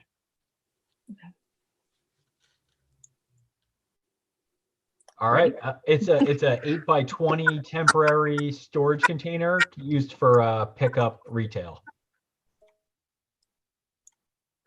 What is Cisco Sanctuary? That's the LLC that owns 162 and 5 Bartlett Farm. So it's the Long family, the Harmons, and the Okay. All right. So it's like Cisco Brewers. correct. Okay. Cut to the chase, Well, Ethan. so they have, Ray, can I say something? Of course you can. Go ahead. Okay, 162 and his request for the little building, he is going to be selling produce out of the farm up there. And people can't park down on the street and walk all the way up. Yeah. So it's all the way up past all the local little gardens to his building back there. That's all. And he takes it down in the wintertime. Has he been doing this before? No, This he is just the first. started. Yep. Okay. Be the applicant will fill All us. right. So, gosh, do we have a sunset on this? What time does it go away? Well, we're going to apply as a temporary structure, so it's 180 days from erection, basically. Okay, fair enough. Board members. What does it look like? Just a little counter? Well, no, there's elevations at the bottom of the sheet. I don't know if you Oh. can see them. It's basically an 8x20 standard container that's got 4 bifold doors on one side. So it kind of one side basically opens up. And that's what they'll distribute the goods from. And then it gets locked up at the end of the day. We're not seeing any drawings. No. Go to the sheet, the first Want to page, put tartar sauce on right it. at the bottom. On this, I have. Oh, that. Hey, so this same thing might have been out at Bartlett Farm for a while, selling it was a pop-up store for clothing. I mean, it's similar to that, but it's not that. Well, but yeah, it looks you've seen made that, of? you've very seen this. similar. I mean, almost identical. So anyway, who was speaking? Diane, you explained what it's all about. Well, Diane, are you okay with this application? She's muted. Oh, how about you, Val? I just want to know what the material is. I can't see. Corrugated metal. Ones they've used in the past are white. So I'm presuming this will be white. Damn. Did you put that other tablespoon in of stuff? Val, It's too okay, so strong. now that you have that information, what's your opinion? Maybe. It's temporary. I guess it's okay. It's really just like one of those storage containers, right? Correct, and it's about 470 some odd feet from the road. Yeah, I'm okay with it. Oh, okay. All right. Thanks, Val. Abby, are you still there? Yeah, I mean, just barely. Barely still there. I'm all for it. Okay. Stephen? Yep, good. You're good to go? Okay. Yes. Diane, do we have you? Yep. I You don't know okay? why this keeps muting out. It's a pain. I don't do it. It just does. Anyway, I think it will be good. It fits in with his farm buildings and his greenhouse, and it just becomes part of that circle. And he trying to give people less expensive farm-raised food. Great. Okay. I think we can have a motion. And Motion to approve as submitted. Diane, was that a motion to approve you just said? Yeah. Okay, I'll take Yes. Diane's. Val, are you in favor? Aye. Thanks. Stephen? Aye. Abby? Aye. Diane, are you in favor of your motion? Aye. All right, and chair's in favor. Motion carries unanimously. Thank you very much. Okay, yeah, thanks, Ethan. All right, so Kathy will look into when we can cover these last few items that are on our agenda. And, I do want to discuss this Vestal. Vestal Street thing and see if we can come to some sort of consensus about what can be done out there at this point. Okay. So let's see, do you need to approve minutes? It looks like you want to approve minutes, Kathy. Yes. Does anyone, are there any objections, should I ask, to approving the minutes of May 11th and May 19th at this time? So I'd moved. I'd make a motion to approve May 11th as revised and to hold the 19th. I'll take your motion, Stephen. Abby, you in favor of? Yes. Thank you. Diane? Yes. Thank you. Val? Aye. Stephen, Aye. you're in favor of your motion. Thank you. And chairs in favor, motion carries. Mr. Chair, if I may, go. did you want to make a motion to hold items 11, 12, Yeah, 13, and yeah. 14 till the next, Well, yeah, it's items. I'll make 11. that motion. by roll call? Okay. So there's a motion on the table from Abby to hold the remaining items under new business. Not all those in favor. Stephen? Actually, I have to recuse. Actually. So do I. So do I. Oh, Yeah. no. So this will be fun. Oh, Wow.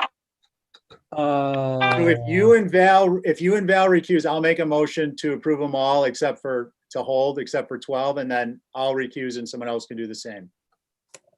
Oh, good idea. Yeah, so Val. So I'll make you a and I motion are- to approve, to hold 11, 13, 14, and to the extent necessary, discussion about 81 Vestal to the next meeting, or if any of them are moved or revised, so be it. Is that okay? It is. So Diane's chairing that. So Madam Diane's Chair? going to need to take a roll call. Yes. Of Stephen, Aye. and Val, I can't vote on it. No, it's Stephen, Abby, and you, Diane. Here she comes. okay. There, I don't see you. Abby, Abby, I'm in favor. okay, and I'm in favor. Okay, great. Motion carries. So now Stephen's going to recuse from his, which is which one, Steve? Number 12, 13 Waydale, temporary shed. 12? Yep. Okay, so can I have a motion to hold item number 12 under new business until the next time we meet? Motion to approve number 12. Just Thank kidding. you. Thank Abby. you, Val. Motion to hold. Aye. Great. Abby, Diane, I, thank you. Val, Aye. chair in favor, motion carries. Okay, that's got that. Thank you, everyone. Thank you. thank you. Yeah, thanks, Motion everybody. to, whatchamacallit. So, No, we got to talk about the Vestal Street wall. no, we're putting that We're on hold. holding that. Oh, we are? Yeah.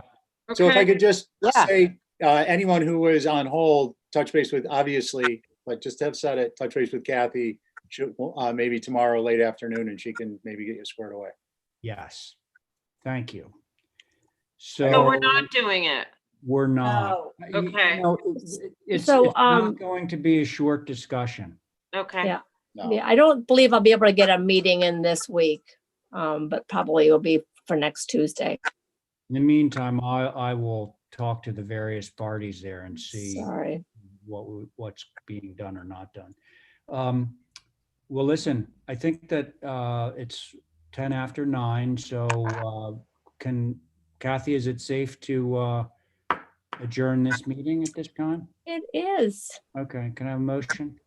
Motion to adjourn. Thank you, Abby. Good night, y'all.